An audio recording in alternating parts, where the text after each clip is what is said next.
Hello, everyone, and welcome to another stream. I hope you guys are doing well today. I'm doing just fine. What am I listening to?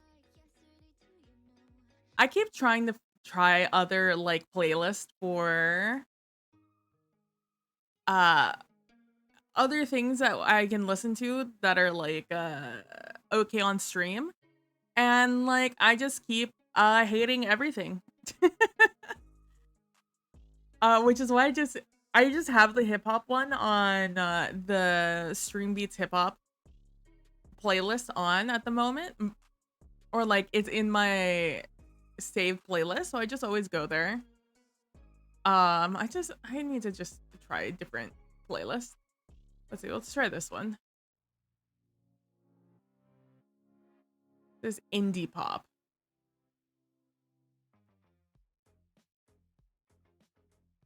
Oh, it's not showing up. Let me try to change that.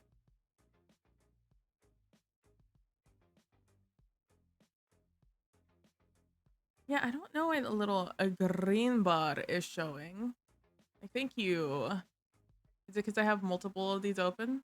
Yeah, it's because I have multiple of those open. There we go. This is the... Whatever. It's fine. Hello! How are we doing today? I hope you guys are doing just fine. I am doing well today.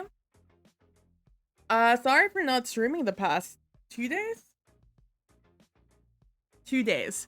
I've felt awful. So I simply decided to take that time to lay down in misery. But today I'm feeling a lot better, so I thought, yeah, why not? Plus last night, like I started feeling better last night, and that is when I decided, hey, let me, I don't like this. I mean, it's fine. It's just not what I want to listen to right now. What's this? Okay. Let's see how we vibe with it.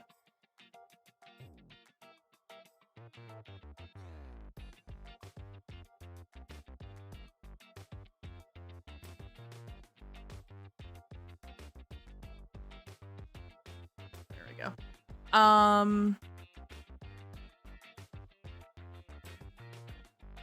I get really distracted when I hear loud music in my ears, so hold on. Just gonna lower that. And I'm just gonna crank that for you guys. There we go. All right, so today I wrote this. I wish I could see when I wrote this for the first time. Open Virgin history. I wrote it beginning of January is when I wrote it. This way. I wrote it at the beginning of January. I did it like right after, essentially, I saw Swingy Point's video on their Back for Blood Nuzlocke, or take on a Nuzlocke, but for Back for Blood. And I thought, wow, that's such a cool idea. And obviously Nuzlocks are very popular. If you guys have never heard of a Nuzlocke, in the Pokemon video game side of the internet, they to keep the game fresh, people came up with this challenge in which they called it a Nuzlocke. And I believe it's because the first time that someone did it, they had a Nuzleaf in their party, and it became like their mascot essentially. And so from there on, it's been called a Nuzlocke.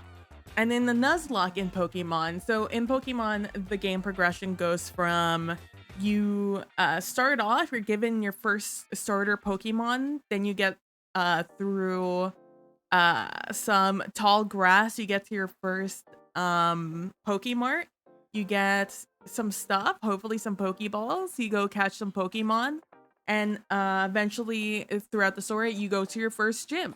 And then in that first gym, you have to defeat them to get your first badge.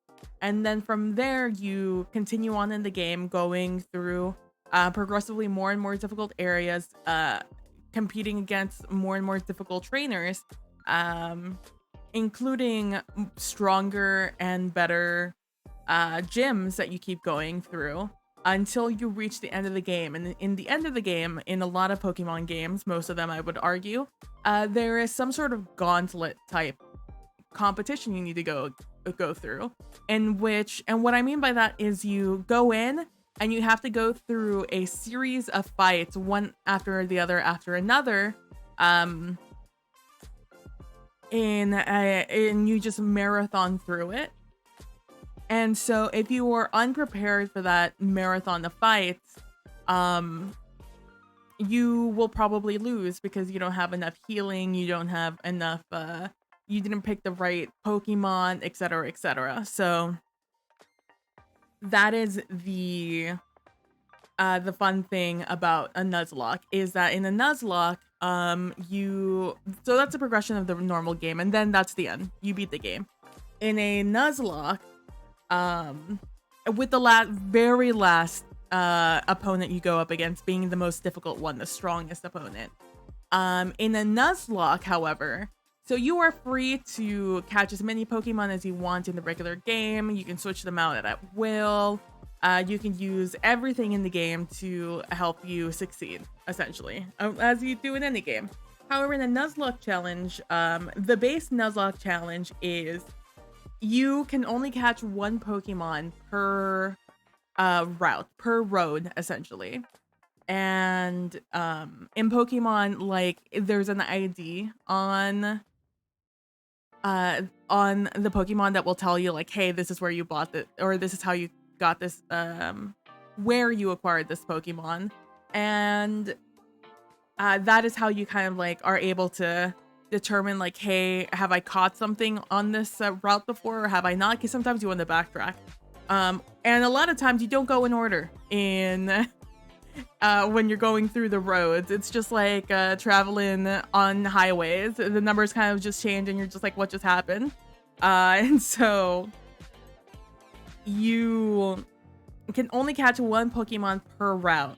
And so in Pokemon, you cannot progress farther than, like, things are hard bound behind certain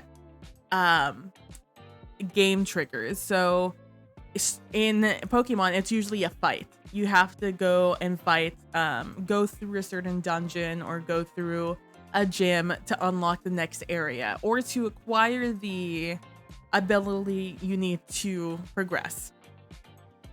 And so, therefore, you only have a limited amount of Pokemon you can enter that fight with, because there's no other places you can go. So you have a specific allotment of Pokemon you can have to go into every fight. And because you can only catch one Pokemon per route, or road, you do not get to choose what Pokemon you get. It is the first Pokemon you see in a route, that is the Pokemon you have to catch. If you do not catch it, then you have lost that Pokemon on that route. You can no longer catch a Pokemon there. Although I'm sure some people have different rules, but that's usually how it goes. So you can't, like, manipulate the game to get the Pokemon you want. And so you just keep doing that. You can only catch one Pokemon and then you, like, interchange them. However, in a Nuzlocke, if a Pokemon faints in battle, that Pokemon effectively dies in the game. Whereas you can no longer use that Pokemon. And that is where the difficulty kind of stands, because the game is, balanced around you being able to lose Pokemon and then revive them, bring them back, healing them, and continuing on the fight. However, in a Nuzlocke, you cannot. You are not allowed to. You have to use all your knowledge about Pokemon and battling to try and keep your Pokemon alive. Some people go even farther in this challenge, and if you die, you lose a Pokemon, you lose the challenge.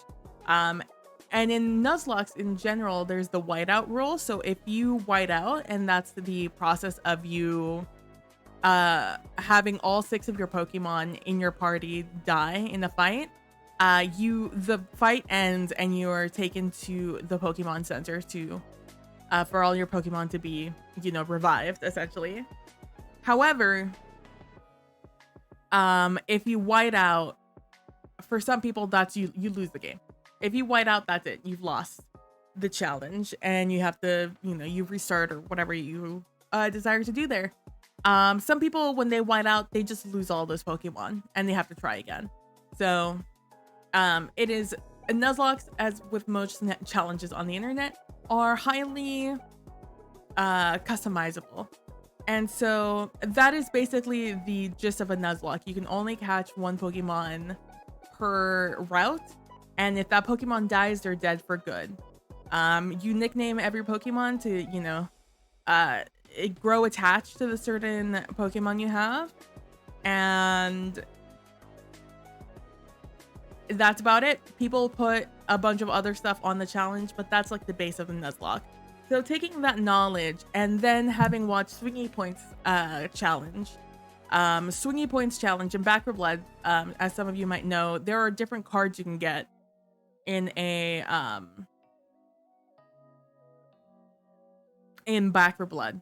And back in the day, you chose them one after another. Now you get your whole deck. But back in the day, you would only get them one by one.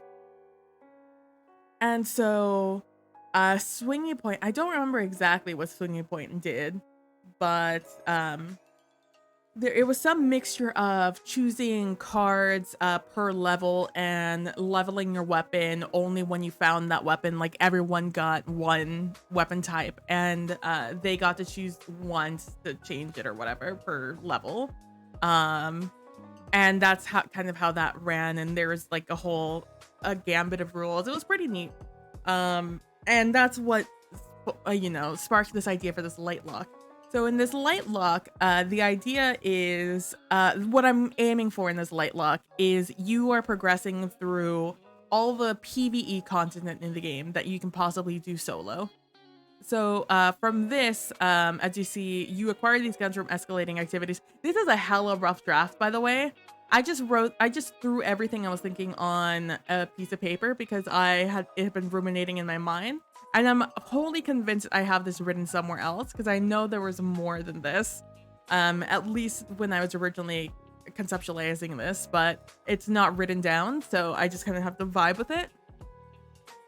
So we start off with you run law sectors. I think one of the easiest activities in the game where you are the safest because only you control. There's no surprises in the law sector. You know, it's a linear experience. It is short. It is not terribly difficult.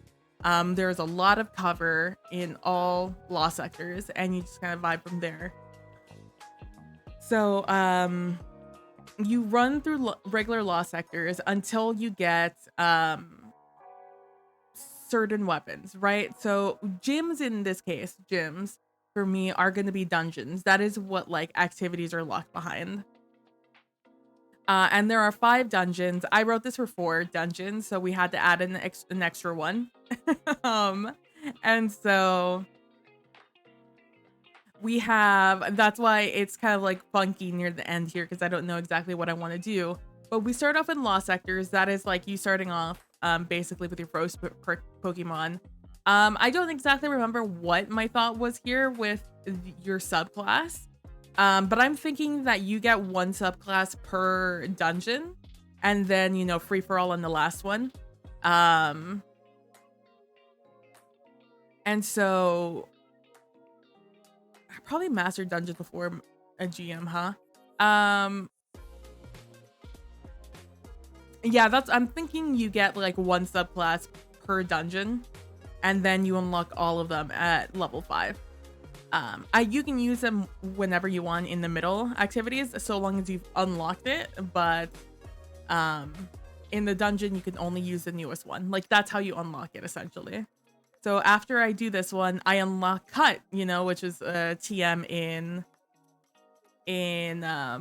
Pokemon, which allows you to get into different areas and a lot of times to progress the storyline. And so in this case, I think that's how I'm gonna treat subclasses. So you have to be a little bit, you know, your subclass is your starter. You have 3 choices at the beginning, in this case 4, soon to be 5. And so you choose one and that's the one you use for the first one. And then after that, you know, you get to choose whatever you want. And I think that's what I wanted. I wanted you to use 1 subclass and then from that subclass you upgraded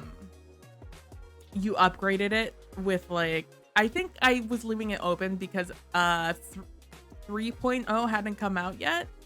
Not really. So I didn't really know how they were going to do 3.0 subclasses. So I think that's why I left it up in the air. But I'm going to allow you to, like I said, subclasses are just going to be like TMs instead of anything else. But yeah, so then you run law sectors and then you run your first dungeon, which in this case, I write down here your dungeons 1 through 3. I think you should be right now. You are allowed to choose whichever one you want, right? Pit of Heresy, Shattered Throne, Prophecy. You can do any of these 3 in whatever order. This is just the order I think they're easiest to hardest. I think Pit of Heresy is easiest and Prophecy is the most difficult of those 3. With Shattered Throne somewhere in the middle. Although Golgoroth is going to be presenting a challenge, so but I think it's important to have these 3 as the first 3 because that gives you an idea of what subclasses you want to run, you know?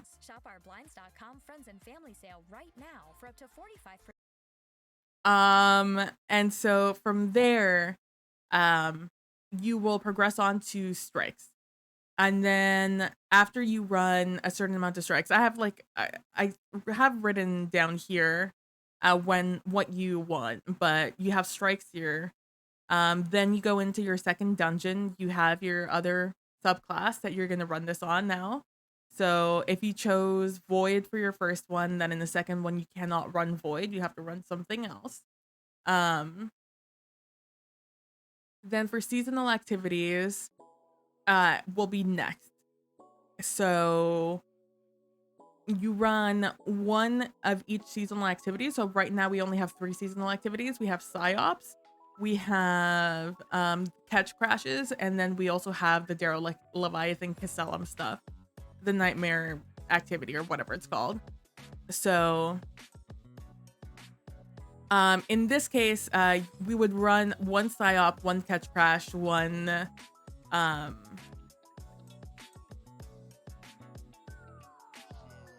one thing in the Castellum, and then one of our choice. Probably roll a die, number them, you know, per season, and whichever one it falls on, that's the one you get to run again. And the hopes is that you get new weapons. So strikes, lost sectors, seasonal activities, DLC activities, nightfalls, GMs, etc. It's just you getting more weapons and more gear. That is the goal here. The goal is to keep leveling up your stuff.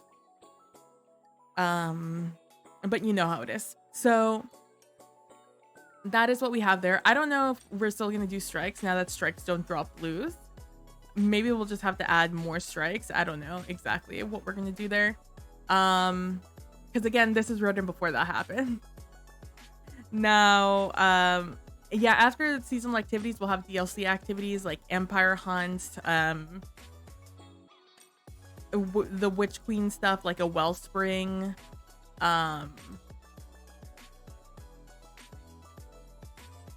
maybe even if you want to run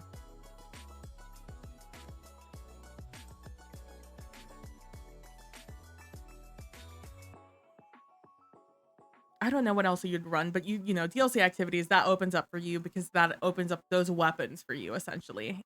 That's the entire point of this, is just you get those weapons that you would get in those things. Then that dungeon number 4, then Master, and this is where you would do the gauntlet of running Nightfalls in the most difficult level, is what I originally wrote. And then the rest of the difficult continents in the game. However, there is now a dungeon number 5 that I had to throw in there, so now I'm just like, oh boy, oh no, oh no no no no no. So Nightfall Master is probably going to be dungeon number 4, or maybe even Master Dungeons and into like dungeon number 5. So I'm not sure. Or after dungeon number 5. Dungeon number 5, definitely, but Master Dungeon probably before GMs is probably a more reasonable ask here. We're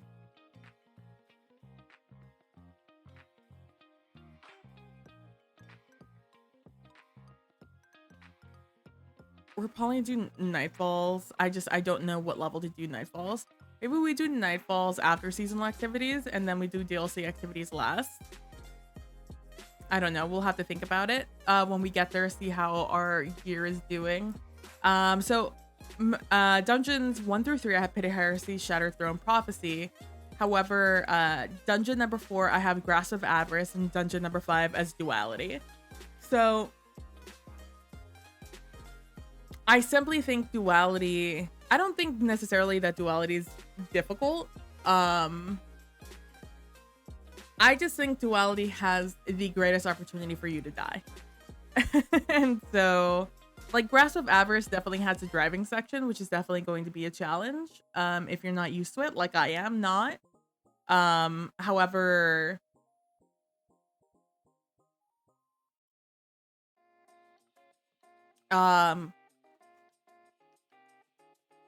excuse me, I think Duality is going to be more difficult still.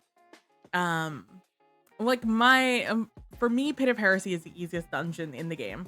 I don't think that it's difficult in any which way or form. I think like maybe the middle room, the one with the flaming little tower you have to stand on, like the ring to cool it down while you're dunking balls. I think that room might be difficult depending on what weapons you have, but that's why I think I have 1 through 3 because you get to choose whichever one you go. Prophecy also probably not terribly difficult. It's just a lot of, you just get shot a lot. And I think that that is dangerous depending on what you're choosing. Um, and then you have Shattered Throne, which I think the Ogre is the hardest just because you have a limit to how many damage phases you can do on him. And that is scary. That was my challenge. I was able to survive, but I wasn't able to dish out enough damage to him back in the day.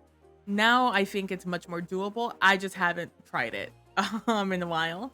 And so in that case, that's why I think Grasp of Avarice is dungeon number 4 and Duality is number 5. Also, the fact that they have master versions is the other reason they are now here. So I got scared by my own effing pop-up. That's very funny. Why are you so low though?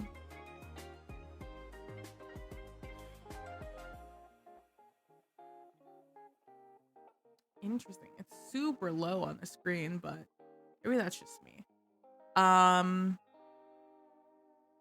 So yeah, I have down here like sort of a more thought out rules. Thought out and rules. It's just elaborated on. And I just condensed it to this so I could see. So like right here, so I have maybe your starter is just what class you're gonna choose if you're gonna go Warlock, Hunter, or Titan. Like you are your own starter. And then subclasses are your like, I don't think it's TM. I just can't remember what it is, the ones that like you can do over and over again. I think TMs are the ones you use once. I just can't think of the other one at the moment. Anyways, you go through, so you begin with normal law sectors and you go through law sectors until you get the aforementioned guns, which are 3 kinetic guns, 3 energy guns, 1 of each energy type, and 2 power weapons. Because I think that will set you up for success right at the beginning. And then maybe we should have legendary law sectors in here somewhere. Not that those really give you weapons. They give you armor though, which might be nice. But I wouldn't want to limit you in the way that like you would stop your Lightlocke just to wait for like the ideal day to run a law sector. Because you're looking for a specific weapon or armor piece, and then be pissed when you don't get it after a couple of runs. So maybe I won't add them. But yeah, so you get all those ones and then you go to your first dungeon. So the reason I want 1 of each available is because I want, I don't want to do this again. I don't want us to go through this again. So I think the very beginning is going to be the grindiest time. And then from there out, it's kind of like Jesus takes the wheel. And so then you do your first dungeon and then you'll escalate to strikes. So after you, you'll run strikes until you get your remaining missing gun types for hardcore Lightlocke. So in this case, a hardcore Lightlocke, my idea is that you do everything on the scaling difficulty. So for regular law sectors, in this, or for like, instead of strikes, you do nightfalls essentially. And you have to do them on like hero or whatever. And therefore you need champ mods. So you need specific weapons, like weapon types to run champion mods. And the same thing with like Empire hunts, seasonal activities you can do with difficulties, nightfalls, master dungeons, master nightfalls, etc.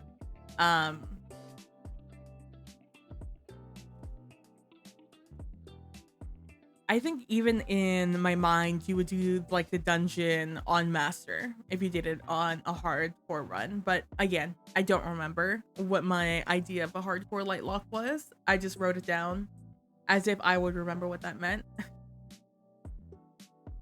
But otherwise, you run them 3 times and you're allowed to switch out any of your 8 guns. So that is where like you... So 8 guns... Is that how many guns you have? 3. Yeah, 8 guns. So I guess you're only allowed to have 3 kinetic guns, 3 energy guns, and 2 different power weapons. I didn't think I would do that, but like that's definitely a choice I made.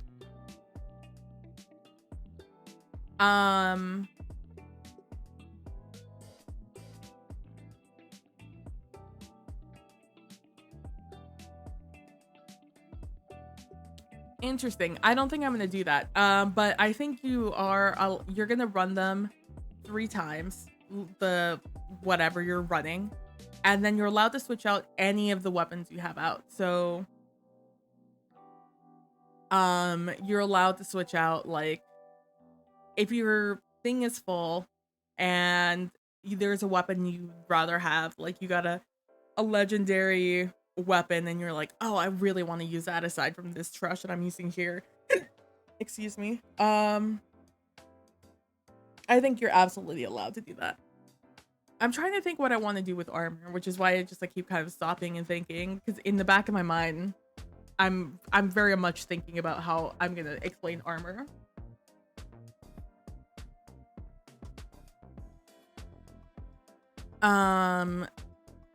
So you're allowed to switch out your weapons at will in a regular Lightlocke. However, if you're doing a hardcore one, if you switch out a weapon, you dismantle that gun.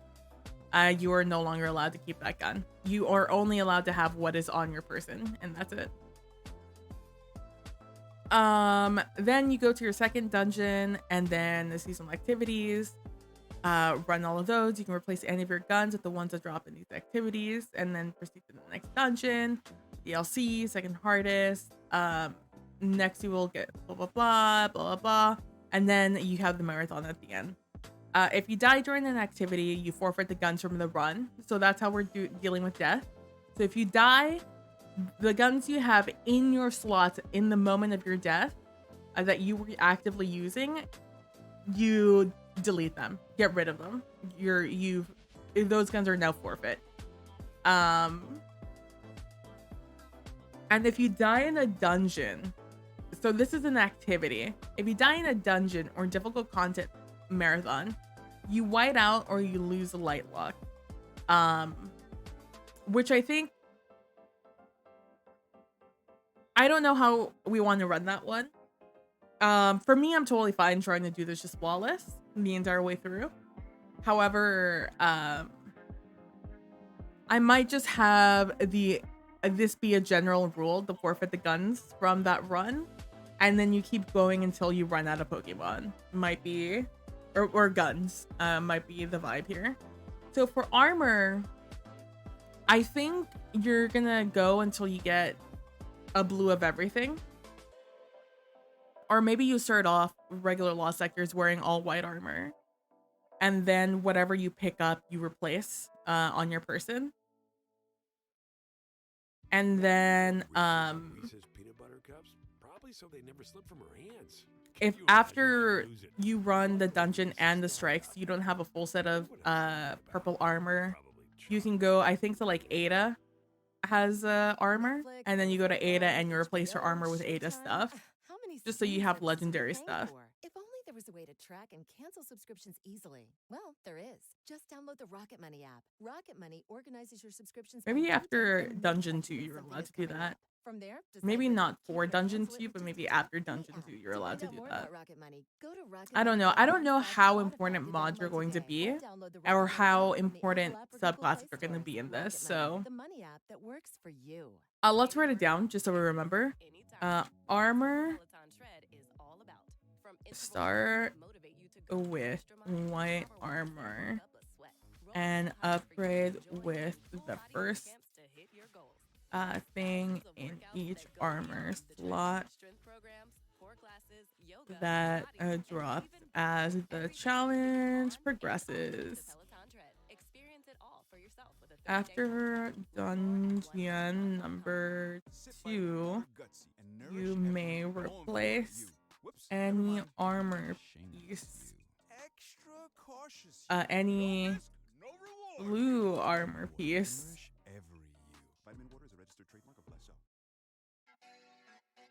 or lesser quality armor piece with the legendary armor on Ada 1 on sale with Ada 1.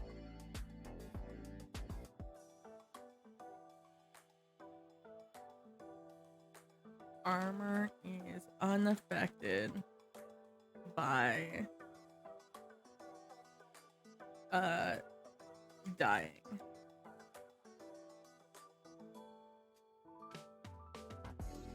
You will only lose weapon upon death. Oh, that's how he spelled death. Loose.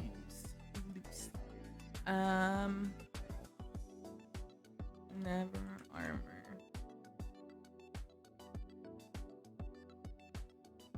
You may upgrade your armor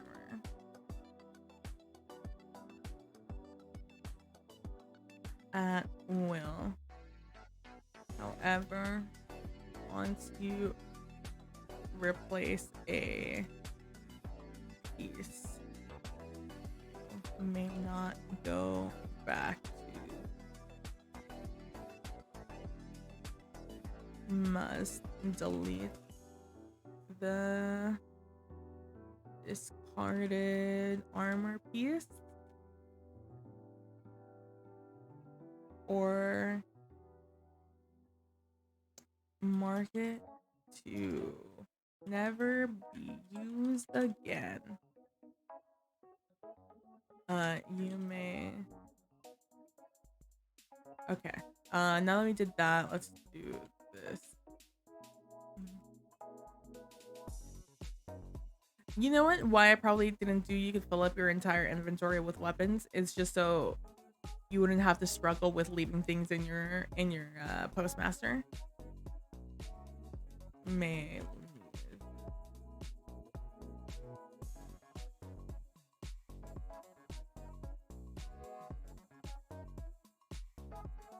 have 6 weapons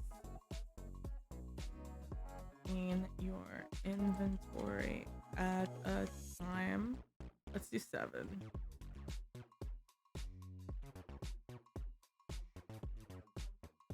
In each weapon slot at a time, including the equipped weapon, leaving 3 spaces for new drops in your inventory on your person.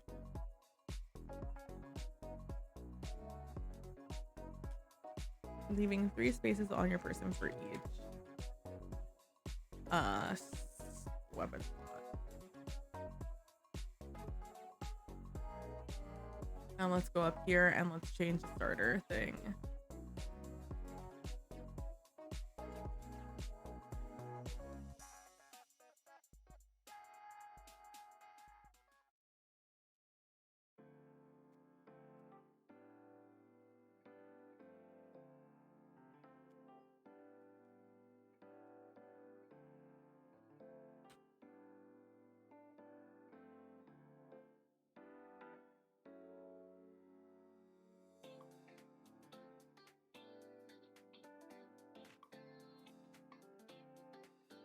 Maybe that's what I meant anyways, but then I just wrote subclass on here.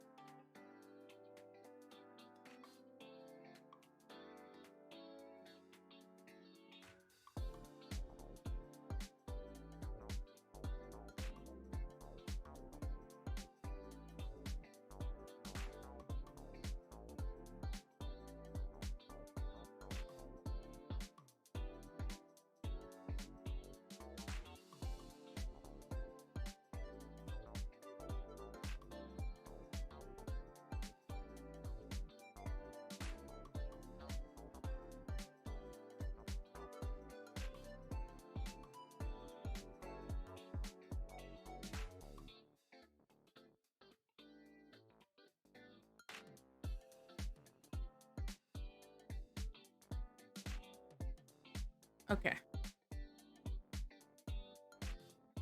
So now that I have that, let me do that.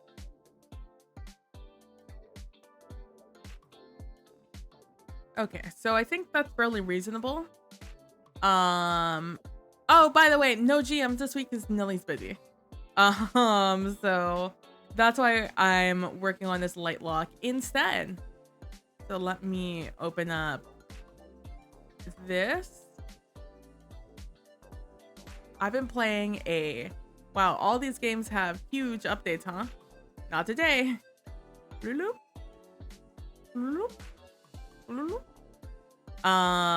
I've been playing a shit ton of City Skylines. City Skylines in 7 days have been like my go-tos.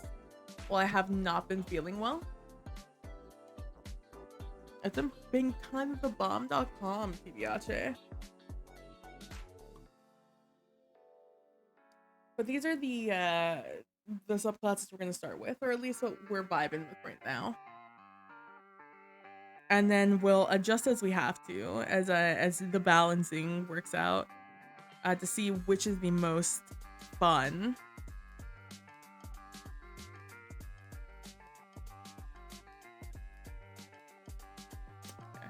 I'm now hella paranoid about my stream going down always at all times. Because on my end, it will still say it's live. It isn't until I click on the actual OBS page that I am informed that something is wrong. Speaking if something is wrong, oh, I clicked SoundCloud, not SoundCloud, the other orange one. Damn. So I have a ton of things tagged for junk. And we're gonna delete all of them. Why? Because I need the room for Lightlocke.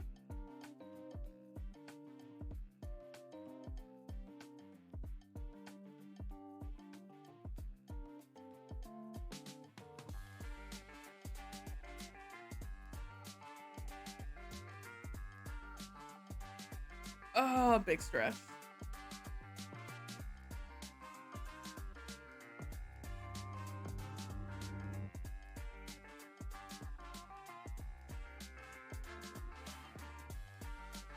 Although I'm like getting to a point where I don't have that many things to delete. And I'm like, ooh.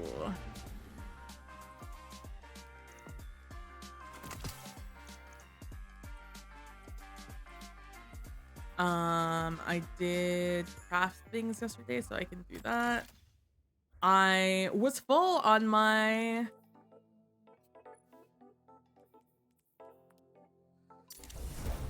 what is this called? Resonant energy?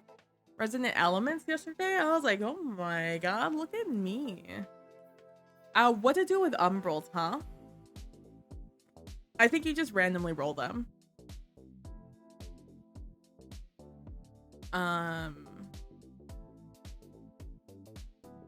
If you pick up a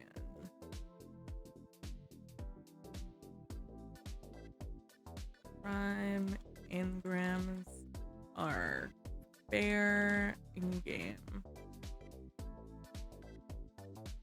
If you pick up umbral engrams, random roll them at the umbral vendor. Rahul for your drop. Do not focus or buy an umbral print umbral at a seasonal vendor. Which means I have to clear that out. But first, we good? We good over here? We are good. Awesome. I need to get rid. So as you can see, I'm at 592 and I only have 55 items marked for deletion. We will be doing this on my hunter just because it is easier for me to do things on my hunter. I'm gonna preemptively throw some things on my other characters. Just so I have the room. I've also marked a lot of exotics for deletion.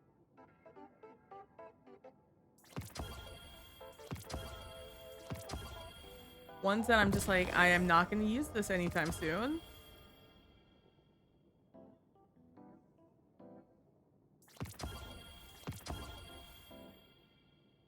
That's not for deletion.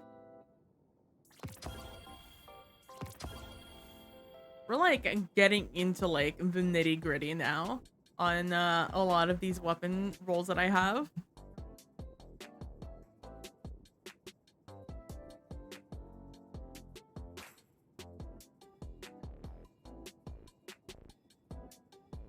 That one also. I don't need 2 of those weapons. I haven't even used 1 of them, TBH with you. And this is just the only cornered roll I have, so I just keep keeping it. It's also a quick boy. That's why I'm also keeping it.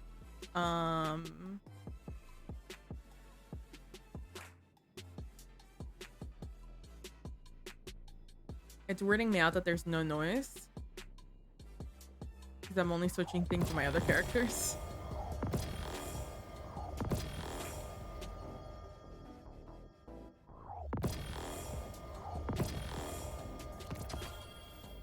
I'm so hesitant to delete this tomorrow's answer because I don't have another tomorrow's answer, but that's such a trash roll. I'm just like, when else am I going to use it? I also never use my element, so maybe I should just junk that also. I also have some armor pieces to send out. I hate putting armor pieces in my vault because I don't know what the good ones are after I throw them in my vault. I mean, luckily I have everything marked, like in a loadout.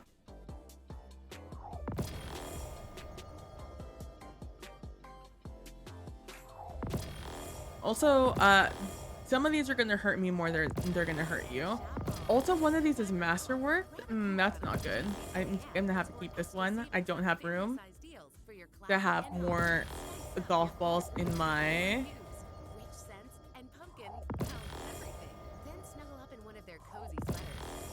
more golf balls. I don't have the room for them. JCPenney's got it.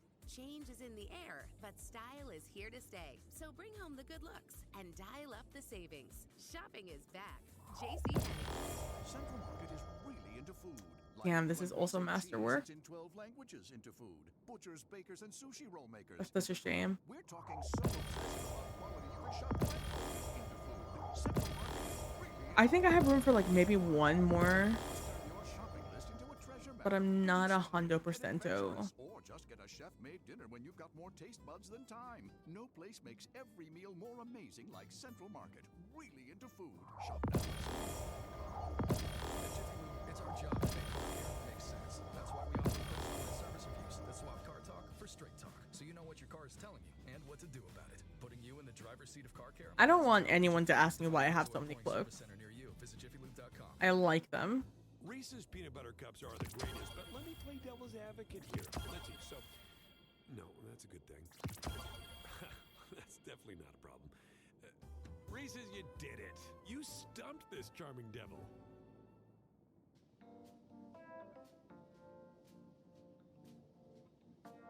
No, I can't. A couple of these cannot be exchanged. I have a few more. Okay, I have more room than I thought I would. Now starts the DFA deletion. That one makes me sad, but I'm never gonna use that roll. It's like maybe good in PvP, but like, am I really gonna use it, you know? Same with that roll. I'm never gonna use a Death Adder when I have the god tier weapon now, which is the Calistheny tool, you know?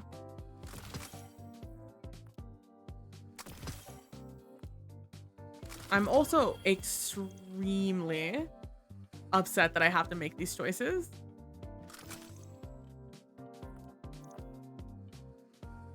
Hey, Prax, how you doing? I hope you're doing well today.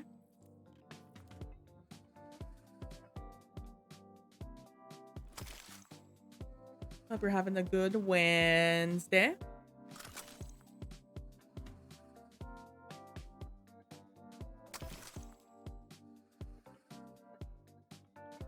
Don't mind me just slowly but surely clearing out my inventory so I can start experimenting with this challenge.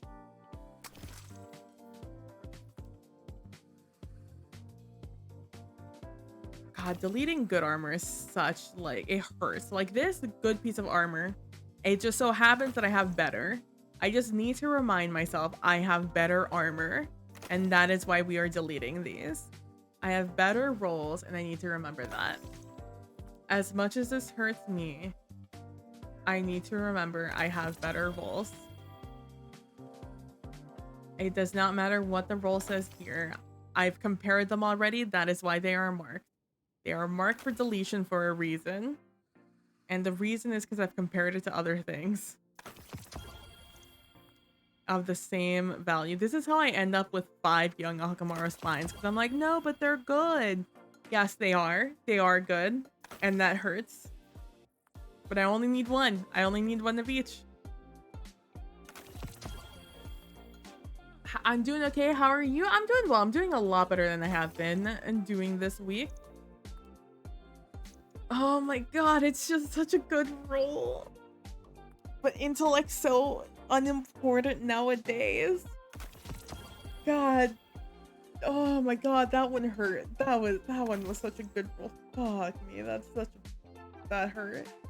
I have a better roll. I need to remember it should not hurt this much because I have better rolls. It never feels good. It always feels awful to delete. Like this, god tier roll back in the day. Just not a good roll anymore. Oh my god. Just don't look at me. Don't look at me stats. I don't need to see these stats. I've already looked at them. I've already made this decision. Oh my gosh. Like we're not in the weeds anymore. These are not the dog days. We have grown. And we have better rolls. Okay. I hated every second of that. How many? Yeah, I only have 2 slots.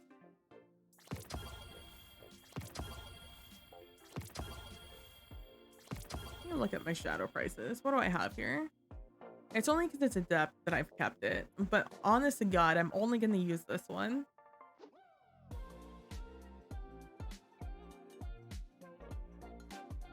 There's no reason I'm using this gun.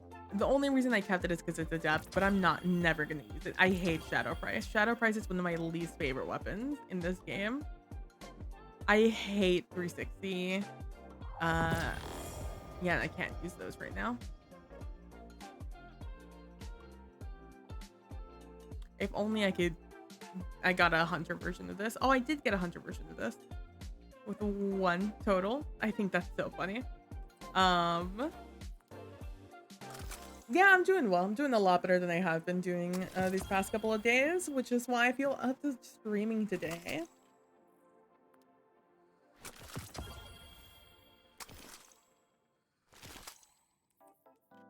So much agony and it's so easy to break.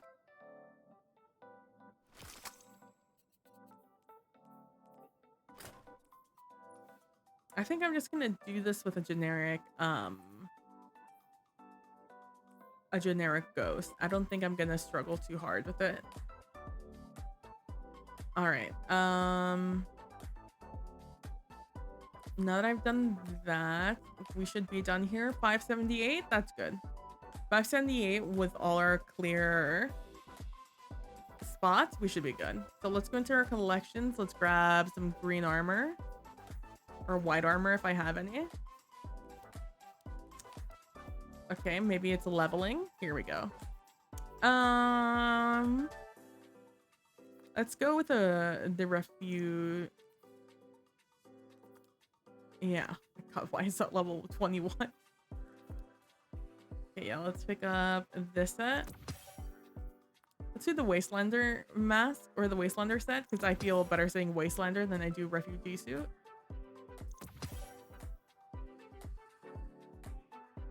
Even though I think the aforementioned looks better.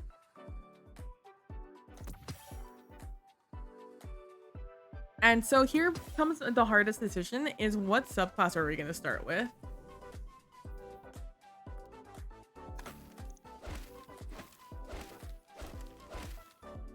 Oh, looking hot. Let's grab those armor pieces and throw them out.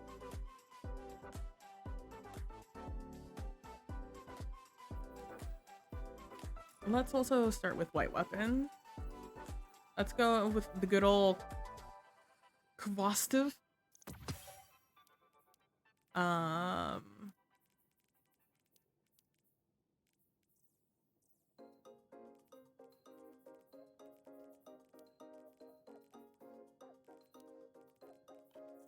Maybe I do stay away. Maybe that's the vibe. So let's do stay away. And then we'll do... I think the best we're gonna get is the butler. But let's check to see if anything else is white or green. Oh, we have a green sword. Oh, we have a bunch of green rocket grenade launchers. Let's do a grenade launcher. Let's do Gareth C.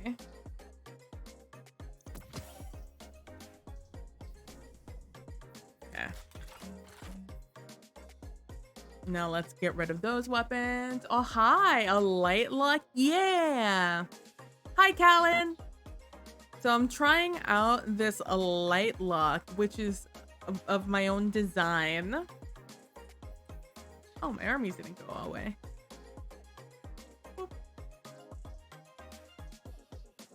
The very, I wouldn't even call them rules. The outline is on,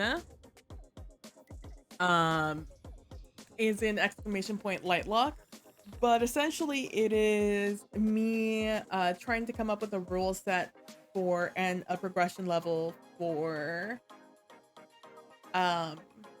effectively a Nuzlocke in Destiny, in which you start off like a new light and then you progress, getting more stuff as you progress through the game. So you choose your starter or your class, so Hunter, Side, and Warlock, and then you have you unlock a subclass after each dungeon. So your starter, your starting Pokemon is going to be, or your first like TM, your big first like move is going to be a subclass. And your goal before you hit your first gym is you have to run Lost Sectors to do it. Is to get 3 kinetic guns, 3 energy guns, 1 of each energy type, so you can only keep 1 of each, and 2 different types of power weapons. So if you get a dupe,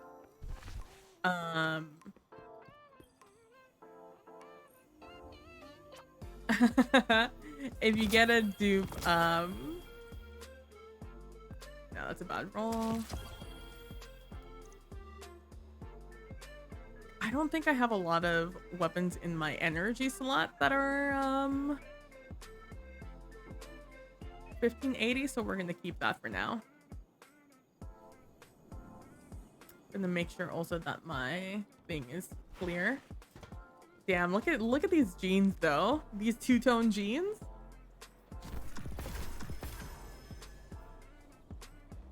Only because I'm on tower. Otherwise, I would just delete these umbrals. But yeah, so right now I'm testing out. I'm trying to test out the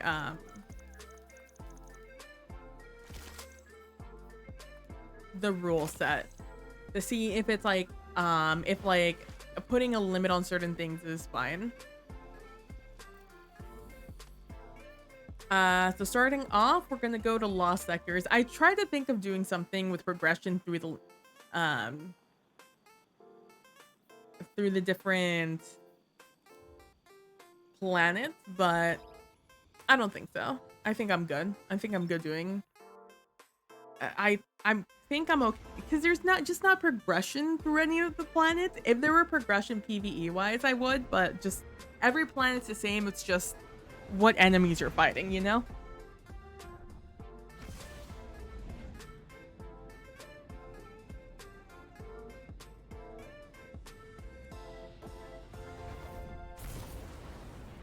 Amazon shopping. Last chance. Apple AirPods Pro Gen 2. I'm gonna get any Bluetooth weapons. It's going to be, oh, look at you with your fancy raid weapon. Look at you, Mr. Fancy. Look at the difference between us.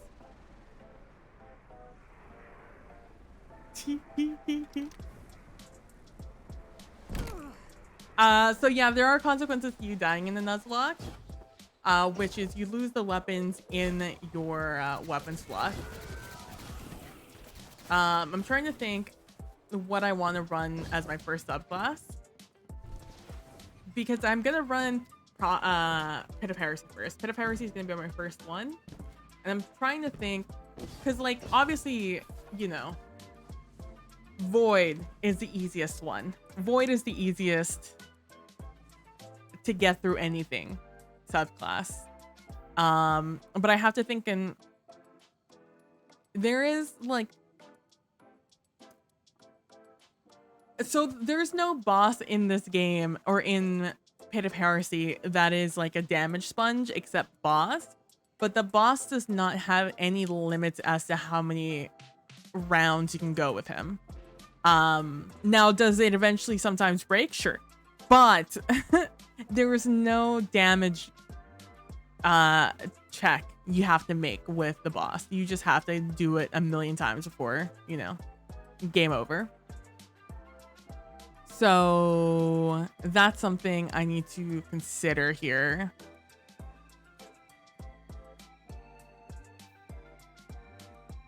Because we have Shattered Throne. So, okay. So duality, what do I want to run for duality? Because that's the one I think that's really going to matter. For duality, I think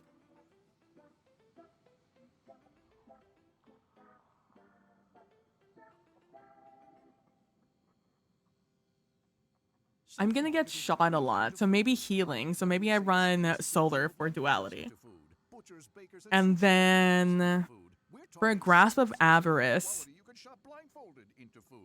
honestly, I think I can run whatever I want on Grasp of Avarice, and I won't have too much of an issue. There's nothing really that's dangerous there that I'm too scared about.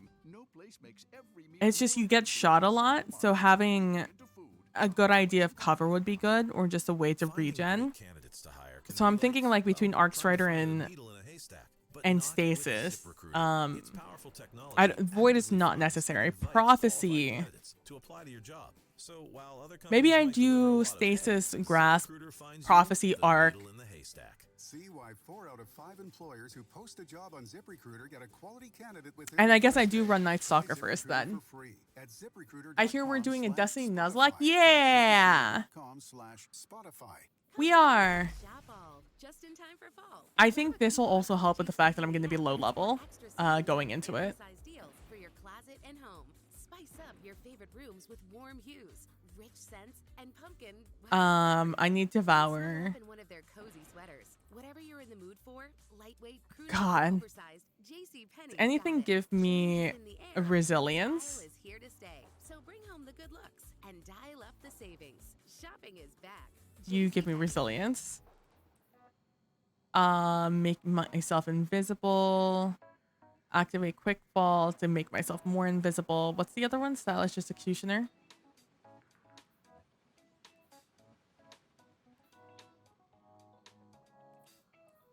I have time to mess around with it, but I think I'm gonna go Void first, and I think it's not a bad idea. Yeah, that was a Spotify ad. Sorry.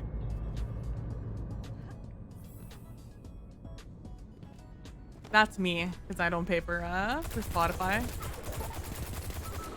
This gun kicked something nasty, bro. Dude, look at this recoil pattern. What is this?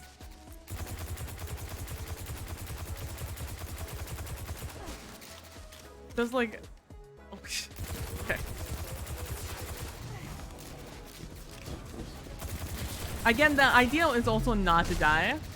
So I can't be terribly frivolous with the way I play.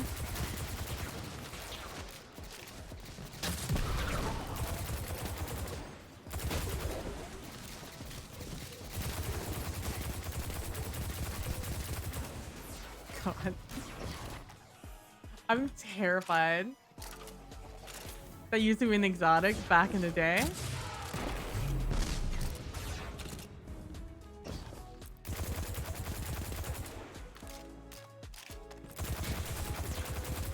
Is that why it's a white now in the meme? Apparently there's like a green pulse rifle that's pretty gnarly, or maybe it's even a white white one. The one thing I do lament is that you can't get exotic weapons anymore.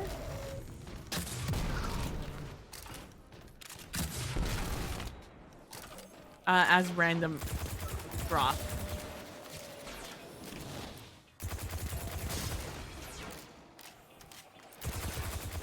Dude, being low level here is scary. I am scared.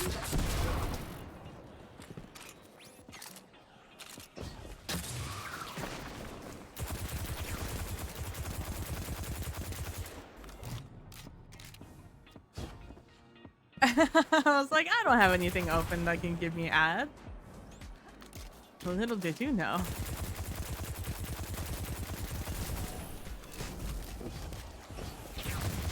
There's not really many things in this game that make me feel kicked, but this gun definitely is making me feel kicked. Depending on how long I have this weapon, I might learn... my fucking recoil control might become god tier. To keep moving my hand on mic. My mouse pad.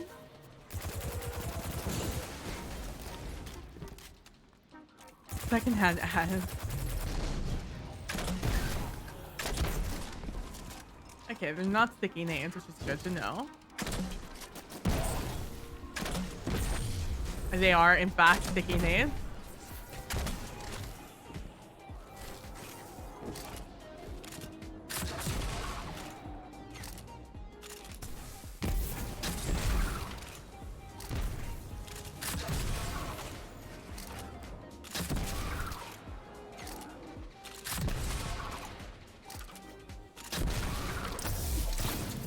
I wonder if it's... Oh, purple. Let's go. We got a helmet. Let's go. Anything's probably better than what I have on. Honestly, hardly, barely. But we got our first drop. Funnily enough, I would probably still run this Lost Sector in particular if,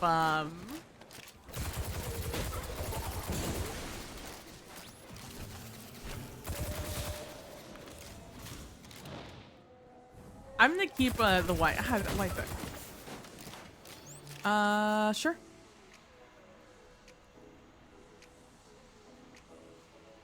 Sure. And I got some arms. Let's go. Oh my god, the upgrades, people, upgrades.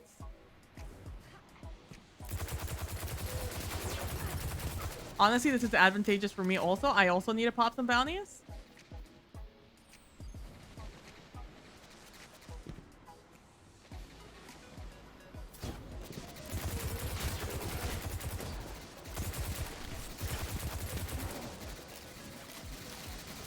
Needs to be in my same instance, however. There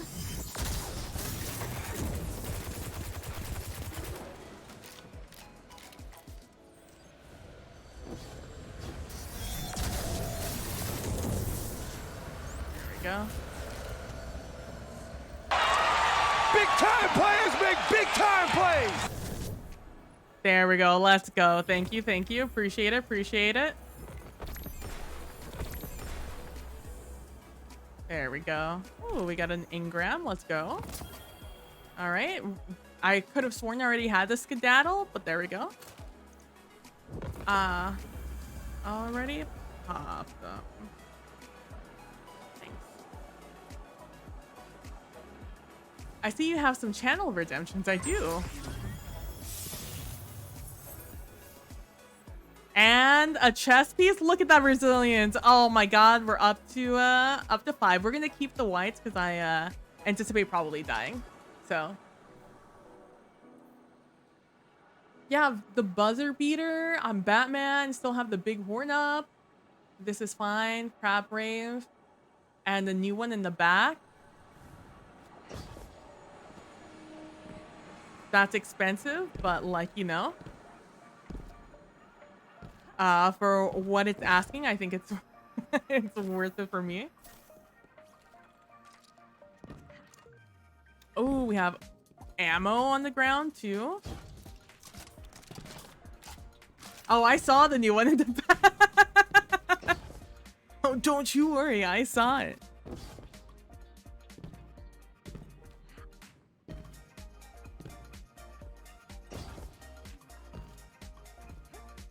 So usually I have my that was very fruitful, by the way. That was 3 armor pieces I got there. Maybe it's because I'm wearing all white.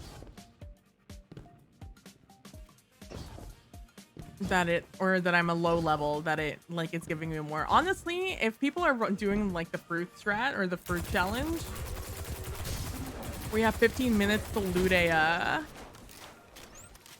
loadout before you go into a 1v1 situation. I'm feeling more confident now that I have a 5 resilience. And also I'm higher level because these were all purples. And a blue. I'm just waiting for the day you leave it on during a GM duo with Nilly Lamau.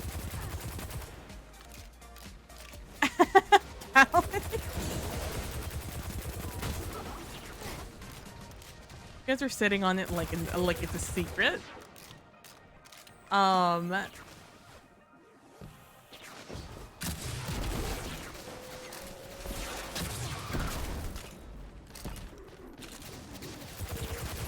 I might be a strat to just wear all white for that fruit challenge and like go in and do a lost sector. It'll take you a little longer, but you might get some stuff.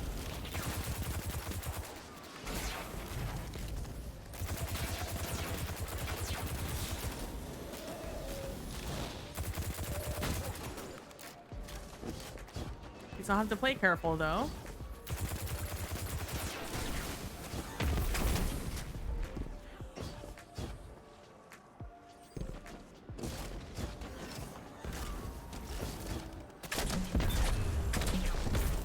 Oh, it is. Void. Let's go. Don't you dare throw a nade at me.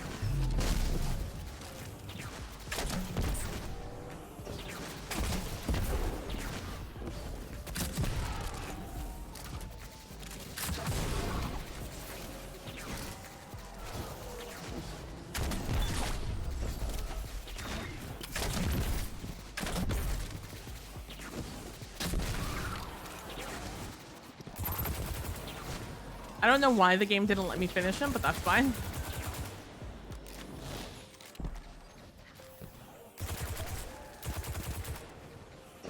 Like I said, I think the beginning of this is going to be the most grindy. And to be fair, you could always just like randomize blues to like get started right away with your first dungeon. But I want to try out what it feels like without any modifications. Like how long realistically it takes you to do things.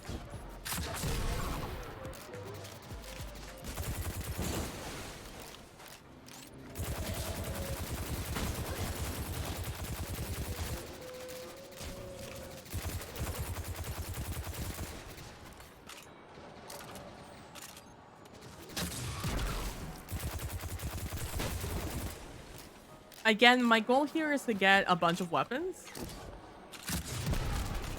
while running Lost Sector. Yeah, I would still run this Lost Sector, even back in the day. Because this boss is the one that dropped Ether Doctor, which is why I'm very familiar with this Lost Sector. And I always feel very, like, I do this one to, like, farm everything. I farm weapon bounties in here. I farm catalysts in here. At least back in the day before Thrallaway. I farm certain challenges or triumphs back in the day also. Okay, I see the name, so I'm assuming I'm Gucci here.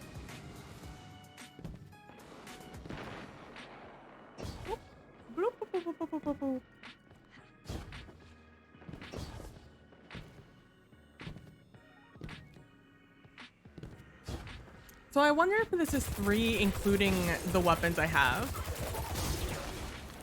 I just said one of each energy type. 3 kinetics and 1 of each energy type, not including stasis. Did not include stasis because there's no match game with stasis shield, so it's not. There's no necessity for a stasis weapon. Unlike a match game with the other 3 energy types. Are they affinities for stasis? Sometimes.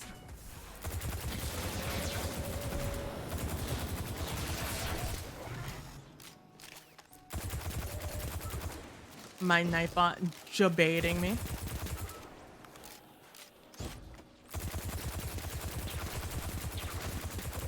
Bet you never thought you'd see some Kostakov gameplay, in this day and age.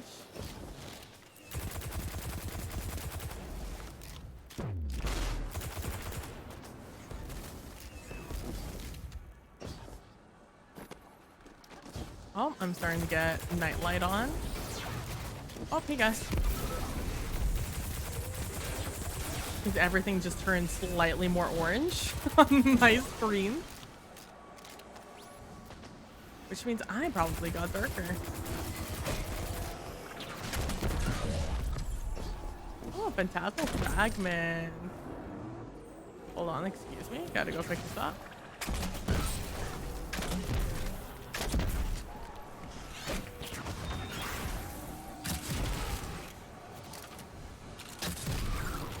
Ooh, double damage numbers on that one. Let's go.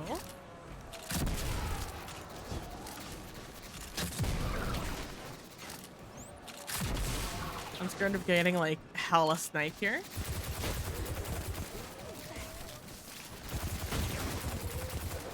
I'm like kind of nervous. I think maybe you should be able to choose your first weapon. You get 2 more weapons after this.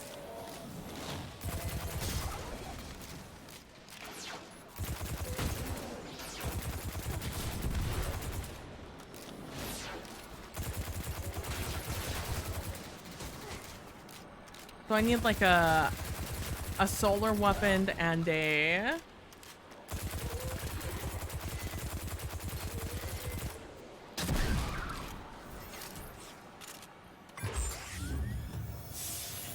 come on, Lost Sector chest. Do me some favors here, huh? So 1 power weapon, 2 more kinetic weapons, and 1 solar, 1 void.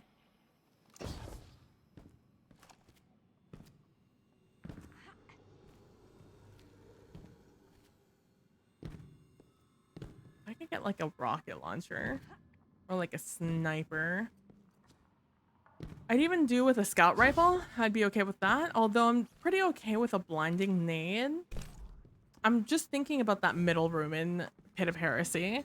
Because that's the first one I'm going to run. Again, because perceivably that is the easiest one. But I know that that middle room is an issue. Zolmak is not an issue. The boss is hella easy. Because Again, there's no limitation to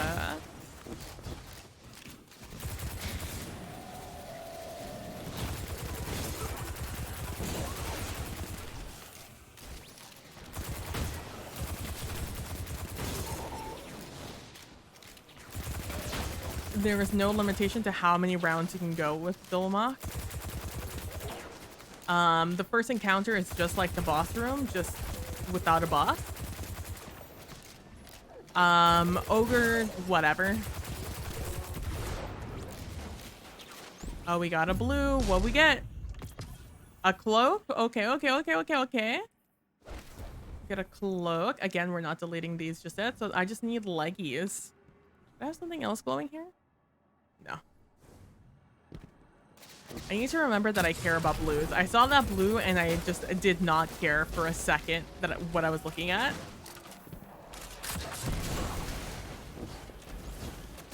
I was like, oh, look at the blue. Yippee.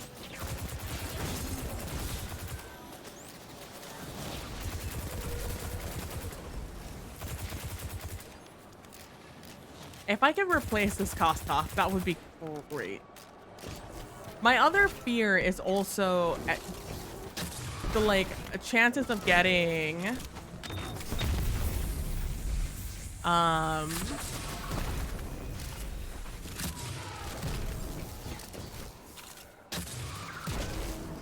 terrible. I'm garbage at this game. Oh my god.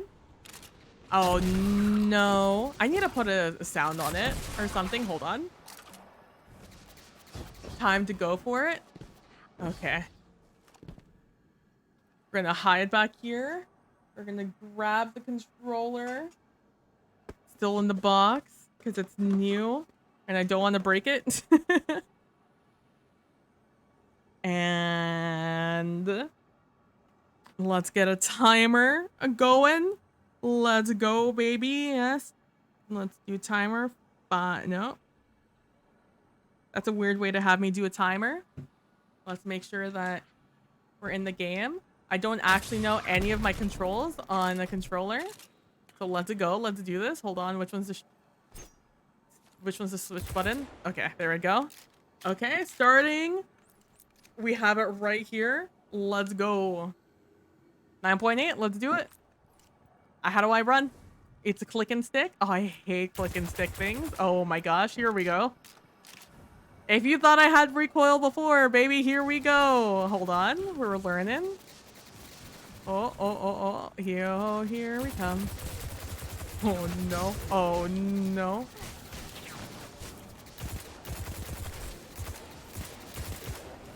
Oh, no. Oh. Don't know what button I hit for that to come out. But it is National Coming Out Day, so like, good for them. Or maybe it was yesterday. Days are a little wonky in my mind. Is this my... Nope, that's not my melee. This my melee? That my melee? This my melee? That's my melee. Nope, that's a finisher. Nope. Ah, that button. That's my melee. Okay. I would have shot his head if his head was there.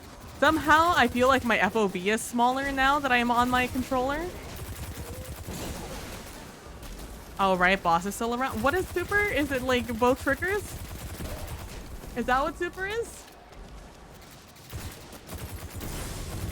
Oh my god. That hurt my body a lot.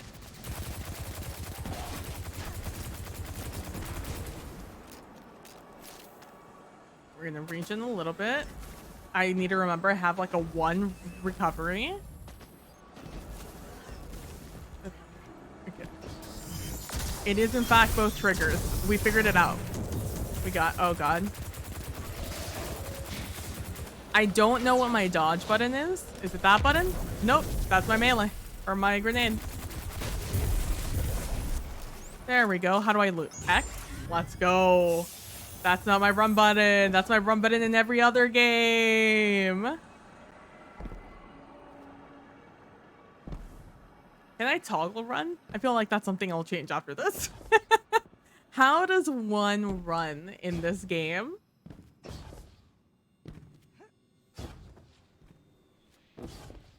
Well, now I'm extra glad I didn't, so I usually drive my Sparrow back and forth. I don't ever run this. But, oh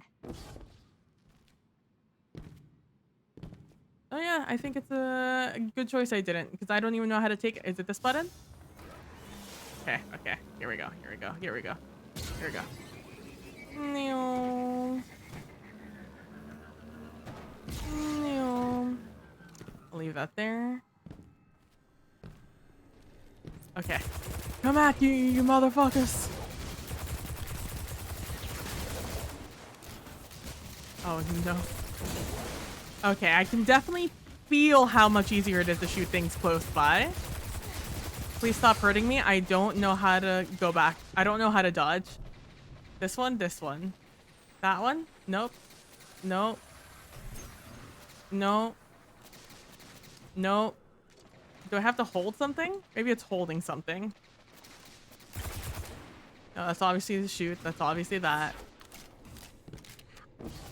That's jump. Maybe one day I'll learn how to dodge. Today's not that day though. So I have played Destiny with my controller before. Granted, it was a different controller. Love this chaos. I've had to do it in PvP before because there's this bug where your mouse will occasionally die. And I had my mouse die in the middle of a PvP game that like we almost had won. Unfortunately, I was the one that was top fracking. And so I couldn't exactly like stop fragging out. Is it this one? That one. So I had to switch to my controller, and it was just a lot of pure and utter chaos, especially the first time it happened, because I didn't know what any of the buttons were. I didn't know how to run. It didn't occur to me until after the fact that it was push in, click in, because I always forget that that's an option. Is it both of the buttons? No, it's not both the buttons. Is it long press? No, it's not long press. Please stop hurting me. Oh god. Oh god. Oh, oh god. That was that's 5 minutes. Okay, let's look up what dodges. Let's just look up what dodges. Thank you, timer. What the F is dodge? Controller. Button layout. Super ability, shoot, crouch, interact, look, finisher. Which one is class ability? Where is class ability? None of these are class ability. I'm noticing a lack of class ability here. Hey, what's dodge? What's I can't help but notice there is no dodge.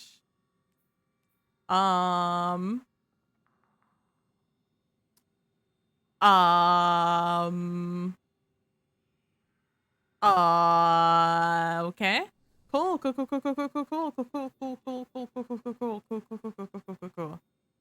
Uh-huh. Yeah.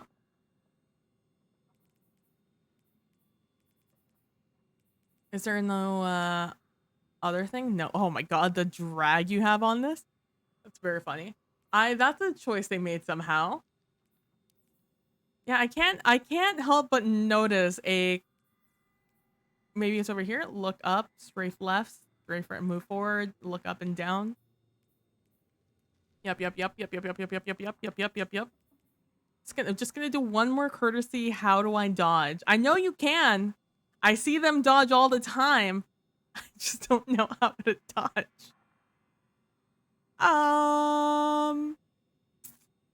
You know, I'm sure it'll happen. I'm sure we'll figure it out. Double tap B.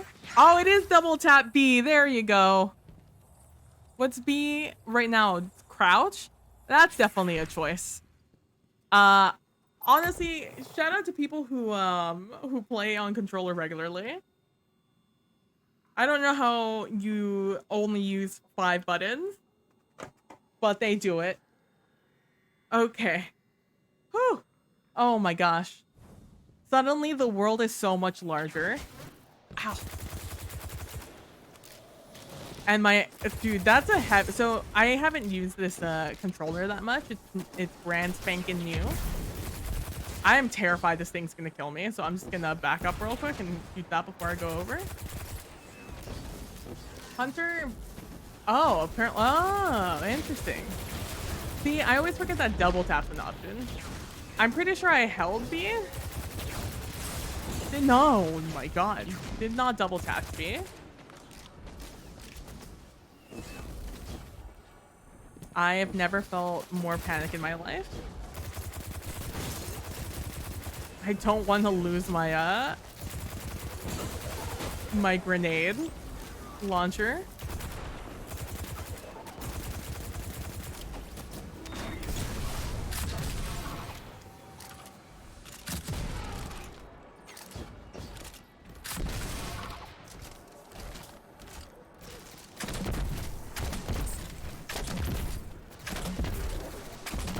Guy almost killed me.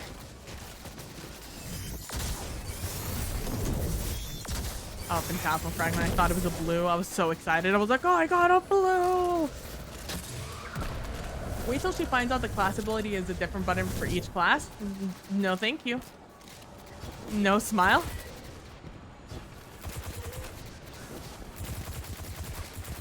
Let me get a tag on all of these guys, so when I blow that up, I get their drop.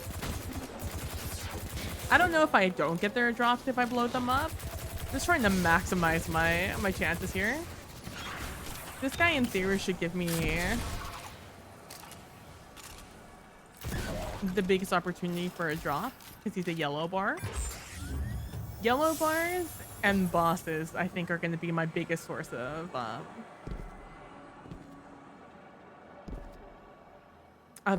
loot. I hate that, honestly. The fact that there is a different buddy for everything.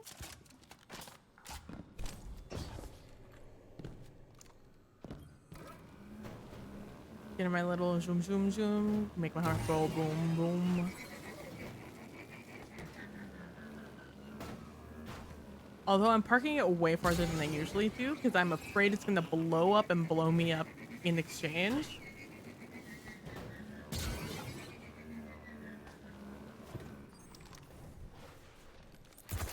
Hello? Anybody want to drop me a weapon?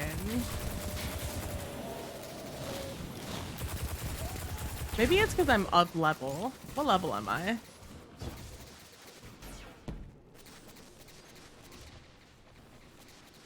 I'm still 1476.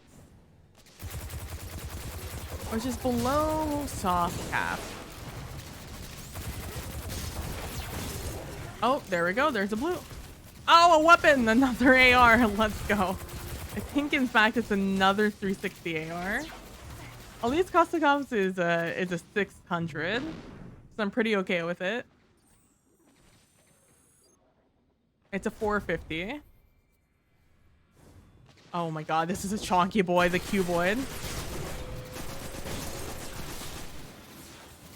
Oh, it reloads so slow.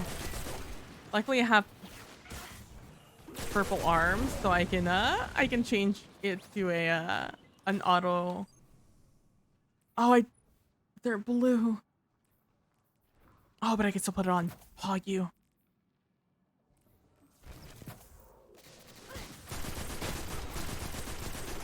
I really need my regen to be just a little bit higher for Pit of Heresy.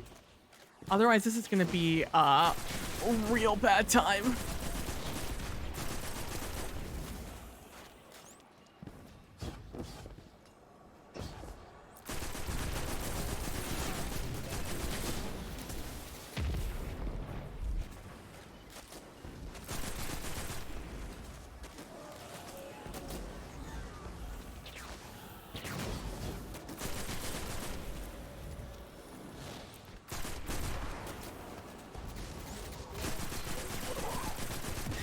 Having to do the little jig back and forth. Try to break their shot up. Hard jiggle peeking.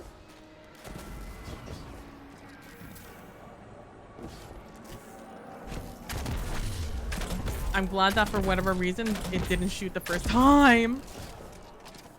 Hey buds, what's up?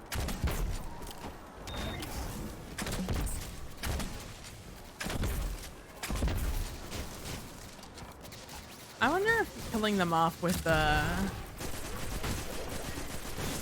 primary is more in my favor.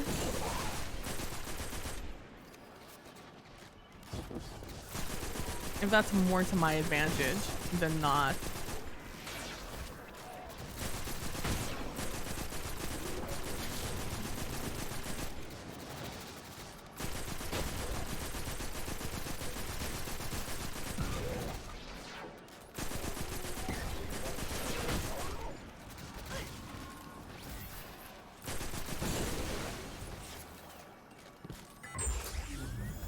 God, imagine making a slide play. I'm sure people use something other than default though, right? Like default can't be the most common grip, right?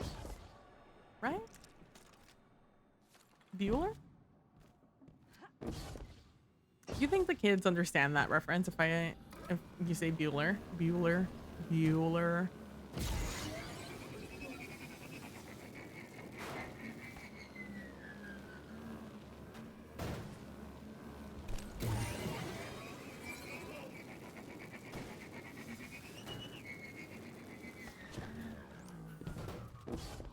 Maybe.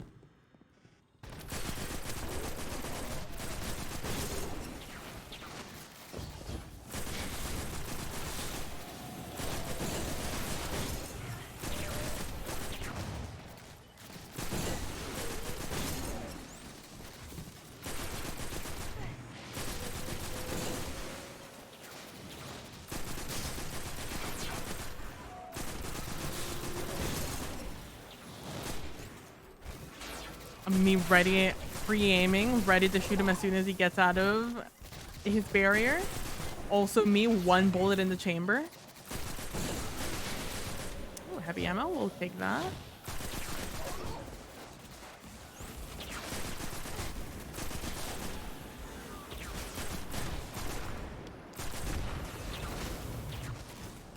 Ooh. Only a little bit of danger here.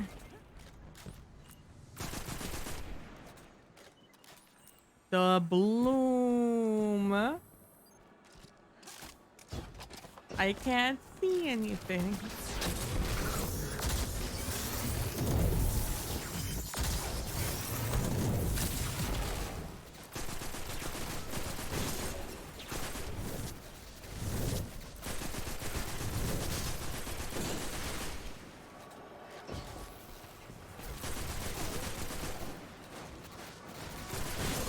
Nothing from those three guys, sadly enough.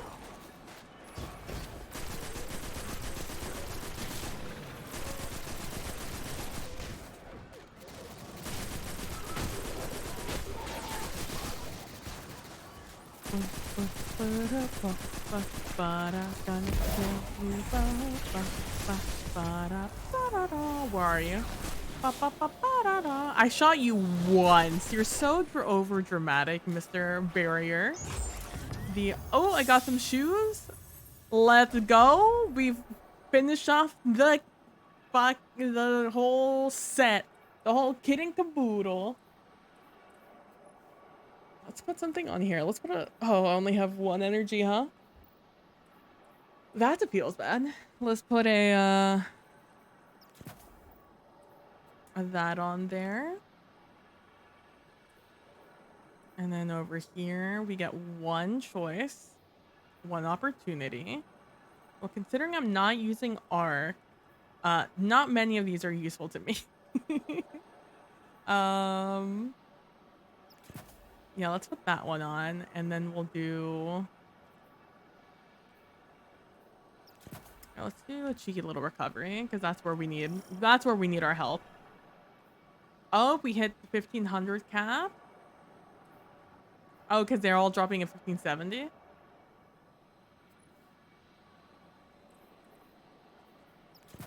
do that. And I don't think any of that's going to be of advantage to me, so we'll just do that. Then over here, I can only put one thing on. Can't even put thermoshock on. Feels. What is gonna concussive? I'm like, what's gonna kill me the most in Pit of Heresy? Concussive. Everyone, don't forget to have some refreshment. Did you guys know that water is not considered a beverage? That by definition, water is not a beverage. Because I did not know that.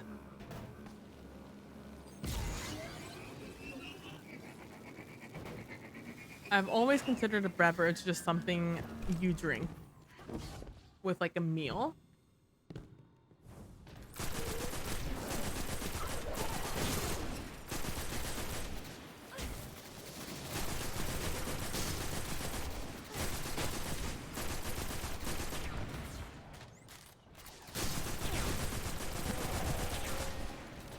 Oh my gosh, hello, sir. I looked down for 1 second to remember that I don't have my phone on. Like I said, I'm super paranoid about the stream going out. So like I have my little mobile live dashboard on the side so I can see if I'm still streaming or not. Oh no, am I no longer streaming? Oh no. Can you guys see me? Okay, I am live. Okay. Oh. I was spinning there for a while. I don't think that was me either. I think that was just another blue. Another cloak. I think blues always roll with 5 energy, so yeah. Can I put something else over here? What is this? Reduces class ability cooldown.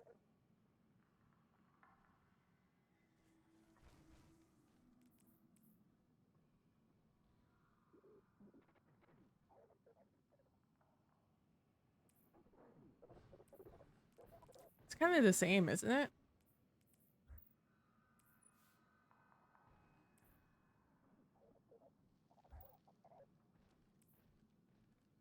I guess it's better to have my class ability than it is to have my...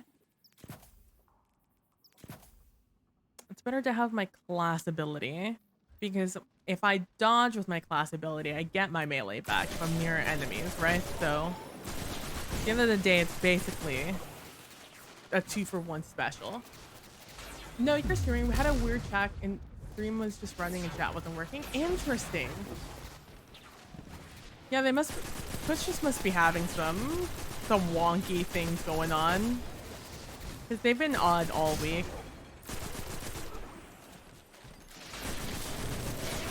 Back in the day, I'd say it's because it was TwitchCon. And they probably don't have as many people manning the servers. But nowadays, I doubt that's how Twitch works nowadays. Oh, that's not healthy for me. Let's shoot this. Oh, sure can.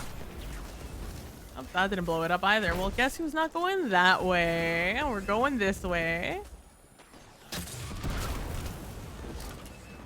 Oh, I'll take that. Heavy ammo.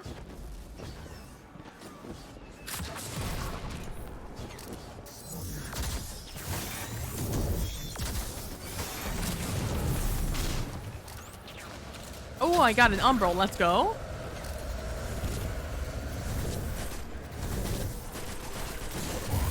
Now this has a higher chance, I feel, of being a weapon.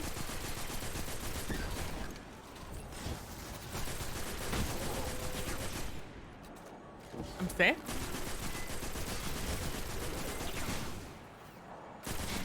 Specifically a purple weapon.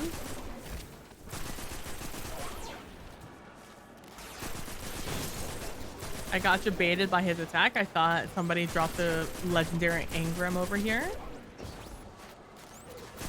I guess it's lucky I got armor.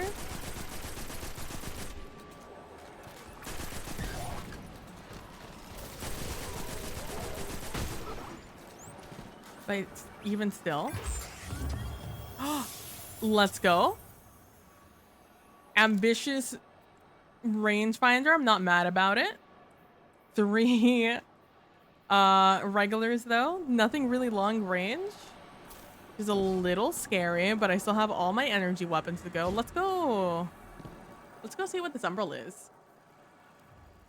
Go talk to Rahul.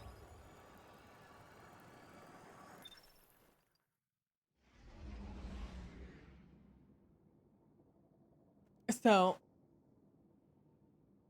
I'm going up against the first seed in our in my league right now, this week, and I'm 100% gonna lose. He has such, I don't know how he got so goddamn lucky in the draft, but he got Josh Allen as his QB, and I forgot the name of his wide receiver. Let me see. Like his entire team is cracked. Like he doesn't even have a player on this team right now, and he's still projected to beat me by like 30 points. Excuse me, Mr. Rahul, sir. Please give me energy. Fuck. Another pizzicato. I guess I'll find out what that is in another later on. All 20 people must be here. 1, 2, 3, 4, 5, 6, 7, 8, 9, 10, 11, 12, 13, 14, 15, 16, 17, 18. One day I'll catch you slipping, Bungie. One day. I'm keeping at Bill. Look, I'm keeping at Bill's. Look, yeah, that's fine. You're totally okay with that. It's just, I cannot believe how lucky this guy got. Yeah, he has Josh. So he has Josh Allen. He has D Singularity as his running back. His wide receiver. Oh, he has Cup. He has fucking Cooper Kupp from the Rams. He's been invaluable to this guy. I checked his scores earlier and I was like, holy shit. I cannot believe what. How did Aaron Rodgers become questionable in the past hour? I was just looking at him.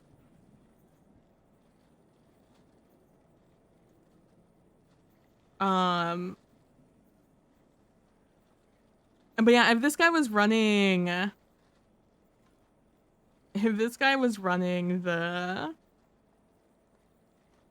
Bills defense, I would have gone Chiefs because I have Chiefs on defense, but now I'm running Browns. But yeah, no, totally. I mean, I have Ian McKenzie on my team, so Isaiah McKenzie on my team. I just didn't get Cup. I don't know how he got such a good team. I'm shocked. He's like 4-1 in the league. He's about to go 5-1. He doesn't even have a tight end right now because he has a Lions tight end. And they're on a bye week. Half my team is on a bye week. And I was like, ooh, that's scary. But then I saw who I was going up against, and I was just like, that's fine. I'm gonna lose anyways. I don't really care. All right, let's go. Should we try now that we're a little chunkier? Maybe let's give let's go to the Winding Cove. Let's go to my other favorite, Lost Sector. Have a good one. Have a good one, Derek. Thank you for stopping by and hanging out. And thank you for the redeem on the pure chaos of me trying to remember how to use the controller on Destiny 2. Look, I'm still playing my with my lineup. My friend and I decided to sign up for a fantasy league at like 3 a.m. one night. So for one that was going to happen the next morning that neither of us were going to be awake for the draft. So we just popped off and we were just like, okay, well, these are the people we would like to choose. It did not occur to me though. We both went for hometown loyalty though. And that's honestly been to our downfall. I mean, for him, he's at least in the Ohio area, so he's a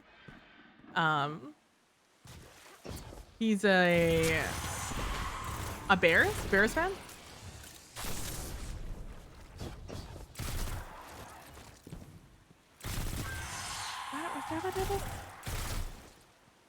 They're the Bears? Who are they? Who are you? Cleveland Bears? Browns. Cleveland Browns. Who are the Bears? Is that Chicago? No, those are Cubs. What are the Bears? Oh, fuck did I get that one from?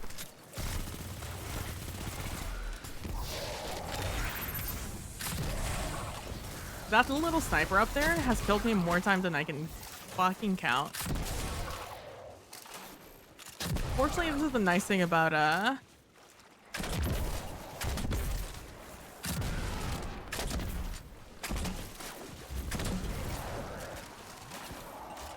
nope, you're gonna get finished, you motherfucker. So like we weren't making the most sound decisions at 3 a.m. Honestly, the fact that we're doing as well as we have been is a miracle in and of itself. The fact that I got both Kirk Cousins and Patrick Mahomes, and that was the beginning and end of my good luck on the draft, is a miracle in and of itself, TBH.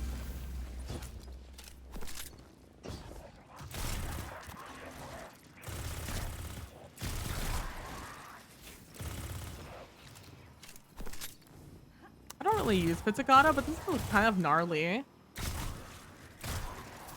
Gnarly SMG. Nothing. The audacity.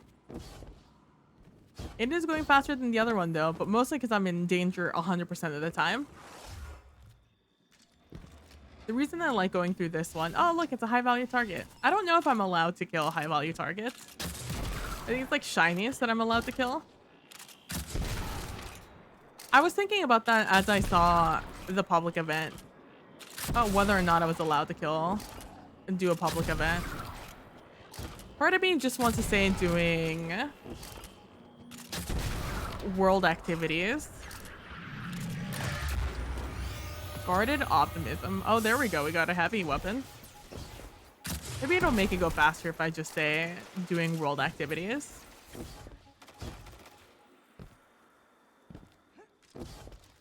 Oh, hello there. All of you.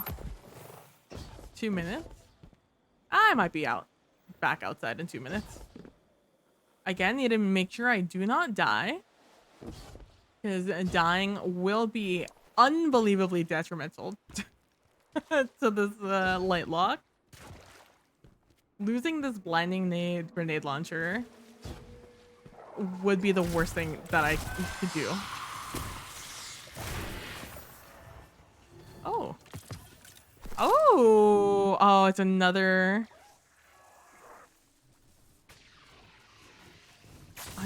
one of those though, unfortunately. Another arc.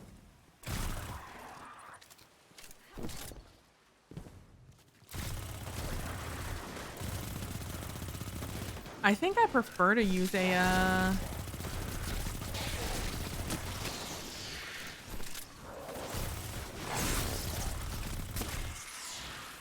I also don't keep, unfortunately I don't keep up with I got very upset at what our old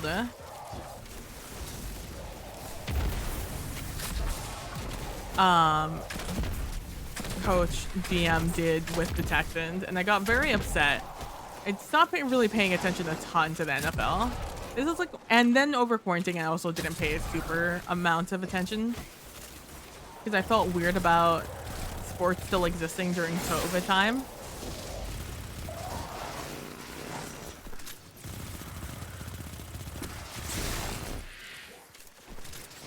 So I'm not super up to date with what's happening. I've watched highlights, but I'm not super up to date, which also did not help me out at all. That and me, my inability to remember anybody's goddamn name.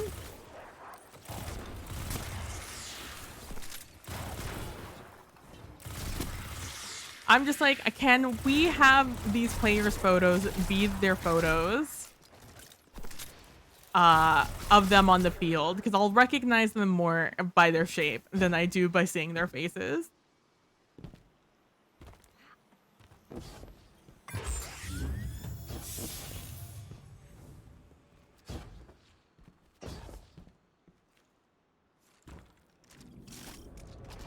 Oh, just in time. Let's go. Gotta look both ways before I cross.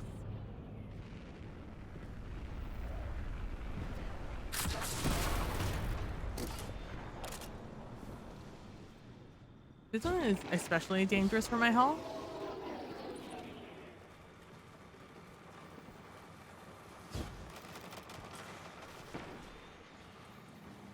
I'd say I'm free to change my weapons at the beginning of this.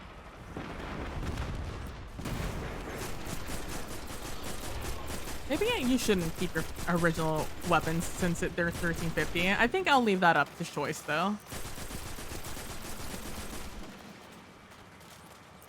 Whatever the person wants to do.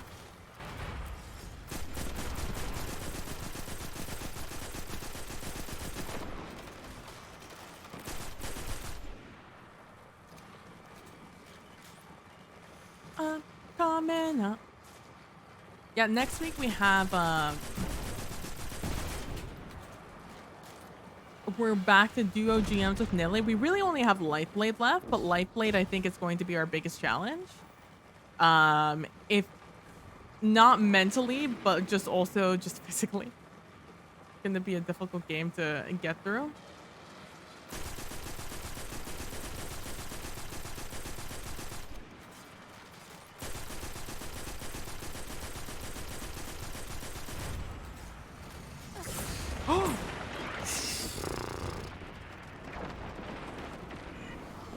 A motherfucker almost killed me.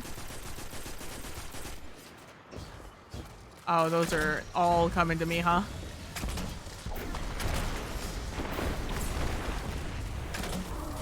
I need to get out of here before something drops on me. Ah!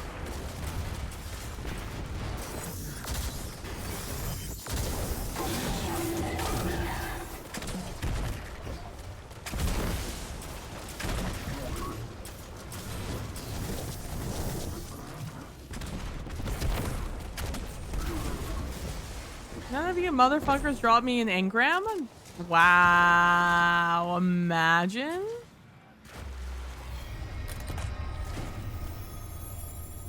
Oh, what do you mean requires? It's because I never stepped inside the thing. That is bullshit. Do you know how dangerous it is inside that public event? I assisted killing the boss. What do you want from me, game? To walk into the danger zone? No, thank you. I'm in a Lightlocke. Thank you very much. That's bullshit. I can't. There's some events that you can literally just load in and it'll consider that event participation. Oh, hipfire multi-kill flip. We won't do dupes, so we'll just delete that one. Oh, we can make that also another rule, no dupe.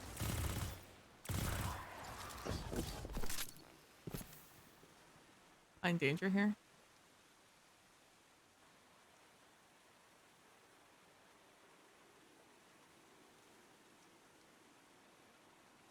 No weapon dupes.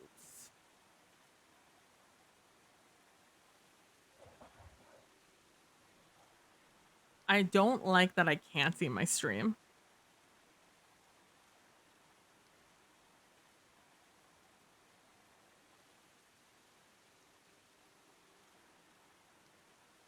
Okay, there we go. There we go. I can see myself. Dude, it makes me so fucking nervous. Ever since I've had all those like issues with the NVIDIA codec, I've just felt nothing but panic in my soul, truly. The worst part about that bug is that oh, another blue. Oh, some leggies. Is that I don't know when that happens. My OBS does not inform me of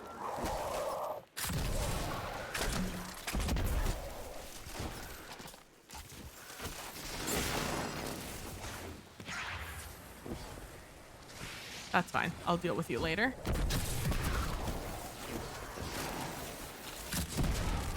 Fine.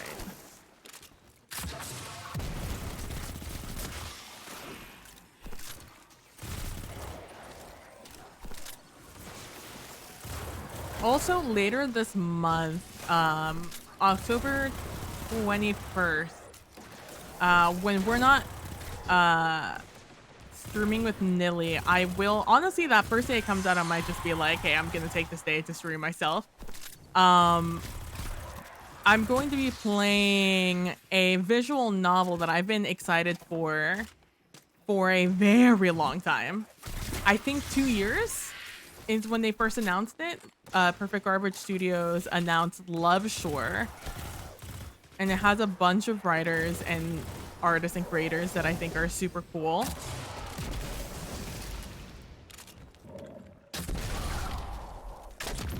And I've played every single demo they've come out with. And I'm super excited. I'm super excited for the game to come out. So I'm definitely going to be playing that. I believe it comes out the 21st of October. I need to double check, but I'm pretty sure that's when it comes out. In both ways before I cross.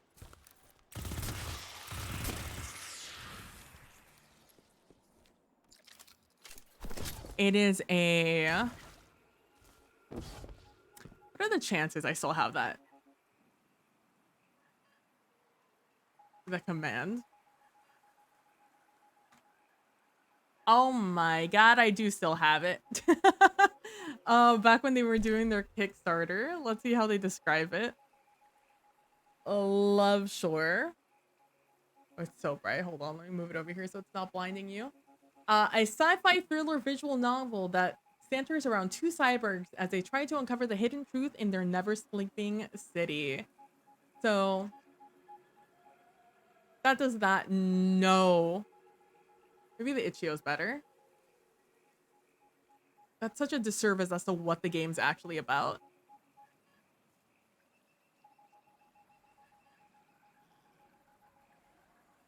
Oh, it's gonna do the thing where it doesn't load in, huh? Okay, that's fine. Go over here.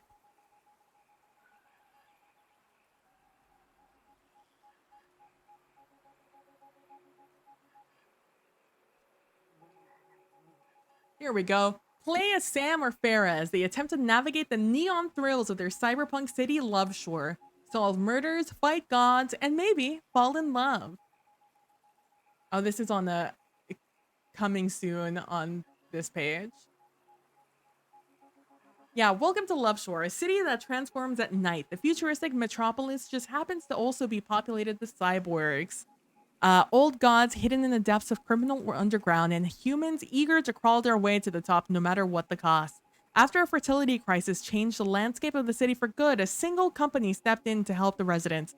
Life S Incorporated, a biotech firm that claimed to be able to build life out of raw DNA, creating a fully formed human with thoughts, feelings, and morality of their own. Their minds, physical appearance, and personality would be drawn from their parents' DNA, but the children would be born using artificial bodies. This new generation would be called the S-Humans, a non-aging, tough form of new life. Love Shore features 2 playable protagonists with 4 storylines and romanceable options, each with their own storylines. Sam and Farah are 2 completely different characters suffering from the same circumstances. They're S-Humans, one of 100 cyborgs created by Life S before the company completely vanished. And it is so good. I'm so excited for this game to come out. I've been excited for, like I said, since before the Kickstarter launch. I've been very excited for it. So, I believe their Twitter says that it's going to be the 21st. But definitely going to be playing that for quote unquote spooky season. Because I get too spooked by spooky games, so I don't play spooky games during spooky season. But that'll be the game I play.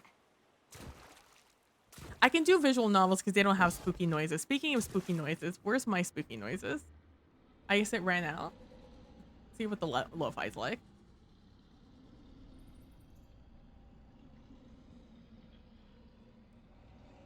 So Opera does this thing where sometimes it just stops working. Where like I have to restart the...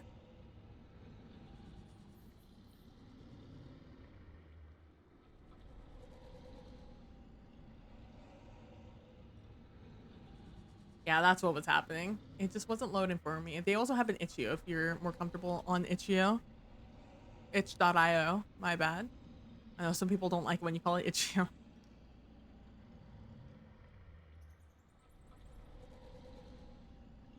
Put that on there. Here.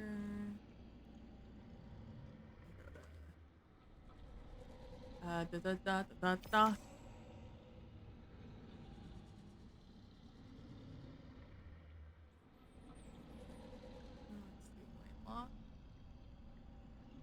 Before I just flashbang you guys, let me just do that. There we go. I have to run things on light mode so I can see. So I have a natural light on me. That way I don't have to blind myself with the light. I could, I just choose not to. I bought a, for when I do my Switch lubing in, I wouldn't say near future, but maybe this year, maybe the end of this year I'll do it. It would be like a more chill stream of me sitting here and just lubing up Switches. Because it's going to take me a very long time to do. And streaming might be a fun thing to do while I'm doing it. I'd want to figure out how to do like separate VODs, VOD audio from VODs though. So I can listen to real music. Speaking of real music, this music is still not playing. We love that for me. There we go.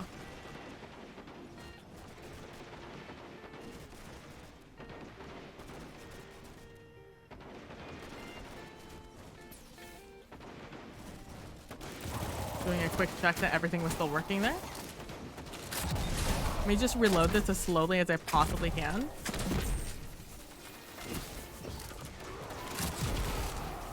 For the drama of it all.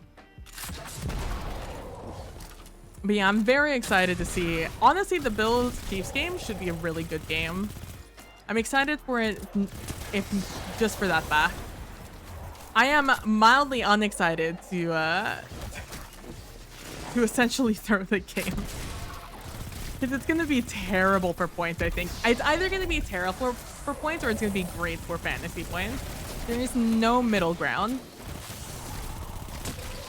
Either both teams are going to pop off or it's going to be a gridlock. I can't imagine it going any other way. Because like Chiefs are coming off a huge win. With like a crazy comeback. Am I really not gonna get more weapons game? I'd really appreciate it, especially in my energy slot. Oh, here we go. We have another public event starting soon. Yeah, this is why I like this area, because high value targets and this public event spawn in all the time.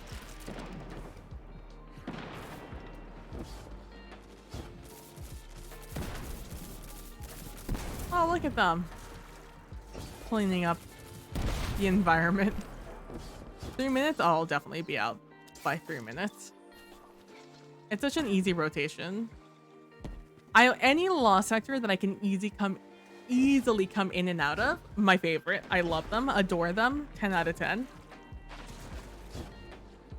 Also, shout out to all the people this weekend who went out to get a Negroni Spaghetto with Prosecco. Thanks to Emma Darcy, I think is their last name. And that brilliant clip from, I think it's like an actors on actors interview that they were doing for HBO Max. Oh, another blue. Let's see. Oh, let's go. Another energy weapon. What is this? Another... This time a scout rifle. Okay.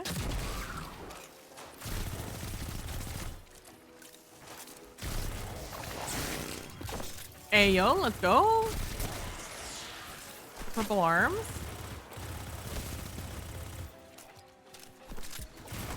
And all the people who learn that they don't like Campari.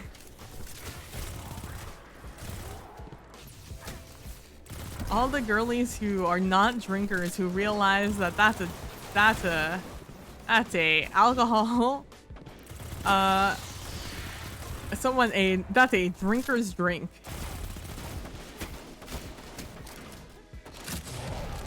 But honestly, respect for them for trying it. And shout out to everyone who makes any of the ingredients for that one. I straight up, I was just like, if I worked at I know that there's not like there's only a handful of lesbian bars that exist in the world now. But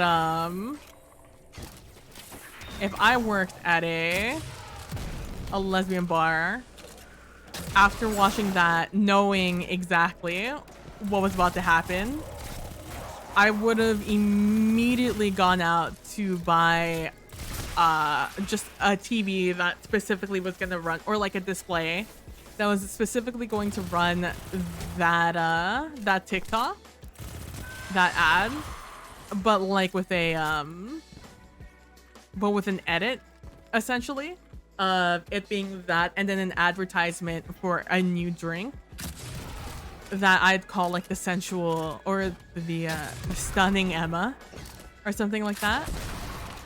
Just so I didn't have to have a million people come in and tell me I wanted Negroni. Spagliato. Oh, spagliat. What is it? Spagliati? With Prosecco. Because it's A, redundant. But B, I feel like it would save my bartenders a lot of grief. I would also put down the ingredients on that specific edit of the TikTok that I just have on repeat on that advertisement.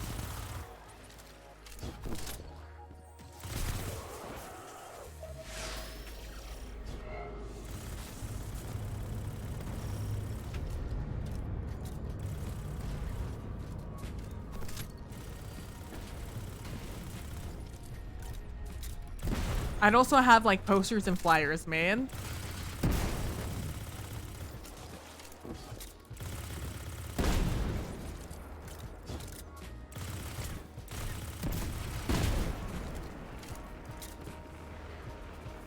Specifically for the event. Like this weekend wasn't absolutely an event.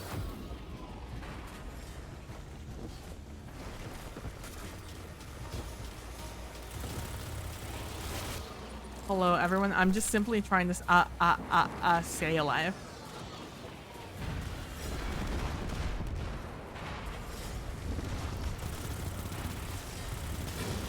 The bright side, this time I have something on my screen telling me. Can I jump on this?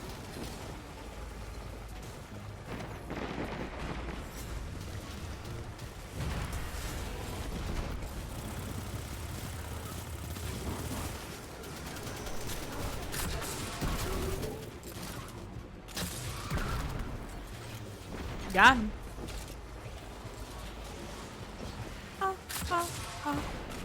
Staying alive, staying alive.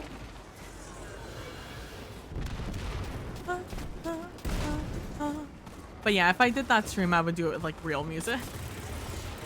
And in the background, I'm not gonna sit there and lube up a bunch of switches and not listen to Bad Bunny, you know? Bad Bunny, by the way, who I think, what was it? It was he made $129 million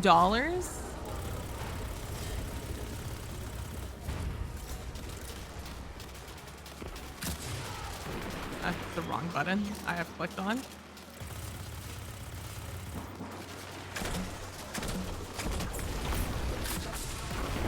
Please stop hurting me. Please stop hurting me. Please stop hurting me. That was really close. I got really close to that thing that just dropped.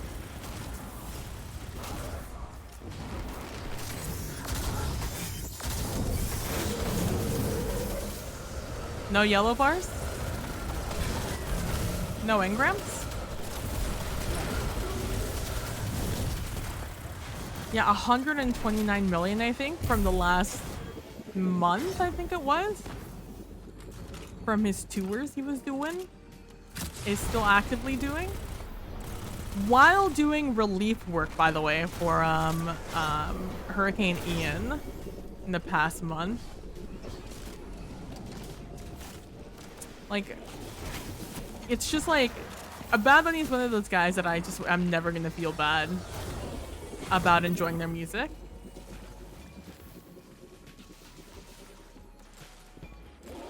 Grab this one. Oh, a Typhoon GL. Nice. We have a replacement for this one now. Genesis One for All. Not what we wanted, but it's what we have. Okay, so I still need all my energy weapons.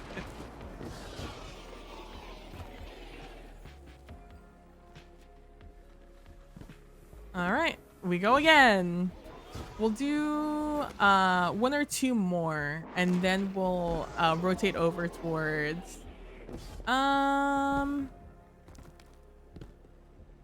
maybe the moon. I'm trying to think if there's anything on the throne world that would be worth doing. Risk v reward.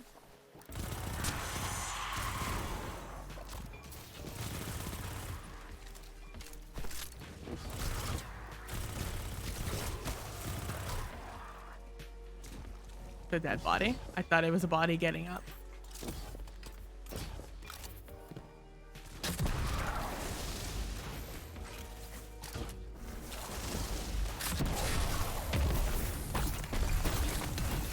At least it's no longer sticky nades. Thank God.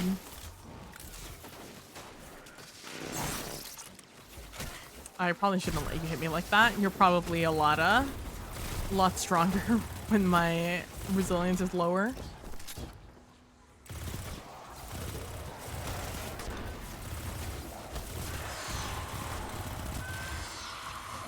I kind of want to do like a Lightlocke right at the beginning of a season.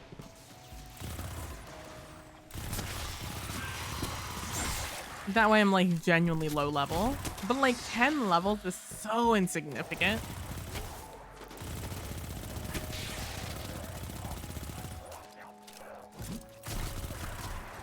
I really hope that Lightball drops immediately with a new leveling system.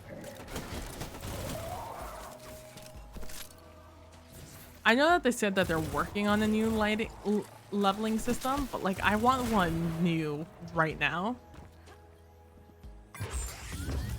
Oh, new armies. Oh, that's right. We got new arms. No, we need that. Oof. No, yeah, I'm keeping these armies. As cool as that is, I'm gonna stick with these. Ooh, resilience and strength might actually be worth it. I'm down 1 resilience or 3 resilience, but for 22 strength.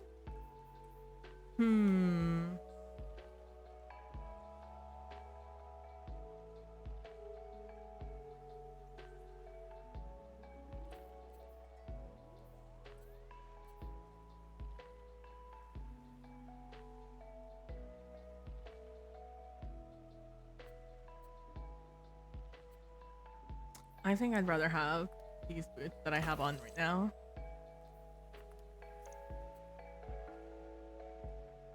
I think I'm gonna keep this. Although maybe it was worth it just so I can have thermoshock plating. No, it's fine. I fully laugh at those who don't understand what a Negroni, a Campari, or arable spritz is, right? April?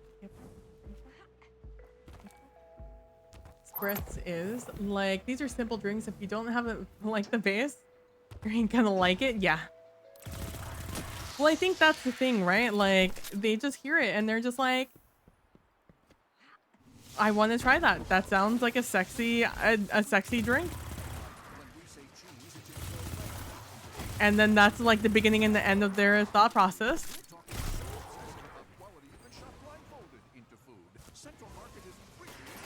Which would never be me, couldn't be me.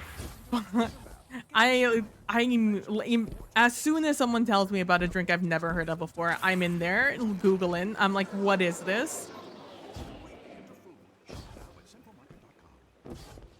To be fair, I don't think I can't think of where else you would really have a Campari though. And that people that wouldn't know what's in the Negroni would have had a Negroni.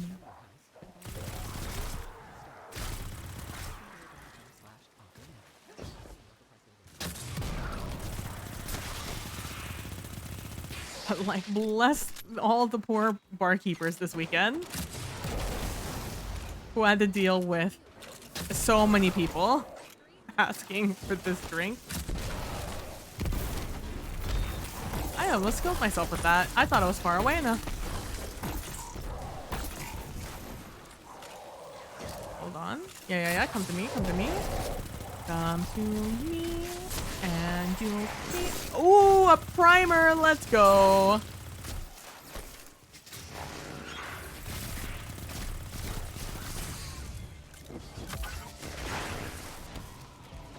I'm invisible. You can't see me. We'll go unlock that after we walk out.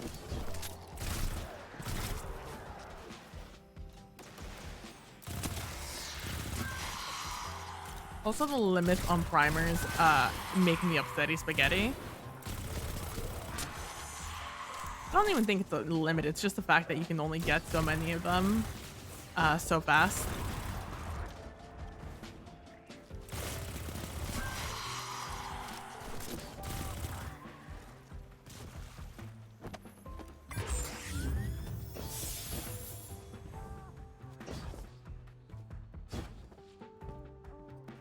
But yes, I also think it's very funny.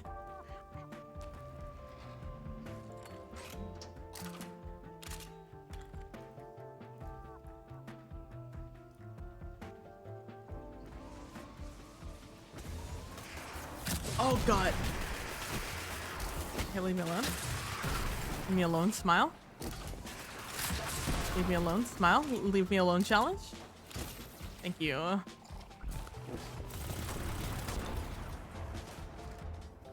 Those guys will wreck your day even if you're high level. Gonna do a quick look to see if there's... That could have been bad. I'm glad I landed on... Oh, there we go. I was gonna say I'm looking for a high value target. Let's see where they're gonna land. It's either gonna be the servitor that's gonna land up top, the first one we killed, or it's going to be the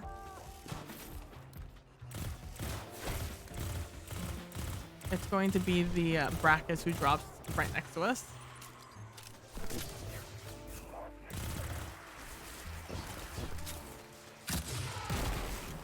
Oh, the 2 for feels good, man.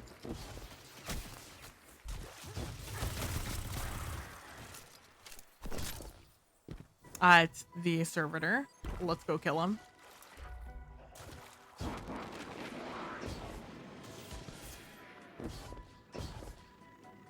Hello. Ransack servitor.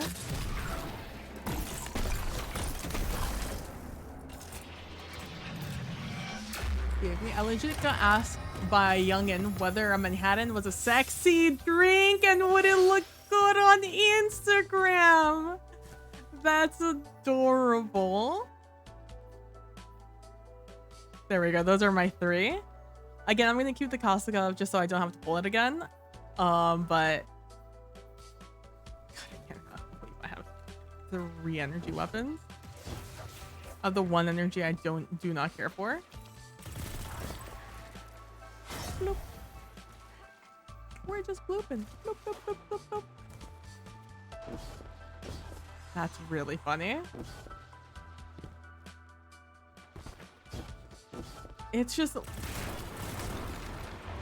social media is so interesting. The effects it's had on socialization.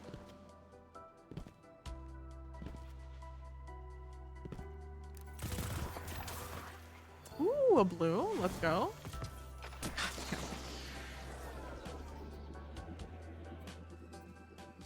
Like, I'm not gonna pick it. I need the resilience.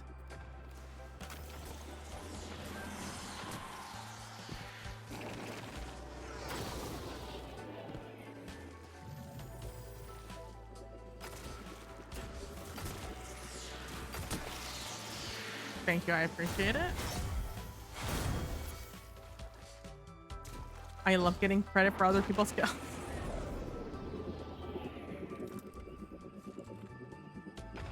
If you have to ask, it ain't for you.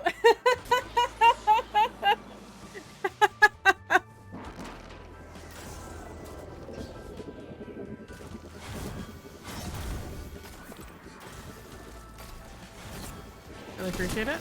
Really appreciate it. Good job, guys. Doing Lord's work. Have a good day. I'm off.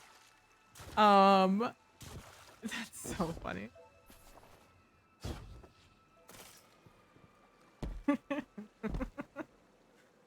God, I adore that. I adore that that was a question that somebody asked you. Is a Manhattan a sexy drink? If so, is it good for a picture?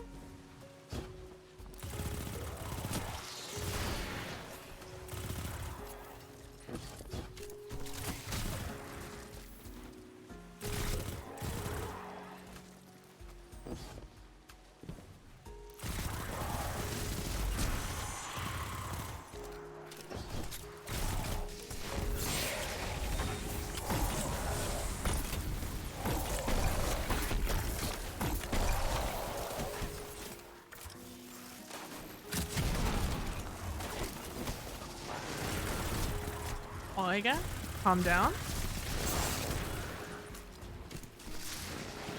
Y'all are right up on my boot. My boot.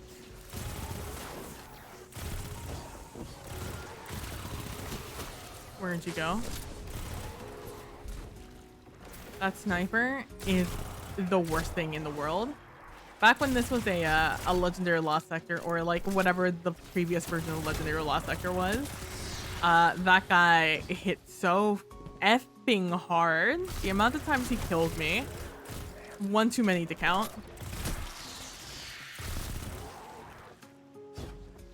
This is the same group who asked if I would like a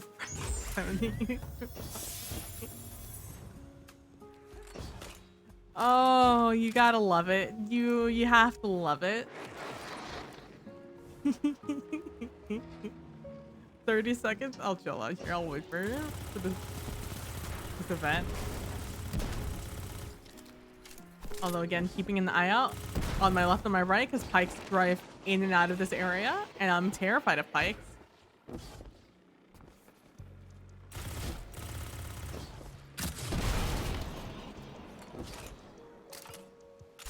Pike, they're scary.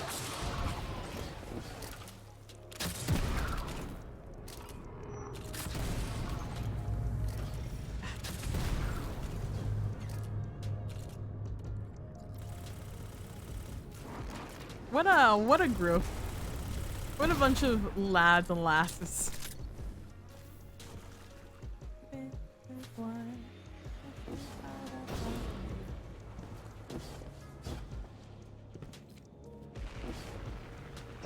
Death's my dad. What a name.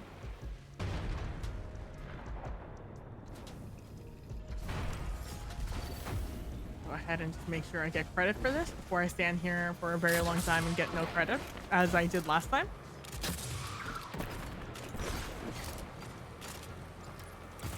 A hand cannon. Interesting. The game hand cannon. Let me switch over to this boy. Oh my god, the blows up. The explosions.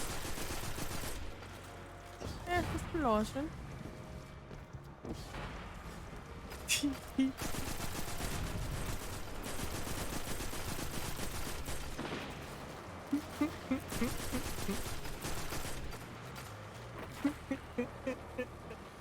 You think with a generation with the internet, the information in the world at their fingertips, they could Google that stuff themselves.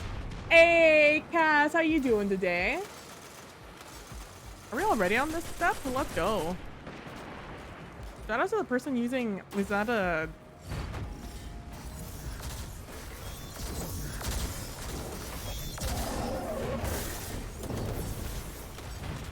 Yeah, sure enough, using Xenofish. Xenofog. Xenophage. Oh, an Umbral, let's go. Alright, we're definitely going to be going to the tower after this one.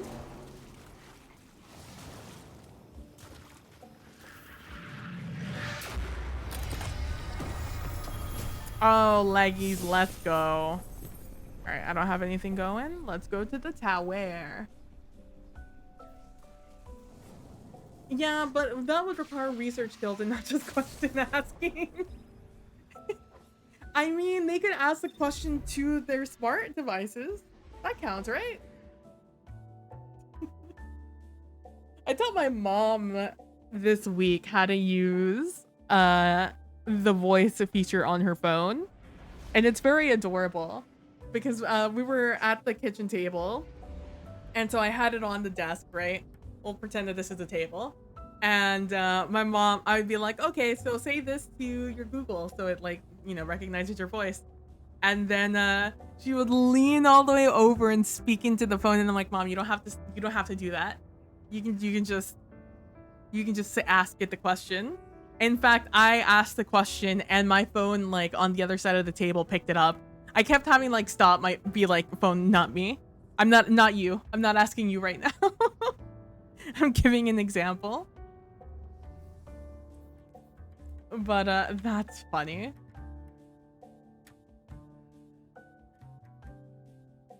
Yeah, overall this is just worse, so we can delete that one. I'm gonna want to keep this grenade launcher, which is awful because I don't want either of these weapons.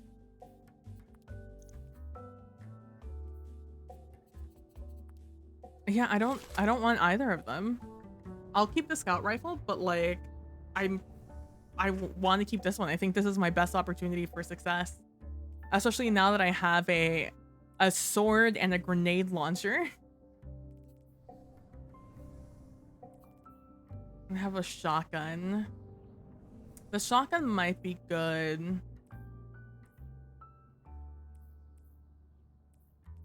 I'm trying to think what I'm gonna do. I don't know what I'm gonna do. That's fire research skills. Do they not teach the kids how to research anymore? Is that not part of the curriculum?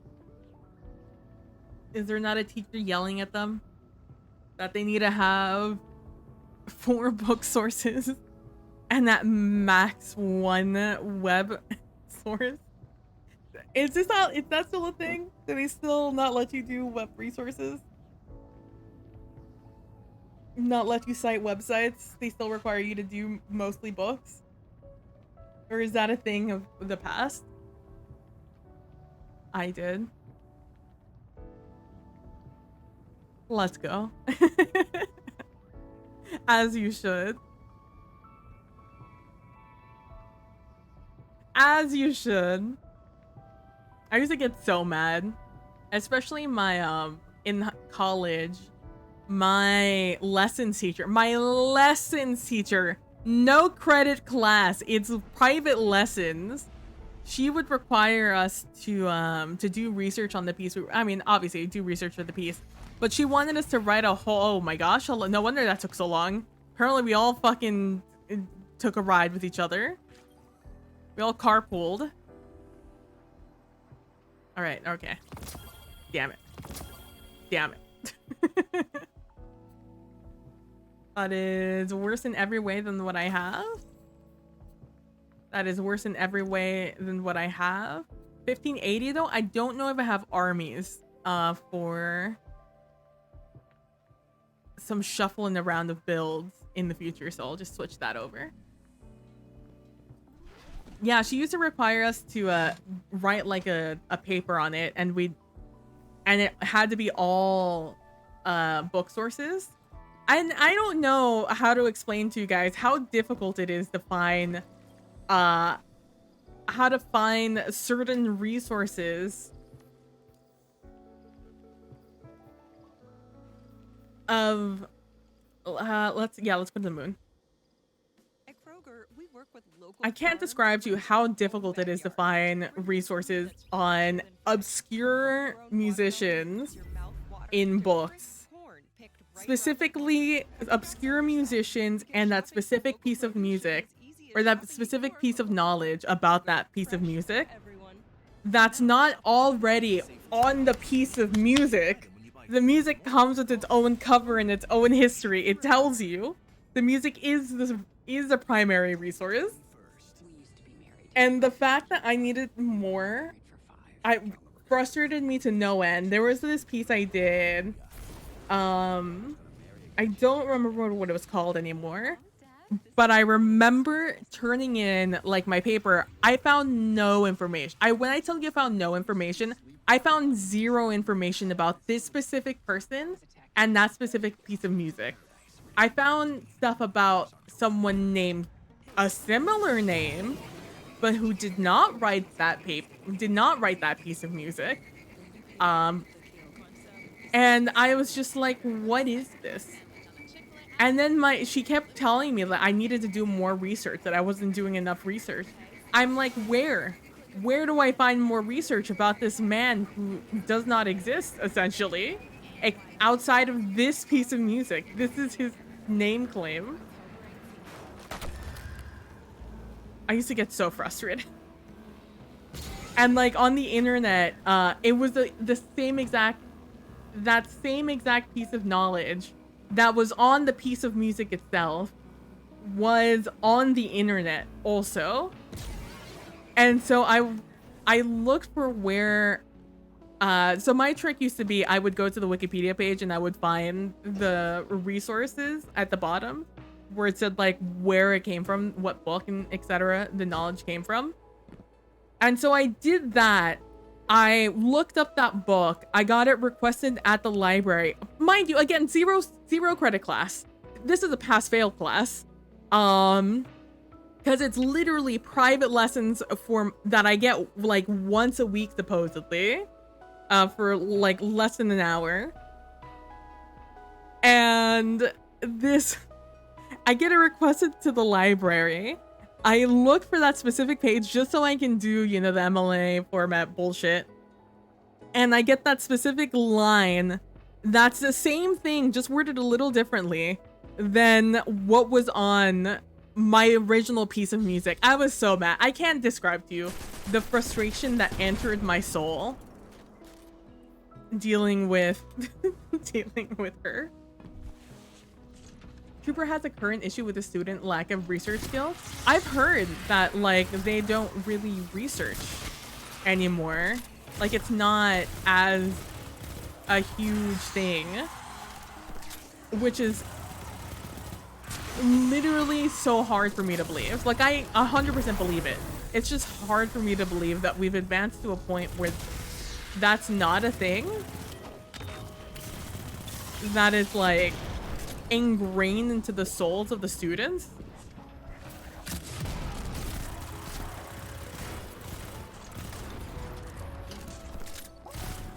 Because that was something like a hard talk to us. Oh my god. Oh my god. It's another arc energy. Give me anything else, please. There were 2 other energy types.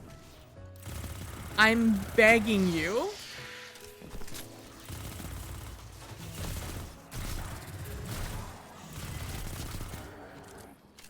They asked Google, check the 2 answers and stop? Yeah.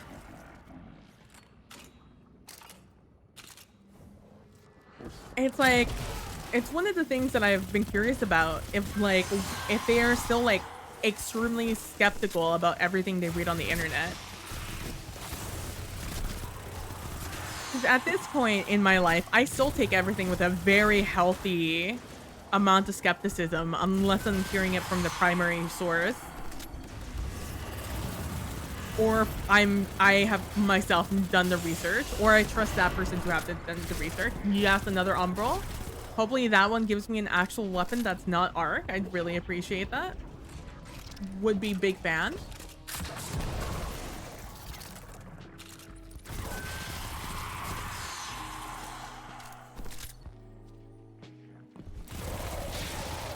Now, if she asked me to do research on like Bach, like that's easy. Bach is so well just researched. There's so much information about Bach in every single piece he ever wrote. But fucking I don't even remember what his name was. It was something George's. It's just, I'm still mad about it. Over a decade later, and I'm still mad about it. Because, like, my advisor came to speak it to me about how because in my review, apparently I wasn't showing initiative to do research. Anyways, it's fine. I'm not still upset about it. It's fine. But yeah, I just, like, at this point, I still approach everything with such a healthy amount of skepticism, especially if I read it on the internet. The amount of literal years it took me to get rid of the stigma that Wikipedia is a trash resource and that I should never even consider it for learning anything. It took me years after I had every single educator in my life ever tell me that it was a terrible resource to begin trusting Wikipedia. Though I still, again, I do check for my annotations and I do check the where they got their info at the bottom. And if it's not annotated, I disregard that line that I read.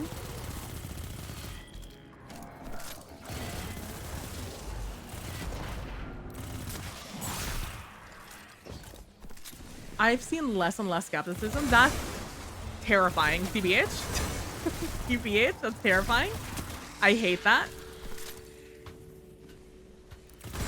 In an age where I feel like skepticism should be at its highest.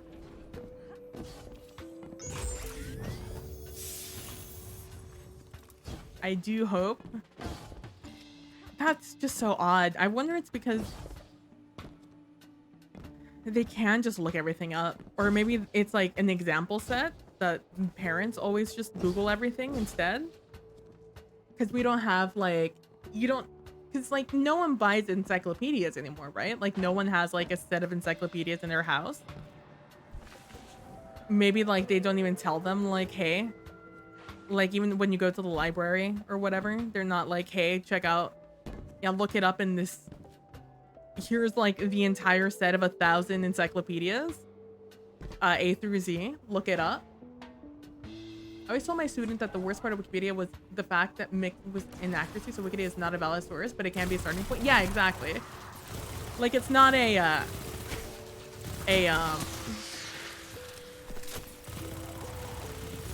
it's not your end all be all point. But if you're looking to just like garner information about a certain thing, I think it's a fine resource because it is so heavily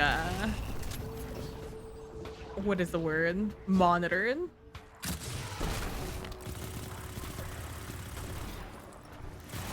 What gets changed and what doesn't get changed and stuff. But a big agree. And maybe that's why, because your parents no longer tell you to go look it up in the large list of encyclopedias. Or just like, because my household didn't have encyclopedias, but we did have like children encyclopedias. I think it's even called that. So they were just smaller encyclopedias. I think we still have them actually. Where it was like bite-sized information about a lot of things.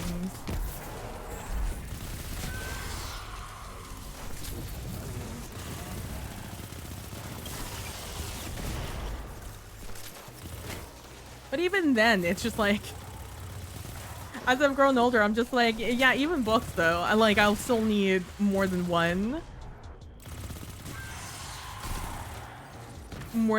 resource on topics, because I'm just like, yeah, I don't trust your knowledge on this. Even for history, there's some things that now I look for certain markers of on the research.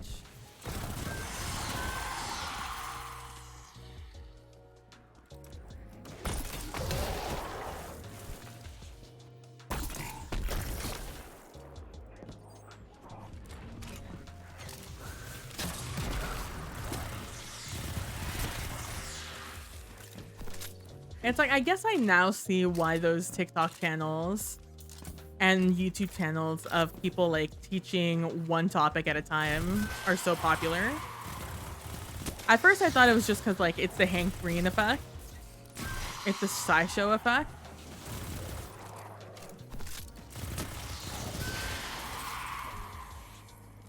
But now now I'm starting to see that maybe, while a contributing factor, maybe it's not just that.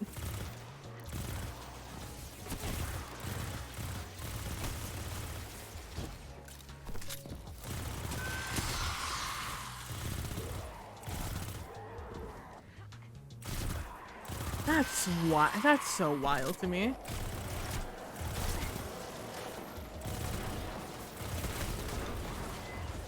That's such like a heavy part of education, of my education at least.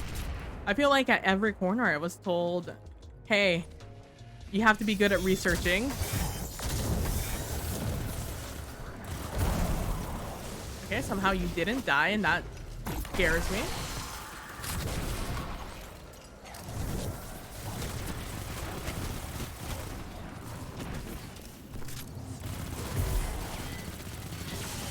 Now that's a research paper I'd love to read.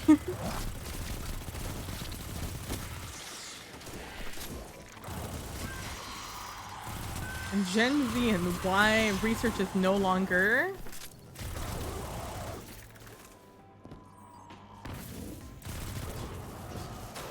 an important part of their education. Like, I still so firmly remember the day that like one of my teachers taught us about misinformation on the internet and why we couldn't trust everything we read on the internet.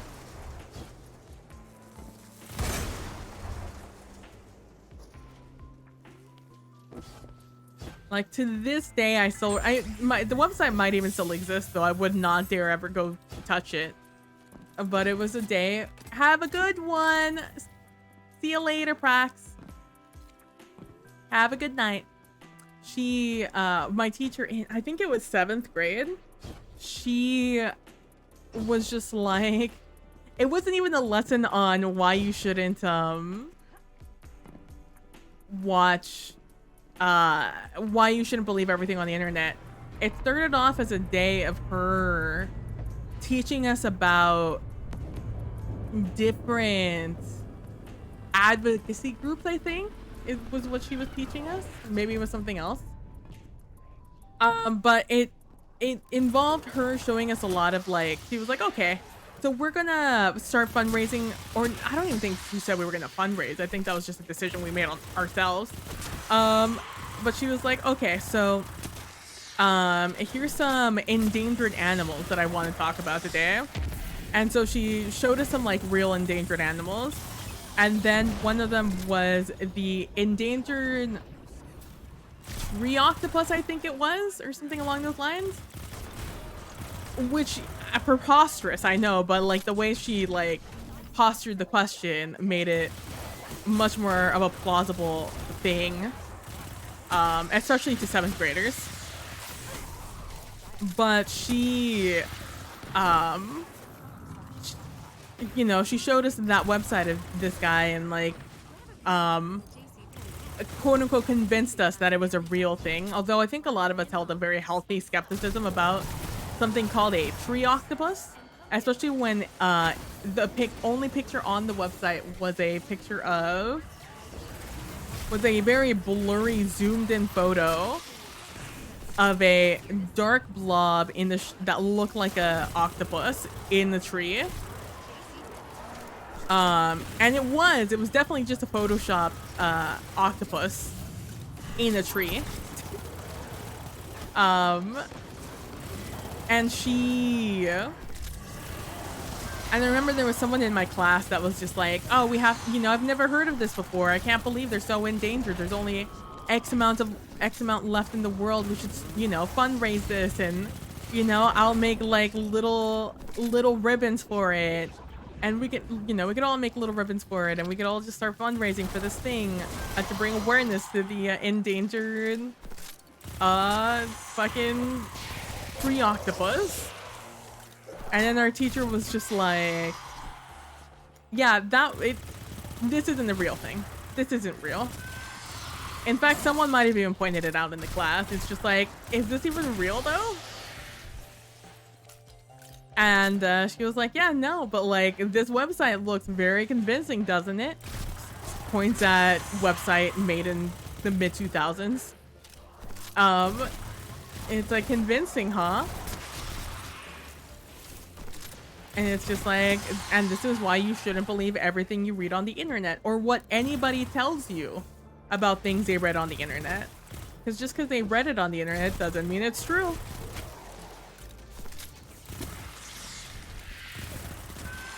And that's why you should always do the research yourself. Because I told you, and you believed me because I was your teacher and I told you. But just because I told you doesn't mean that you should believe me. Which, let me tell you, what a mindfuck in 7th grade for your teacher to tell you not to believe them when they tell you about information. I'm just like, what else am I supposed to do? That's like the entire shtick here. That's the entire point. It's like you teach me, and you just teach me. There's no I teach you. This isn't Pokemon, you know?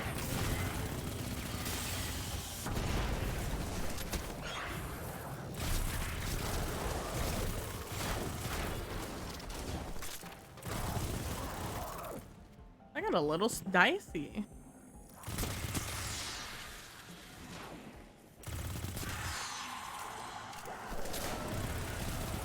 It didn't look like it, but it definitely got dicey there. Beach away.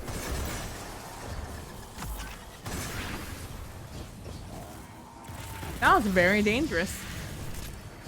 I think I thought I still had time because the servitor had just come out. But clearly I did not have time. Holy guacamole, bro. Straight up. Almost died there. Which would have been tragic. I really like this pizzicato.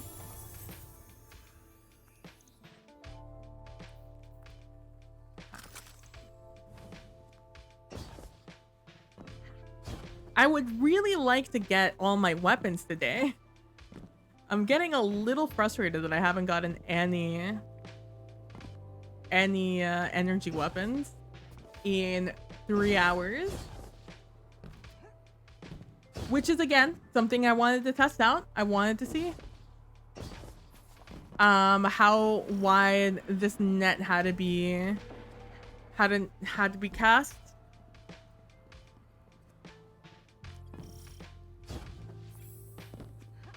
Because right now it's all about risk versus reward, right? Like, I am not at my strongest, and therefore I could very easily die in activities that I'm used to just like rolling through. For example, Altars of Sorrow. Like, that might be a good thing to go to. But I don't have a good weapon for an Altar of Sorrow. Oh, another blue. Nice. God damn it, it's another cloak. Dude, what a day. What a day to learn that the kids aren't learning how to research anymore. Information age, but at what cost?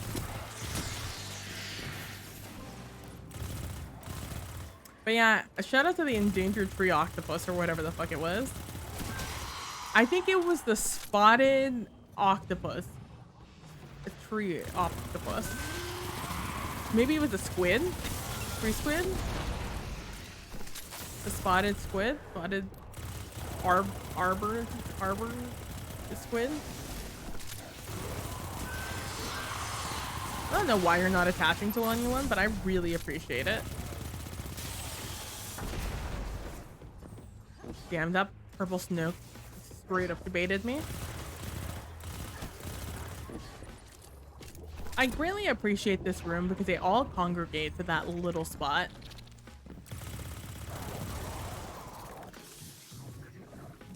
I see that's one, but where's the other? Okay. I'm coming up. Oh.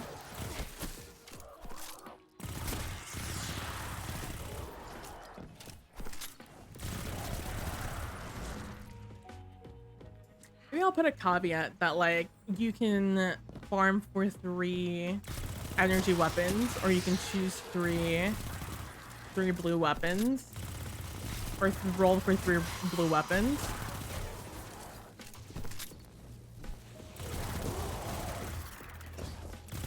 And then provide like a little spinner for spinning between weapons. Or like a list of weapons. And like a 1 through whatever. And you can just roll it on the internet.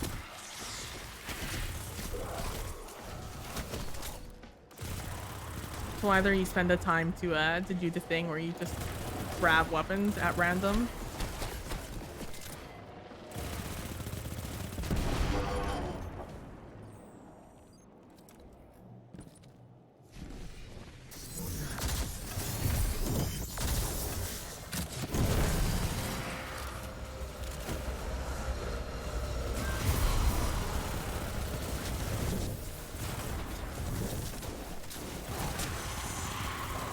Just straight up, my only goal with this first one is you should only have world loot. That is like my only goal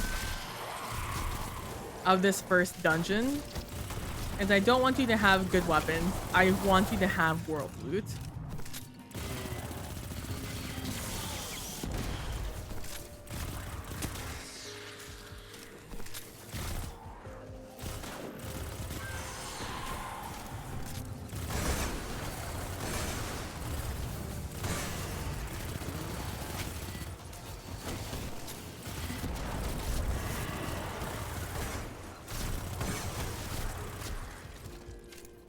Nice.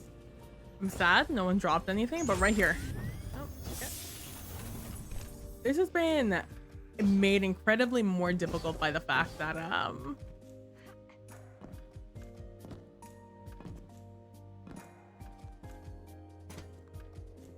that blues drop less often, and therefore loot in general drops less often in things that aren't playlists. Which I think was Bungie's plan, but I think it's a bad plan.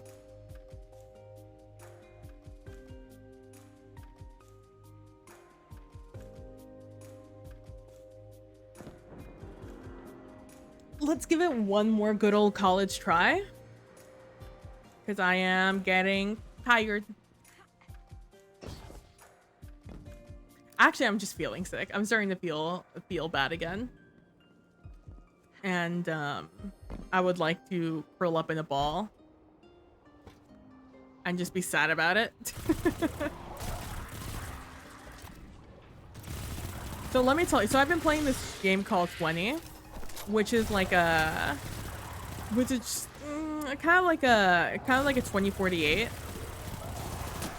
But your goal is to get to, or 3s. But your goal is to get to 20. So it's a bigger, like, it's a wider field. And it's like Tetris in the way that, like, the screen keeps moving up and up and up. while adding more and more tiles in. I don't really remember how 2048 or 3 is played. I never really played them. I just know that they existed.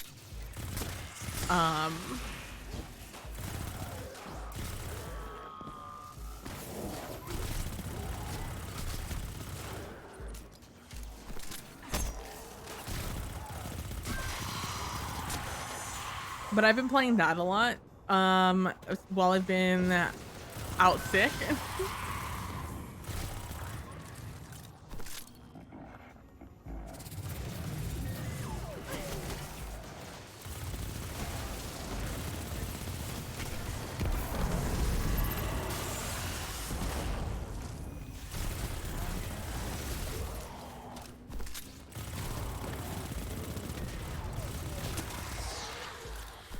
Sorry, I stopped here and I stared at Venus because I was like, Venus? We know Venus though. Neptune. We're doing Neptune with the Cloud Striders. Speaking of Cloud Striders, we did yesterday Bungie put out their coming out post. And let me see if I can find it. And it's actually really cool what they did.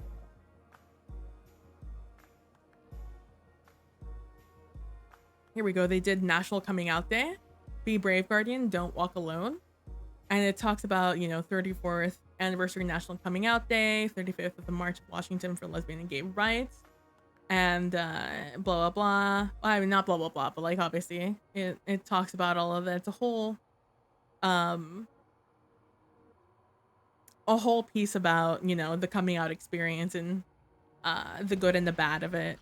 And how they love and accept you. But also they added a transmat effect permanently for everyone.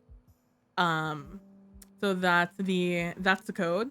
R9J. I'll type it out for you guys. R9J R. Thank you. R9J79M J6C. For the transmat effect, that looks like this.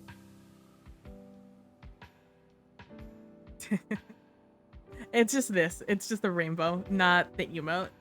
But it's pretty cool that they added this. I really like it. I still need to add it to mine. I always forget that transmat effects work because you rarely see them yourself. And then also you know, things to support Trans Lifeline, the Trevor Project, Human Rights Campaign. But also they did these cool wallpapers for all the characters in the game that have a picture that fall under that have a model, I should say, that fall under the LGBTQ umbrella. So we have our boy Saint 14. They are just a straight up a gay boy. We love that for them. We have Aramis, who is a lesbian, which I saw a lot of people just being like, oh, so they're finally confirming that all these people are LGBTQ. They are.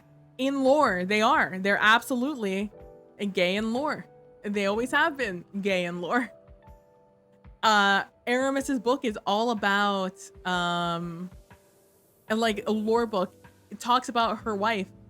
I think wife.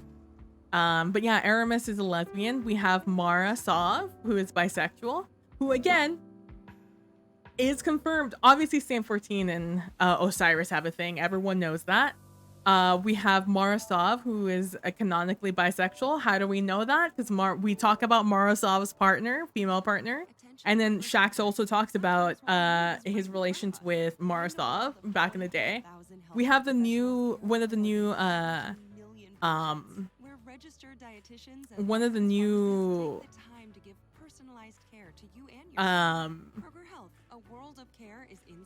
was hoping it would tell me the name of who it is. Then one of the new Cloud Striders, apparently they are non-binary, which makes sense. I feel like all Cloud Striders are going to be non-bin. Because I feel like that's just what the vibe is. And then the Drifter is pansexual, which I don't know too much. I know they're Cloud Striders, but I don't know what their particular name is. Because they're an NPC we don't know yet. It's so wild to me that they did this, but I guess they just wanted to get that that NB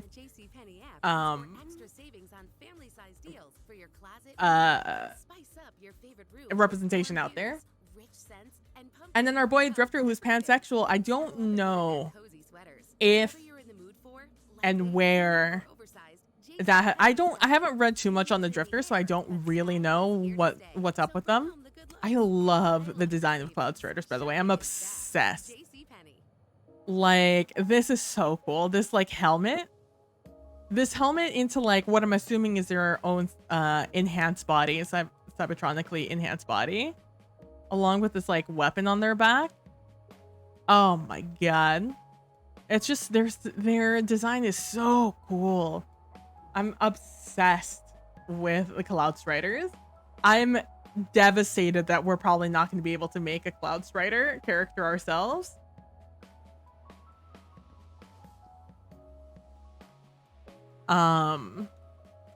If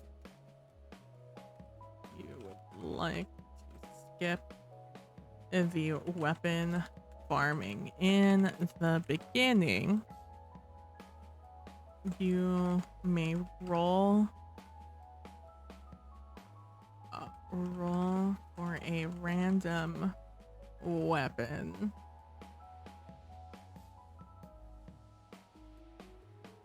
Random blue weapon. I don't think you can pull legendaries.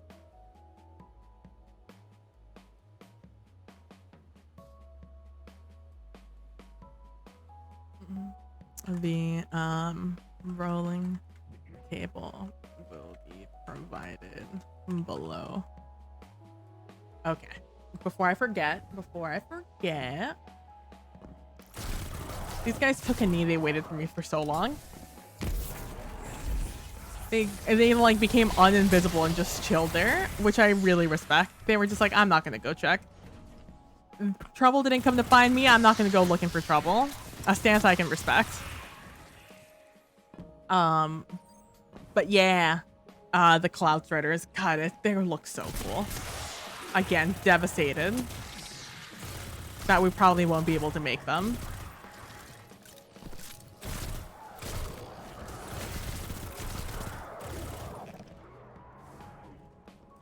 Imagine a Cloud Strider Guardian though. That would be dope. I'm very sad that we're setting up Neptunians to just die.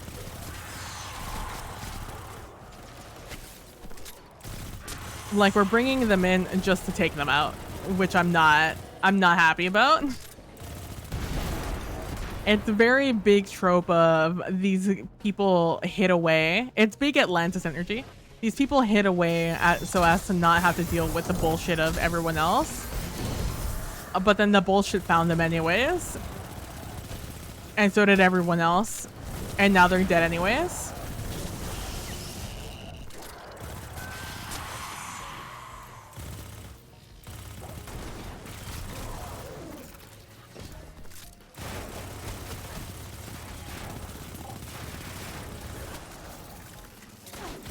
I would still like all of Seoul to be transported to Destiny 3, to a new location.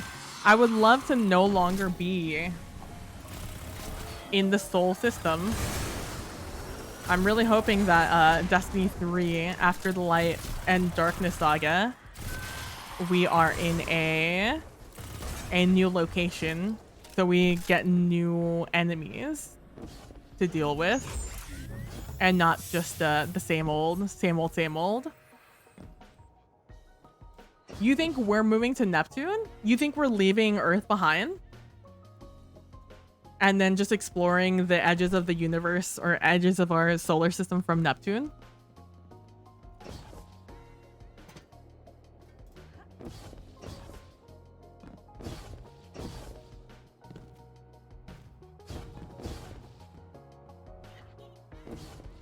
That would be wild. If they destroy Earth, wild. Dude, it is so laggy. I'm assuming it's all those balls over there. Holy. My frames drop so dramatically when I'm in that space. And just like that, back to 100. Wild.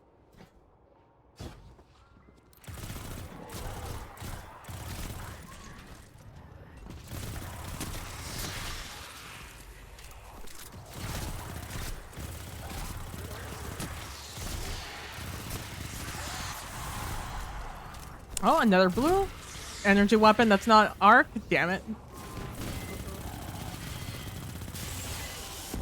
Just completely ignored this man. Nope.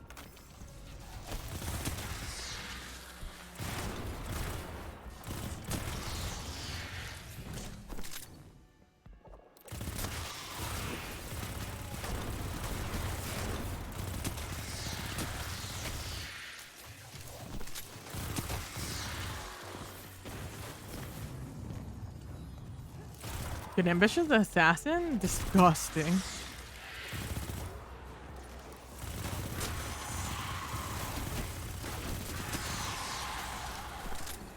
What are you doing, bud? You good? My mouse cord keeps getting stuck on something and it's so frustrating. Yeah, Witness is gonna smack us on Earth, force us to have to run when we end up on Neptune.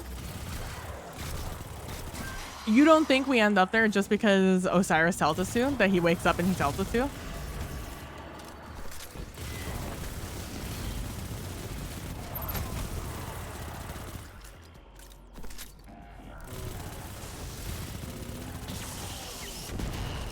You think that's what the fourth season's gonna be? Is the Witness appearing here?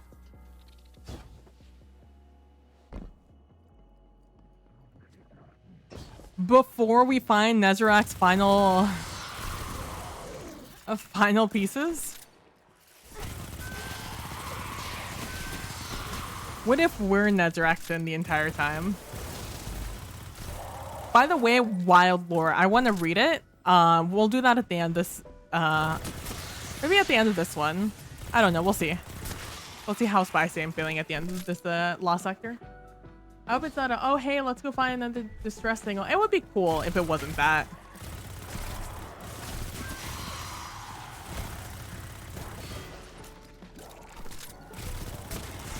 Well, I don't even think it's a distress signal. I think just Osiris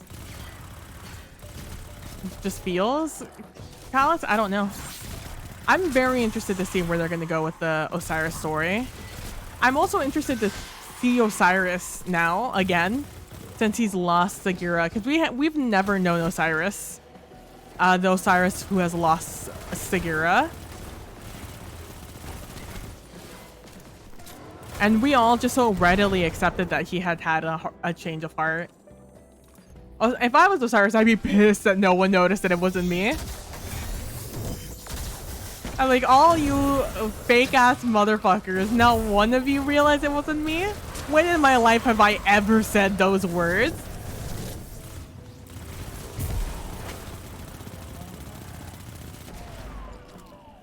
I hope Osiris is pissed at us. It's like a year? Almost an entire year?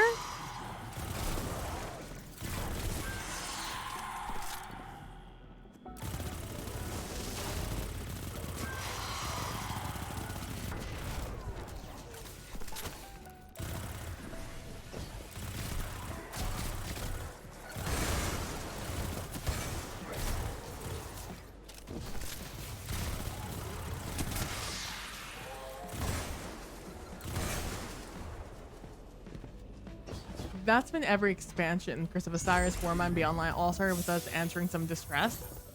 Damn, imagine skipping Shadowkeep like that.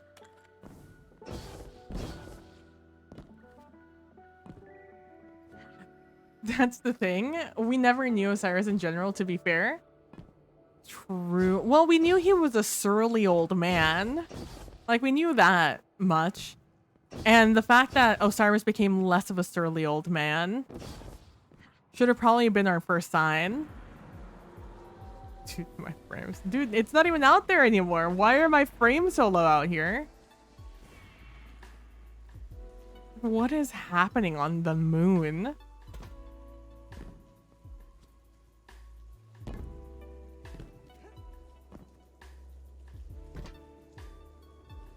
wild that this is Nezarek's ship, by the way, and Nezarek's ship was the one that called to us. It's just I haven't read the lore, so I don't know if they've addressed it, but that's wild.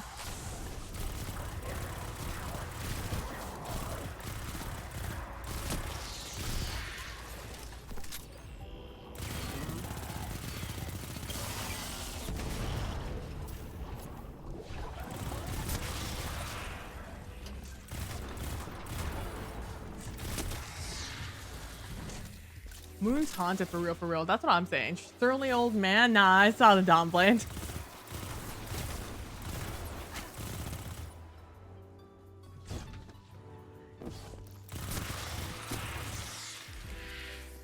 Haunting my frames, right? That's what I'm saying. Moon's haunted. What? Moon's haunted.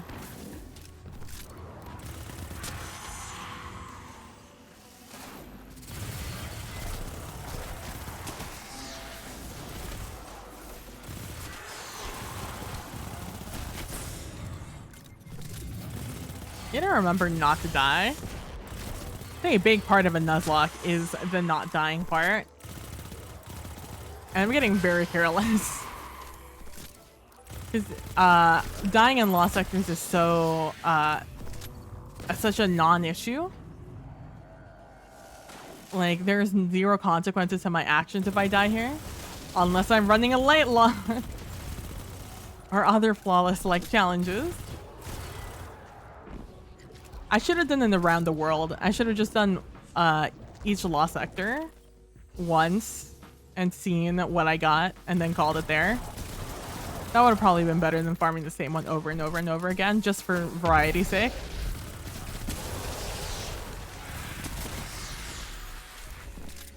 Even wilder being the fact that his tombs are backward in the Lost Sectors.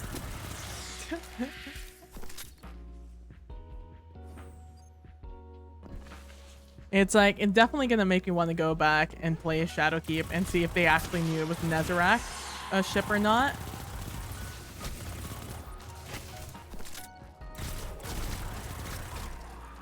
After we learn more about it, because right now I don't think I know nearly enough about it. Because like, it's so odd that those are the relics they chose. Because I'm just like, these are nothing. These are just random oddities. One of them even just being like a Cabal body. And I'm like, how are you telling me that Nezarec had this the entire time from before the collapse? What does that mean?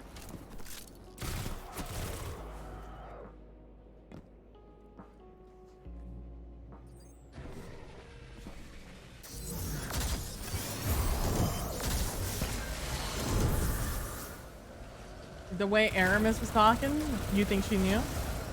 That it was Nezarec or that...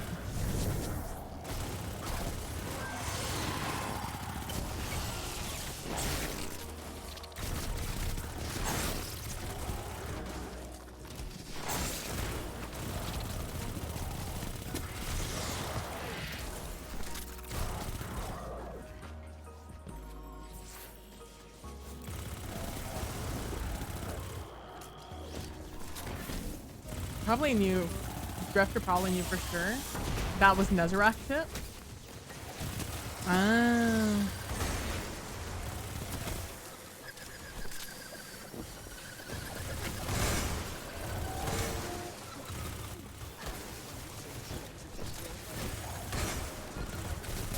Hold on, the one thing that can definitely kill me are these exploders, so I'm terrified.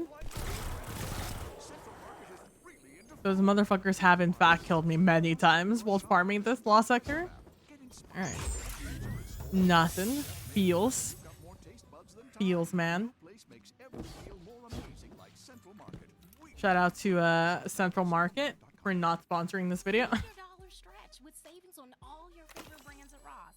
Say to saving 20 to 60% off department store prices every day on fall boots, sweaters, pants, and more. I mean, how though? How would Drifter know?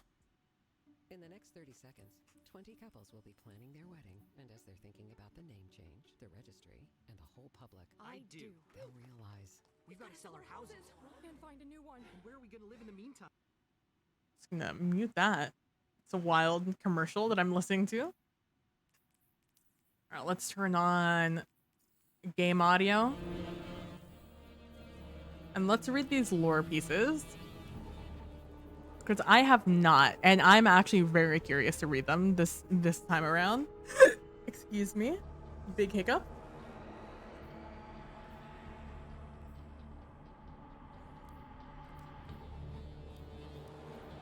It's none of those. This one. Above all else. Are you going to tell me who this is by?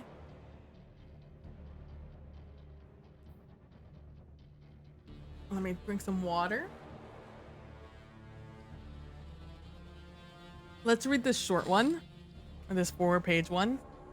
All right, so above all else, the long drift. My family named me Ithrix, sturdy heart, and held me aloft in the shadow of the great machine. My birth name was chosen to extol my strength as a hatchling. My chosen name would be aspirational. On my third molting, I chose the name Inax, gentle hands. I would be the greatest weaver our house had ever known. I was so sure of it. Then, our world ended. Then, I was sure of nothing. The end of our civilization came from the outside in, like a hand closing around a throat. At first, it didn't feel real. Reese was gone, and my house was trapped aboard a ketch, knowing that there was nothing at our backs. For so long, we broadcasted distress calls into the dark, hoping for others on the long drift to find us and offer succor. Help never came. Every satellite world we visited, the story was the same. Desolation, death, despair. Weeks of searching turned into years. I feared we were the only ship that slipped past those proverbial fingers of destruction. Were we the last? We had to continue hoping it wasn't so. As we drifted among the stars, we inevitably lost members of our house along the way. I wove the finest memorial shrouds for our dead so that they could rest in security and peace. Then, as the egg cloth ran out, we could not give them the dignity of binding. My gentle hands were eventually used to separate dead meat from carapace. We would not starve in the dark. My son was brought into a world of isolation, abandonment, and suffering. I should have crushed his egg and woven it into cloth, a regret I will always carry. My sentimentality for the old world won out, and bitter hope for a future stayed my hand. I named him after my father. I did not know if we could carry on our house's tradition of birth names and chosen names. What purpose did it serve now? What did it matter? My son's father died weeks after the birth. He was not missed. It was better that way. His death was something I did not regret. It would be years before we encountered another catch. It bore the sigil of House of Dancers, renowned for their skill with the machines and their great generosity to those in need. Their Kel agreed to send an emissary to discuss our needs. I knew this emissary. Aramis. When we were children, all I knew of her in adulthood was that she had a wife and hatchlings. I had hoped the whirlwind had taken it all from her. I hated myself for wanting that. Aramis was no longer the meek child I once knew. That much was certain. When I greeted her aboard my ketch, she brought 2 hatchlings with her, just barely old enough to walk on their own. They were mischievous little things, the round one constantly trying to tug the taller one's arms off until Aramis disciplined them. I carried my son, swaddled to my chest, as a show of trust. Negotiations between us were tense. I quickly realized that the House of Dancers had no interest in sharing their resources, but rather in assessing our own vulnerabilities. When it was clear to Aramis that we could not be easily disabled and stripped of our aether, we found a compromise. House of Dancers would be supplied with materials for repairs, and in turn, we would take on some of their people, along with a fractional store of ether. She was sending them to die with us, rather than condemn them to the cold, uncaring depths of space where her people could see. I learned who Aramis had become and what ideal she lived by. 2 hands in greeting, 2 hands concealed. It was an inevitable, inequitable deal, and Aramis knew it. The alternative is death, she offered me. A coward's voice slipped out of my mouth when I declined that choice. I asked her where her wife is, hoping I would inspire her to feel, for a moment, as hopeless as I did.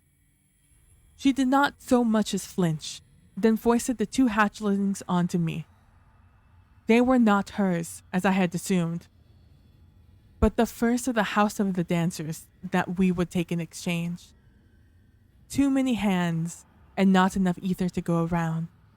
The simplest solution was also the most difficult one. We had to find a way to thin our numbers again. That is horrifying. What a horrifying page of information. Holy shit. That is some sci-fi horror shit. Are you kidding me? Fuck. True, that's true, Callan. He did know, probably. I think just to understand, what the fuck is happening. Like, what is the whirlwind? Because we'd always heard about it, but always it's another thing.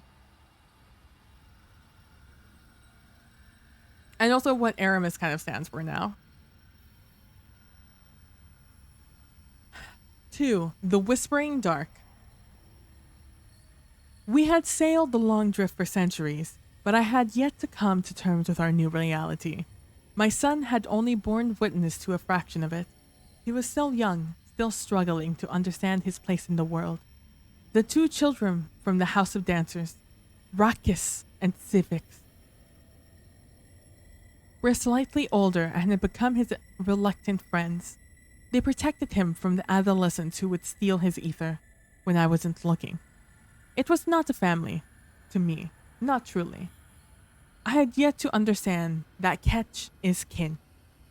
Once we found the great machine, we learned that it had uplifted a whole new species, granted them power beyond anything it had ever bestowed to us.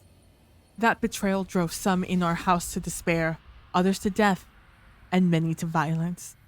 Adapting to this betrayal was to be our next challenge. I listened to the poison-minded advice of soft-shelled cowards and tried to speak with the great machine's new chosen, our usurpers. They repaid the machine's kindness with violence, killed 3 of my closest friends. I later discovered that they shucked their carapaces and wore their shit in his armor. We learned all we could about these usurpers, like how their limbs were supple and could be pulled from their bodies far easier than our own kind. I came to love the sound of their screams. If violence was the only language they spoke, so be it. Time had made me fluent. Some of my house refused to abandon the old ways. The fools draped themselves in naive raiment of splicers, praying to a god that doomed us all. They could contemplate their failure with what was left of their lives in the cold dark. I had no time for them, save for goading them into raids. If we wanted to retake the great machine, we would not do it by prostrating ourselves to like weeping children. We would take it back by force. We killed the machine's chosen, taking what we could, rooting through the rotten innards of their dying world. We took refuge in the shadows of their dusty moon where the usurpers' ruins stuck out like bones from the dust. It was empty. It was silent. But there was value to be had in picking those old bones clean. On one such expedition, I had strapped my son to me and set out to pick over a bounty of bones. But it was not the spools of spinnacle, the blades of hard sheet, or fragments of clear cut that proved the most valuable. It was what we found buried beneath the bones, what was buried deep. We traversed that day into dark tunnels where something hideous festered beneath the moon's surface. Horrific creatures that stank of wet soil, shrieked like dying animals, and tore at flesh. They possessed a ferocity we had never seen before, and my raiding party was being whittled down one by one. But when it seemed like those creatures were to finish the rest of us off, they relented. They appeared to hear something. Something that terrified them. Something that left us to wonder, what are monsters afraid of? The creatures scurried back into their warrens and vanished into the subterranean temple that spilled out of. And for a moment, I thought I heard something too. Something soft. A whisper. But as forceful as a scream, that was when we saw it, situated in the rift beyond the temple, the true treasure of this dusty tomb. A pyramid of jet black, opening its doors for us. Fuck.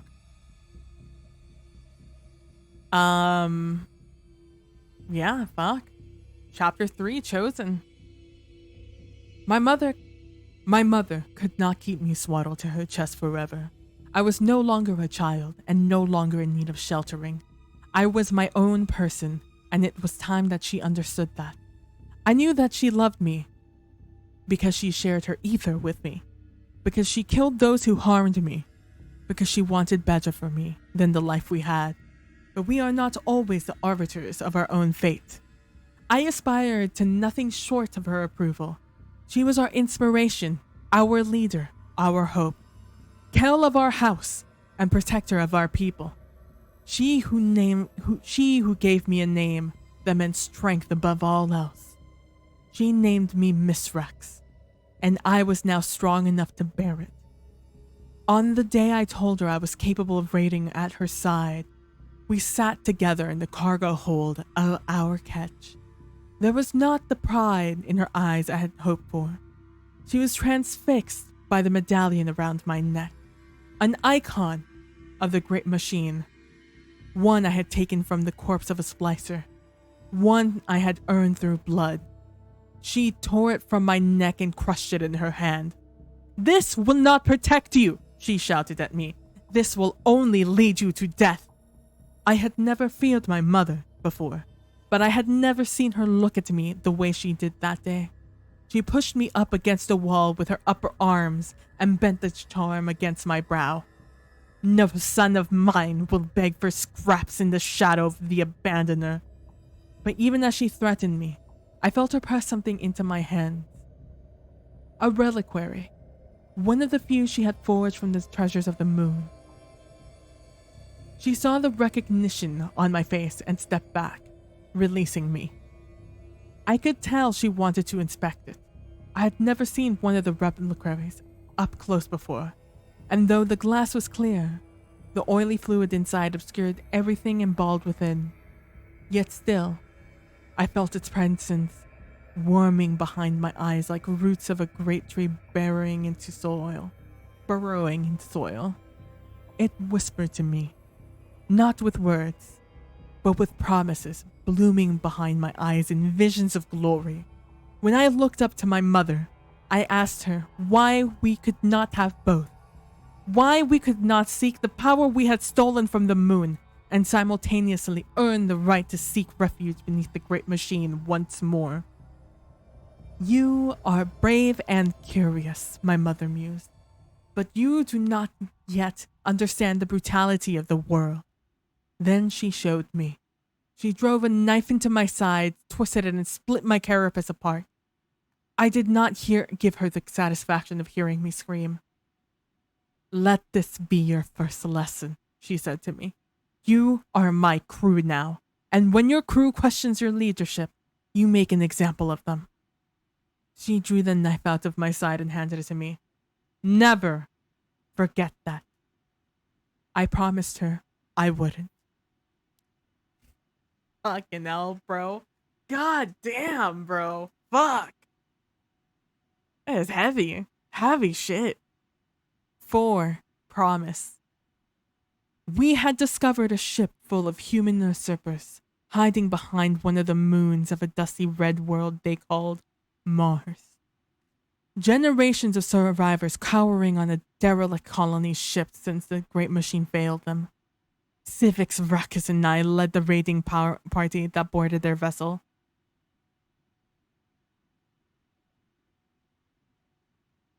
The humans were malnourished and pitiful, yet they still tried to fight us. The battle was short and brutal. I watched Ruckus rip an usurper's arms out of the sockets and throw them to the floor.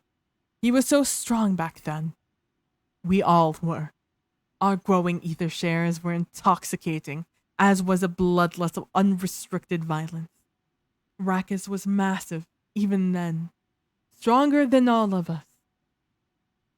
One of the human champions, if they could be called such, challenged Ruckus. The rest of us stood by as he tore the human's limbs off, one by one, then crushed what was left of the champion's head between his hands. The other humans threw down their arms and begged for their lives of those who did not fight. Noble, but foolish. I corralled the survivors into an airlock and sealed them inside. Ruckus and Civic disagreed with me on how we should handle them. Ruckus suggested they would be more valuable in servitude rather than being given to the cold dark. Imagine it, he asked of me. Usurpers wearing the sigil of our house, doing our bidding for us. Civix was amused by this notion. Usurpers serving us, he said with delight. We could seal back the great machine's favor by taking from their identity. Ruckus reached for the airlock controls, and I struck his hand away. He looked at me with confusion and attempted again. Disrespecting my leadership in front of others, I knew I had to do something. Without hesitation, I evacuated the airlock into space, killing our captives. The brothers, angered, fought back. I held honor to my aspirations, strength above all. I butchered half the dregs loyal to Ruckus and Civix, then turned my blades onto the brothers. In spite of their struggle, they ended the battle at my feet, half their followers dead and the other huddled in fear. My mother was fluent in the language and violence, but I was eloquent. I marooned Ruckus and Civix on an asteroid for their final punishment, along with their surviving crew, and left them with a knife and my mother's lesson. When your crew questions your leadership, you make examples of them. I returned to our catch, towing the derelict colony ship. When I told my mother what had come of Ruckus and Civix, I expected her to approve. But instead, I saw something haunted in her eyes. I thought she was ashamed of me, of what I had done. But I was only following her example. I was victorious, and yet in victory, I felt emptier than in any failure. It was not until much later that I realized the truth. My mother was not ashamed of me. She was ashamed of herself. Fucking hell, bro. God damn. That's...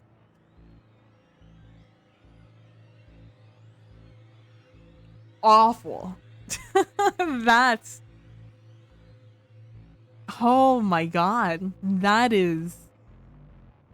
wow. Huh. Above all else. God damn. Is that the symbol of the house? Of their house? House of... what was it?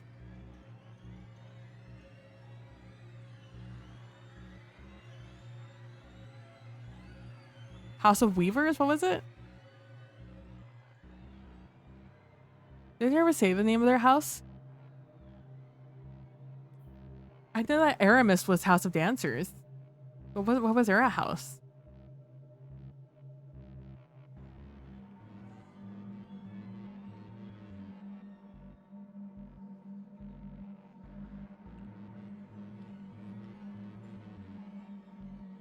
Oh, I guess they never said.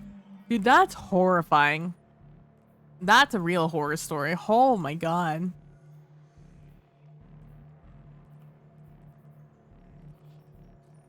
What's the other one? It's not Captain's Log, right? I wish these had, like, dates you unlock them. Or like the Triumph told you which one it was. No, this is a different captain's log.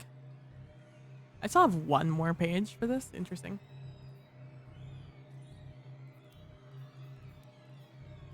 Is it also on this one? Is it between stolen? Is it this one?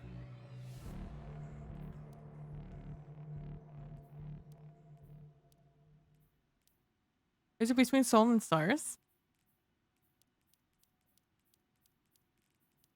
This one's pretty short. Okay. Between stolen stars, one the. I can't remember what Aramis's voice sounds like. You are cold, child. Aramis's world was a choking smother of darkness and pain. She could not move. She was only vaguely aware of the voice. We have a use for you. A massive frozen splinter sealed her eyes. How long has she been here? We would have you find something for us. Something which was lost. The voice swirled around her like smoke, echoed inside her mind. Though terrifying, it was something to focus on amid the surrounding nothing. Who was speaking? Answer. The voice, convincing and commanding. Aramis paused. As if in response, her perception began to dim, and she felt the crushing darkness closing in around her once more. There was no fight here. This was no choice. She remembered her people. Yes, she thought, and the pain ceased. Gather those who would serve you, and know you serve us. A surge of images filled her mind, tendrils of inky vapor trailing through stars, hidden vessels secreted among long-forgotten treasures, a whisper rising to a roar, the great machine beginning to awaken. And then from everywhere, shattering. A Rask sat in the heart of his catch, lit only by the weak amber glow of his view screen. He frowned. He charted another trip through the Themis cluster with a quarter load of phase glass. The job would barely pull enough to cover the voyage. The ether reserves were dangerously low. How long could his crew? A blinking light caught his attention. Chatter on the long dormant channel. Erisk leaned forward in his seat, his ancient leather creaking as he moved. He tapped at the screen with one gnarled claw. The missive was direct and merciless. A jagged grin crept over his face. She hadn't changed. The comm system squawked from disuse. Below decks, a patchwork band of dregs and marauders looked up in confusion. A call's gone out, a Rask's voice rasped from the speakers. Raise the old flag. We sail once more. To jurisdiction. And if Mara demands his extradition, Ikora crossed her arms behind her back and arched her eyebrow at Zavala. The Vanguard leaders were sequestered in Zavala's office. A terse missive from Petrovenge lay at issue between them. Then we'll happily accommodate her, the commander responded with a wry smile. But I suspect Mara's attention is elsewhere. Perhaps she needs a reminder, Ikora floated casually. It would give us the political cover to act. It would, Zavala frowned. But even if we evict him, I'm reluctant to send him back to the reef. Ikora chuckled dryly. A fate worse than death. I can only imagine what the Techians have dreamed up for him. Besides, the commander said, turning an asylum seeker over to the Awoken would needlessly provoke the Elixni. He tried to keep his tone light, but it betrayed him as he felt the seeds of an argument started to form. True, Ikora shrugged, but Spider's very presence in the city is a provocation. You saw what happened when the House of Light arrived. All the unjustified hatred. Zavala grunted in reluctant acknowledgement. In Spider's case, the anger would be entirely justified, Ikora pressed, trying to forestall Zavala's inevitable objection. He would give critics of Elixir resettlement plenty of fresh ammunition. It would set relations back a year, and we've only just stabilized. You're right, he conceded. Spider's more trouble than he's worth. Ikora sighed. If I'm right, then why are you about to fight me on this? Zavala smiled softly. They knew each other so well. 2 reasons, he replied. First, Spider is something of a cultural liaison between the Elixir and humanity. He was welcoming to the Guardians when most of the shore was still a war zone.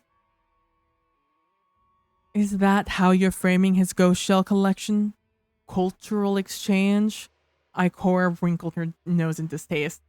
That's a mark against on my ledger. Mine as well, Zavala replied. But we have to accept the Elixir for who they are. Warts and all. If we are going to live with them, we have to understand them. And nobody understands both sides like Spider. And second, Ikora prompted, we never know who might become an ally. Zavala gestured in the direction of the Elixir quarter below.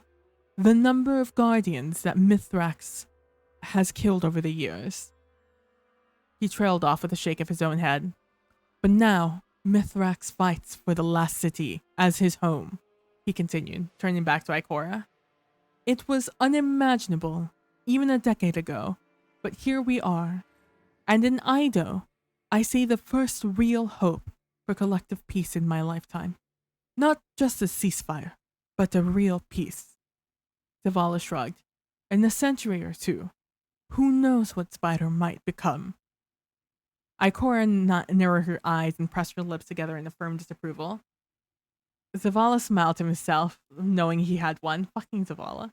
3 trust. Ooh, this is Eris more than Drifter. Here we go. Let's go.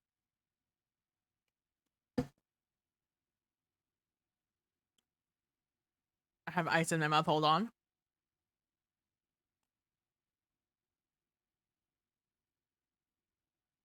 Here we go. Eris Morn's workspace was organized, clean. A camp stove, a burned wok, a crate of rations to keep her fed until the next supply drop to Luna. A metal work table with a neat arrangement of medical equipment, carefully kept. Half of a thrall's skull, a saw resting at its side, a collection of discarded chitin, a guide skein of hived leather. Drifter picked up a jar from a shelf. The container was filled with pickled hive eyeballs, the green dimmed by death. You live like this? Drifter asked, incredulous. Eris looked at him with a frown. What do you mean? Like what? Drifter gestured around the room. When she said nothing, he continued. You called the derelict a heap. You called a derelict a heap. I don't know how to do Drifter in short sentences. She switched on one of the harsh halogen lamps hanging over her work table. The light cast everything in hard lines of shadow. It is. So what'd you call this? He shook the jar of eyeballs. They rolled and thumped together in the glass container before settling into a teeming stare. Eris silently returned her gaze to the reliquary. It was an unassuming vessel, its contents obscured save for a strange interior glow. Undoubtedly, the scribe of House Light has examined these, Eris said. Why bring one to me? I ain't exactly a darkness expert. I see. She felt the grooves and patterns on her fingertips as she turned the reliquary in her hands. She felt the shift and shudder of the darkness as it responded to her touch, to her silent inquiry. She ran the pad of her thumb over the seal's edges. When Drifter had first offered the relics to her, Eris had called them a gift. Now that she had one in her hands, she did not think she should unwrap it. She looked back to him. What is your motivation for helping the Guardian? I do not assume altruism. Drifter gave her a look of mock offense. Hey, why not? I did assume deflection. Speak plainly. Drifter fell silent for a moment. His face was pensive. When he finally spoke, his words were carefully chosen. The Elixir need a win, he said, looking away from her. After all that, the Vex, salvation, everything, House Light needs a win. And defeating Aramis will be a win? Yeah, hope it's 6 this time. Drifter leaned back on his heels and grinned. Plus, always nice to be owed a favor. Don't know if Spider will make good on his, but I bet Captain Kell would. Again, deflection. She placed the reliquary down on her work table. Drifter didn't move to pick it up. You sure you don't want to keep him? His tone was genuine. Eris considered this. Not the offer, but the sentiment behind his words. The implicit, unspoken faith. You trust me? He shrugged. Who wouldn't? There was a smile, slight, careful at the corner of her mouth. Something close to delight. Then stay. Be silent and listen. I have thoughts on their utility. Drifter did as she asked. That's cute as fuck. I'm not gonna lie. That's cute as fuck. An ether fizz. Sorry, for Law of the Land. An ether fizz, Spider called to the Drek behind the bar. For our fearless Cal. Spider sat on his makeshift throne at the back of the ether tank, surveying his tiny fiefdom. He beckoned Mithrax to approach. To what do we owe the honor of your presence, Mithrax Cal? Spider asked loudly, overpronouncing the human version of his name. Surely you have more important people to see than a humble entrepreneur like myself. Those at the top of the tower, for instance. Mithrax noticed a few sharp scoffs amongst the crowd as at Spider's mention of the tower. I wish to make clear the rules of the Elixir Quarter, Mithrax said, so there are no misunderstandings. Of course, Spider proclaimed with faux deference. Misunderstandings are how people get left behind. We wouldn't want that. Oh, I'm glad you read the other one first now. That's ooh, them fighting words. Them are fighting words. Mithrax huffed at Spider's indelicate allusion. His retort was interrupted by a polite chitter at his side. He looked down to see the Dreg from behind the bar for a small ether canister. Mithrax attached the ether canister to his rebreather and took a sharp pull. He was pleasantly surprised by the sensation. It was once filling and effervescent. It was at once filling and effervescent. The House of Light had been living on the most basic ether for so long that he forgot how delightful such concoctions were. Spider noticed the Kell's appreciation and scoffed. So, the rules?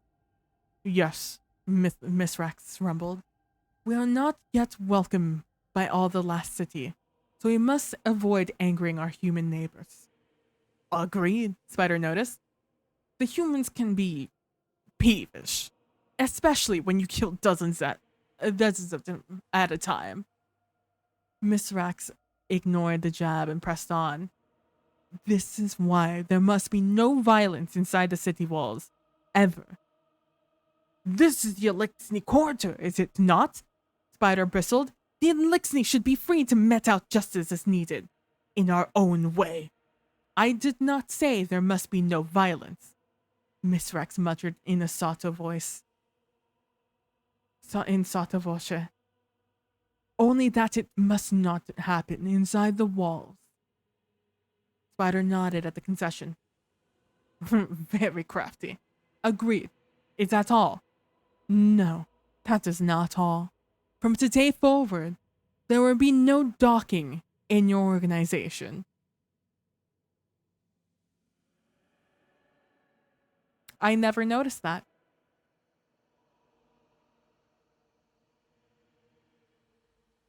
I thought they lost their arms fighting. I never.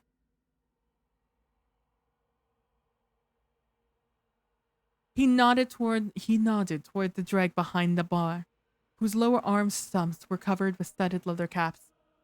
What? Spider exclaimed. That's preposterous. Elixir have been docking drugs since the whirlwind. It's tradition. The crowd murmured restlessly at the prospect of confrontation. Not in my house, Miss Rex boomed. The room went silent. Miss Rex turned to address the crowd. I am Kel, and I decree that no elixir in the House of Light shall be docked. He turned back to the spider and lowered his voice. Unless you wish to be the exception to the rule. Spider chuckled. There's the Miss Rex I knew, he said slyly.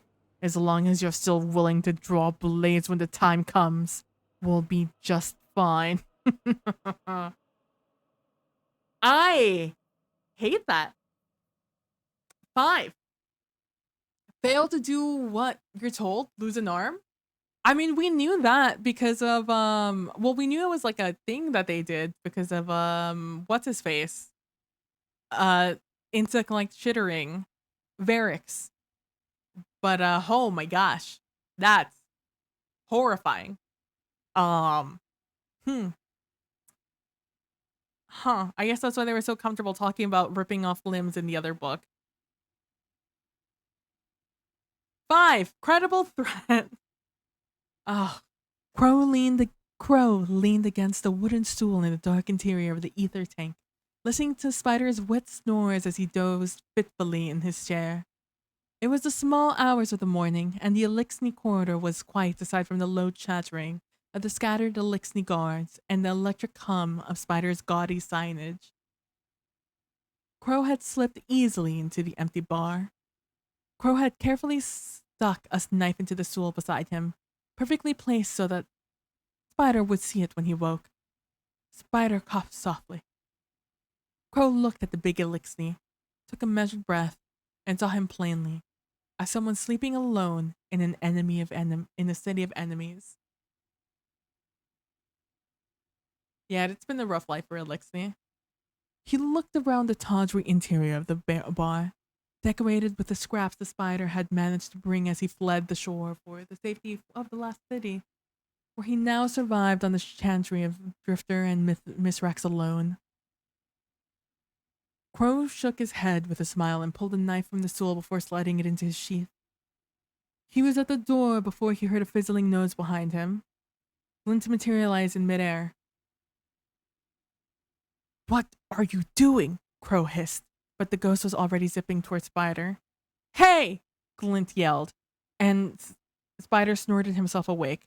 Glint increased his lights to a dazzling gleam and hovered aggressively before Spider's face. The Elixir recoiled and raised his arms, but Glint wove between them like an angry bee. Crow may be too nice to send the message, he shouted, but I'm not. What? Spider managed before he erupted into a confused coughing. We're watching you, Glint snarled, his voice quivering with tension, and if you step out of line, so help me, I'll deal with you myself. Spider caught his breath and sat motionless as the little ghost fluttered furiously before him. And don't! Glint lurched forward and bopped himself against Spider's faceplate with a thunk. You! Crow covered his mouth as Glint delivered another ludicrous bonk. The Elixir blinked, too shocked to react. Forget it! Glint shouted, his voice breaking. He whirled his shell defiantly before transmatting away, plunging Spider into darkness once more. Crow was laughing as the pair approached the lift to the tower. Glint hung sheepishly in the air. I'm sorry, Glint said. I guess I didn't have to do that. Actually, Crow replied, reaching to scratch his friend's shell. I think you did. Scratch his friend's shell, that's funny. I'm gonna drink some water. Oh, this is gonna be cool. 6. Hand to hand. Saint 14 and Lord Shack stood shoulder to shoulder outside the ether tank. Spider's establishment in the sorry, I'm trying to establish voices in my head. Saint 14 and Lord Shax stood shoulder to shoulder outside. Saint 14 and Lord Shax stood shoulder to shoulder outside the ether tank, Spider's establishment in the Elixni Corridor. They were kitted out with full armor and close quarters arsenal. Shax unholstered his sidearm and confirmed that the clip was full. Saint stared at the bar's entrance and slowly spun the cylinder on his hand cannon with a methodical click, click, click. They glanced at each other and shared a nod. They were ready for trouble. When the Titans stepped through the saloon doors, the whole crowd froze. The Guardians towered above the seated patrons, their helmeted heads the blank visages of death. They slowly stalked the perimeter of the room, moving in opposite direction, optimizing their fields of fire, prioritizing their targets. The humans in the room slowly crept towards the exit, and once clear of the doorway, bolted into the night. Elixni edged their many hands towards wire rifles and arc spears. There was a moment of silence before the coming storm. A short time later, disarray filled the room. Elixni lay strewn across the floor. Dregs cowered behind the bar.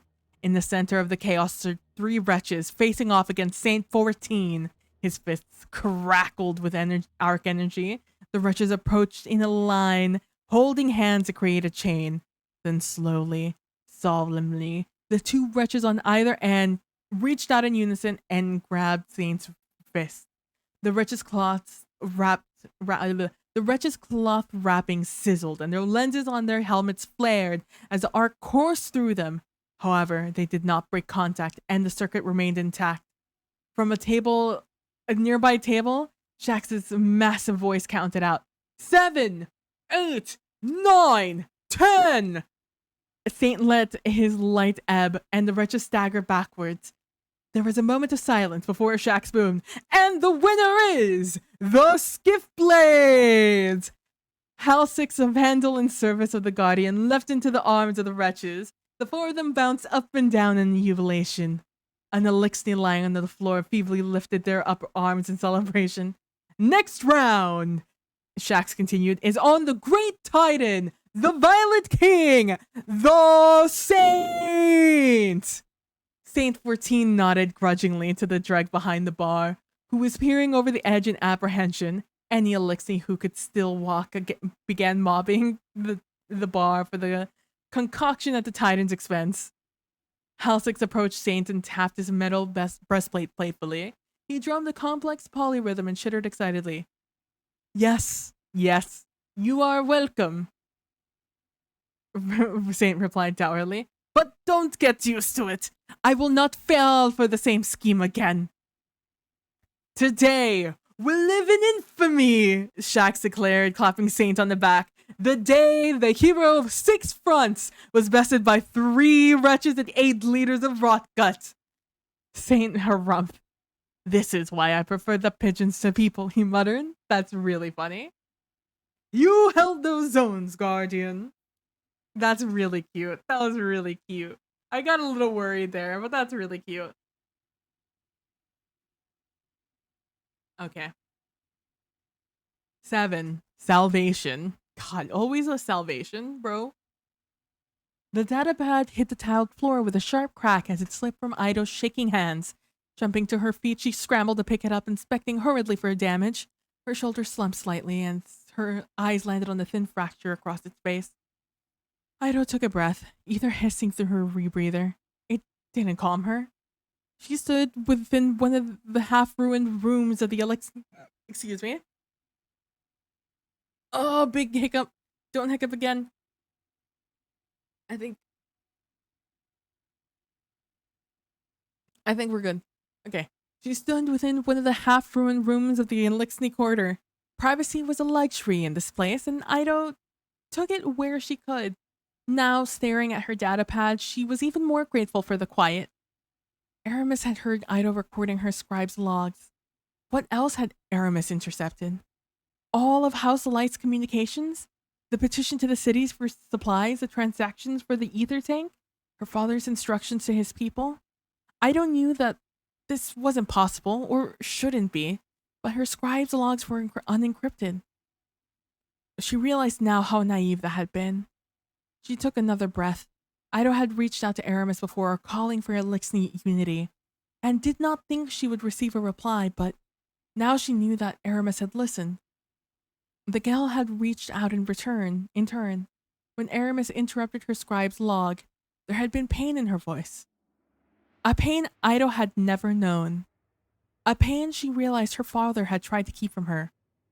Ido, Miss Rex said, appearing in the threshold of the door. His voice was gentle, but Ido flinched nonetheless as her thoughts broke apart. It was worse somehow, hearing him speak gently. She turned over the cracked data pad as if to hide what had just transpired. Yes, Miss Rexkel? She answered, too clipped. He bowed his head. Ido stared at her father's silhouette offset by the crumbling building. Silence hung between them for too long a moment. The guardian has returned, he said, eyes averted. We have collected another relic. Even now, there was so much unsaid. A relic of Nezarec, she finished flatly for him. He had known since the beginning. He had known and he had lied, while Aramis had not turned away from the truth. Miss Rex said nothing. Ido had been insulted, hurt, and she knew deep down he would not apologize for any of it. I will study it once I am finished with my scribe's log, Ido said.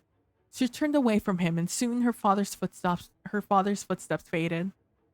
She looked back to the datapad as if Aramis would speak to her again, now that Miss Rex had left. But there was nothing. Ido sighed, her thoughts still racing. Aramis had said she could not turn away from her violence or her vengeance. Ido did not believe that. She could not believe it. This violence was not the Kell spirit. Ido had to find the part of Aramis that did not rage at the past. Ido had to show the Kell of Darkness a future. Silently, the scribe of House Light began piecing together the coordinates to the next hideout herself.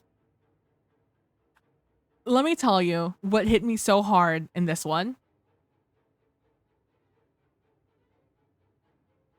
The silence hung between them for too long a moment. Right here, he bowed his head. This entire line made me realize that now that we know that Miss Rex's mother was ashamed of herself, now he is ashamed of himself in this moment. And now Ido is also, I don't think she's ashamed of Miss Rex. I think she's just hurt at the lying by omission. But like Miss Rex just like definitely thinks it's like she's ashamed of him, because that's what he knows, right? Like he is filled with so much shame within himself, and the shame that he knew his mother held, like, you know, some like mother, I guess. And that's like, and just his like, how do I say this? Like his one desire in life is for Ido to know a life of peace, right? Like that is why he has changed his entire life, everything he was, right? This is so not the music to be listening to be hearing while I talk about this. But it's like,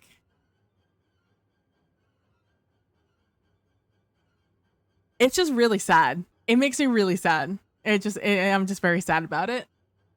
I mean, we did see the story of the monster known as Saint, so being an adult is complicated, often heavy, even for Elixir. Yeah.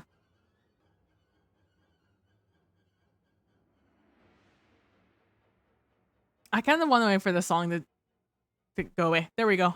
I just had to speak it into existence. It was done. But man, it's just so sad. I mean, it makes me really sad because, like, you know, it has to be hard.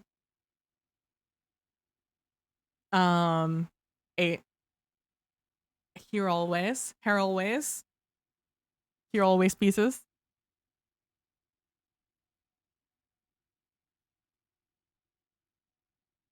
The console went dark. The message had ended. Aramis knew there would not be another. Come home, Aramis. Come home, Aramis.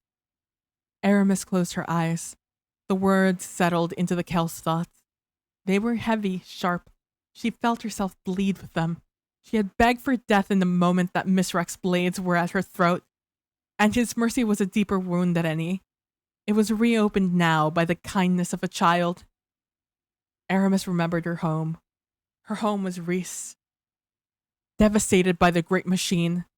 Her home was Aethers, Athris, her mate, sleeping in the long ship since departed from this system. Her home was her hatchlings at her mate's side. Aramis remembered watching them grow and molt, how they had chittered their delight and looked to her with their wide, luminous eyes. She would give her house to see those eyes again. But the brightness she had seen in Ido's eyes was wide, blinding terror, not only of the hive, of her. Come home, Aramis. Aramis lived. She lived, and knew what the Elixni had lost. The dream of a new Reese was delicate and beautiful. Aramis had held it in her hands, close to her chest for so long. She knew now that she had smothered it. In all her violence and all the death that had followed her, she had curled her hands into fists. The dream of a new Reese would have died with Ido if she had been left to the hive and their putrid light. But Ido did not know Reese, and neither did her father. They could look beyond that loss. Come home, Aramis. Aramis knew she would never see anything but terror in another's eyes. That's sad. I'm sad. I am sad about that. That's heartbreaking. Holy shit. Oh my god. I still haven't even read the other Aramis book. There's a lot of these I haven't read, but I definitely haven't read the Aramis book yet.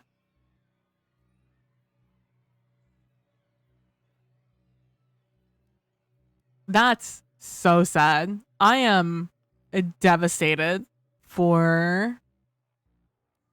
Why don't I have all these... What is this from? Why don't I have all the... Why don't I have all of these? The fuck? Eliminate all of Aramis's counsel to unlock the pages of his lore book? The fuck? Guess that's the reason I haven't read it. I haven't even found page 1. Nani the fuck, bro? Dude, that's... But yeah, no, that's very sad. I'm very sad. I mean, and it should be sad. We should be sad about this.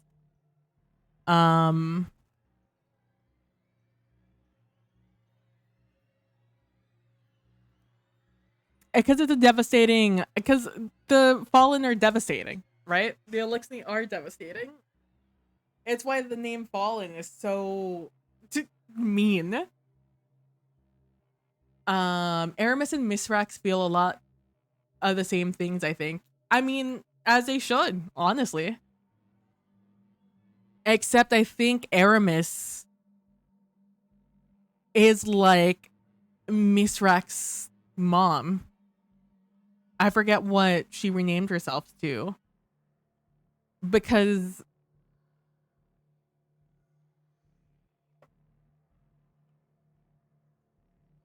like they both had dreams, right? They both had lives when they both like had ambitions and were set up to be someone. And then all of that was ripped away from them, and they, effectively were floating in no direction, with no direction, knowing nothing but having to learn survival. Something that's so foreign to both of them. And the cruelties of being stranded with no supplies, that it's sci-fi horror for a reason, because the real horror of the situation is the things and thoughts you have to contemplate, that you have to think about, like what you value more in that situation, right? And I think like we saw that Aramis, came to the House of Weavers catch, and absolutely were just looking to see if they could destroy them, and when they couldn't, she was like, take our take our burden, and we'll unload our burden onto you, and we'll give you a little bit of some change to go with it. See you later, but at the same time, like Inrax, I forget her name, hold on. Inax,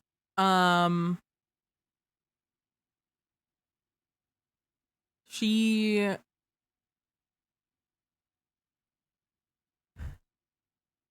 also made terrible decisions, and in that, had to face survival over and over and over again, do awful things for survival for her people, with the knowledge of when that she had to make the choice between, just like Aramis, of should we survive, like, do we survive this, should we survive this, and Misrax didn't have to make that moral decision. Misrax was already born into the world like that. And I think that's where Aramis had such a hard time. Because while they both feel that, I think Aramis is, I don't want to say she's so deeply broken, in a way that runs so deep that, I mean, she herself, says that she did this all herself. There's nothing at the end of this for her, essentially. And that's something that I think Misrax has overcome, because it did not land her in that way, It, like, he did not, his desperation isn't the same as hers, right? It's like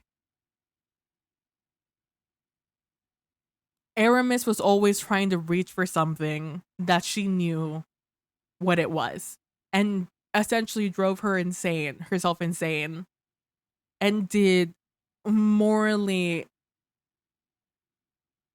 incomprehensible things in the name of trying to do that. And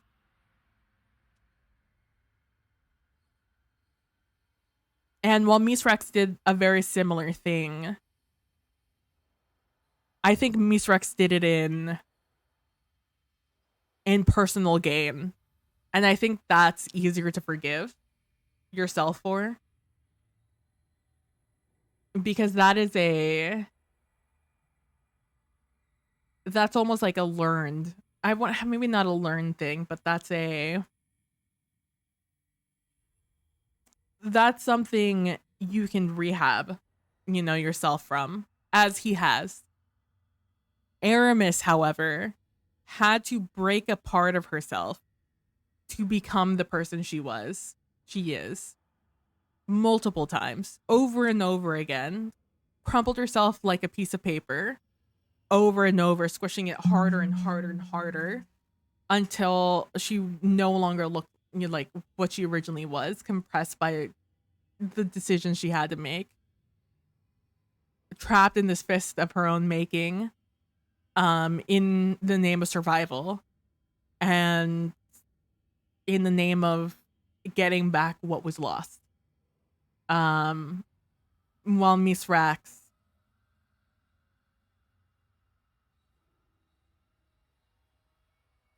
grew up in that, right? Like, he knew no other way. That was the way of the catch. that is what you had to do to survive. And as he grew, he learned, and, the cloud of the darkness went away. But Aramis never had a cloud of darkness, right? Neither did Inax. Neither did anybody who survived the whirlwind. Their darkness came from despair and the disaster that happened. So I think that's why it's a little bit easier for Misrex to kind of like function despite him being so depressed about everything and just deeply ashamed, which, he should, but I think, he has more than atoned for it.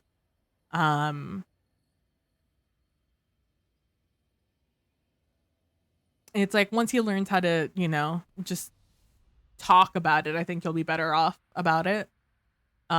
He holds this shame so deep into him that he can't imagine how he is redeemable.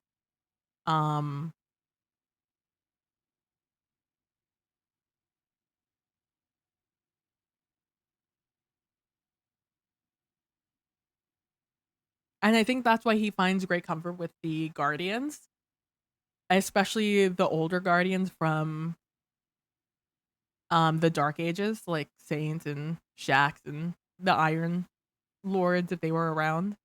And the stories of, those from like Ido, Shiraido. Because they have, they're all stories about having to fight their own people a lot, and Drifter. It's like fighting your own people, and I think that's where Misrex shame is really held up. Like, sure, he killed a bunch of Guardians, yeah, whatever. It's name of the war. That's what it is. Saint did the same exact thing, so did so many other Guardians and humans. That it is what it is. But it's when you do it to your own that I think that's where you hold a lot of shame. Because that's systemic, right? At that point, it's systemic, and that's when you're just like, oh. But at the same time, sometimes you have to do what you have to do. And I think that's where a great shame lies for them. And that's why there's that beautiful line in that one book where Saint goes, ask Misrex, how can you forgive me? And Misrex says, because Saint says, how can you forgive me after all I've done? And Misrex says, because I also hold a great shame. I hold a very similar shame. And which is why this was all very expected storyline for me. I was not even remotely surprised when Misrex talked about this. Because we literally had a whole conversation at the end of a Splicer about this. I'd have to find it. Oh,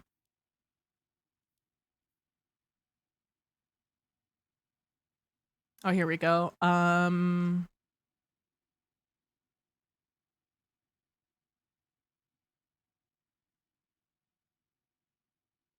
Let's see. Saint slowly shook his head. Lord Saladin, he clarified. He has lost many, lost his heart, his hope, lost so many he believes he stands alone, even when surrounded by others.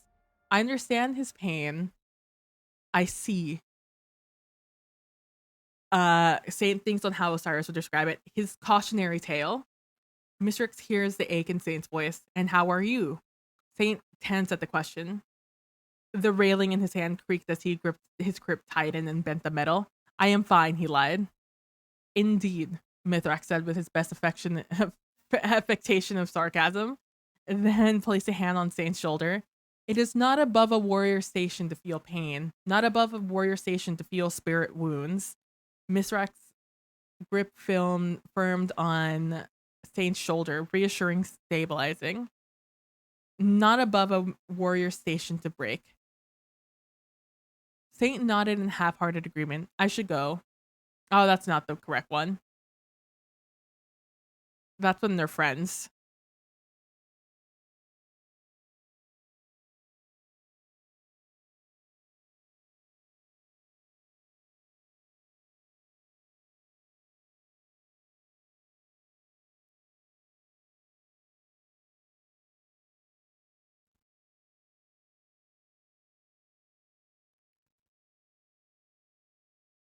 Where is it?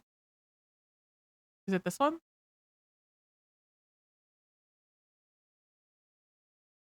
There's one of these books. I don't think it's that one. It's not this book. There's some book. One of these books talks about a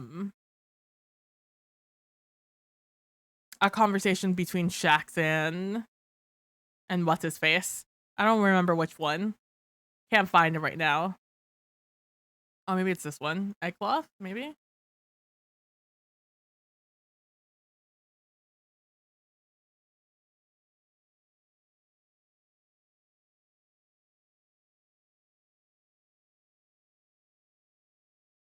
Let me tell you, going back and rereading a lot of these things, because I haven't read a ton of stuff, it's going to be heartbreaking to me. Now that I know they're like the history of everybody. I guess it wasn't this one. I don't know what book it was. Definitely it happened. It definitely happened. I don't know where. I definitely read it with my own 2 eyes. I definitely even read it on stream, I bet you. But who knows? But yeah, those are those chapters, which are extremely depressing. Not gonna lie to you. Those were very sad. I am very sad about it. And with that knowledge going ahead in time, reading the rest of them, going to make me very sad. Oh, there are 27 forgotten things. And I have not even read the first one.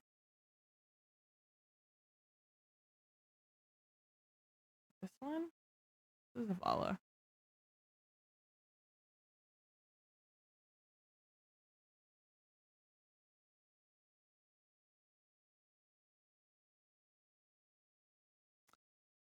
It's gonna bother me forever now. This is going to bother me for the rest of time that I can't find this story. But yeah. Very sad. And I even more sad than fucking Micah Abram. Let me tell you. Oh my god, that was also another sad one. All of these are very sad, but I guess that's the story when you're always you know, in war.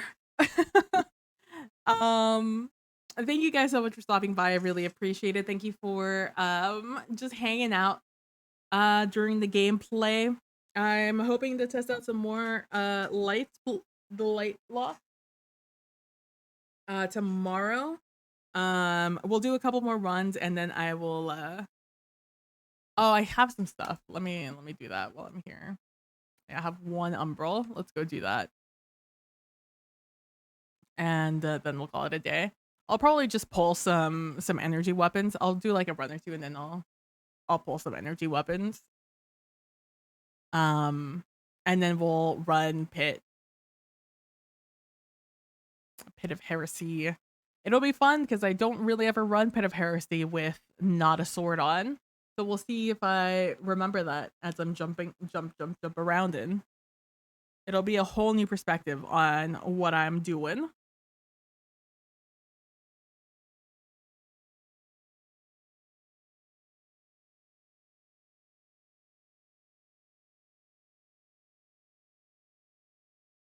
But yeah, I'm glad we played around with some of the new channel point stuff.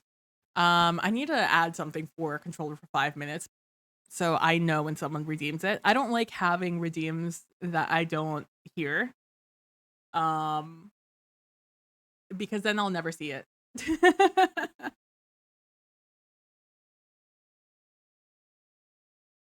I look over at my Twitch activity feed so rarely, and usually I'm like, I've conditioned myself that when I hear a sound, I immediately look at my activity feed instead of anything else.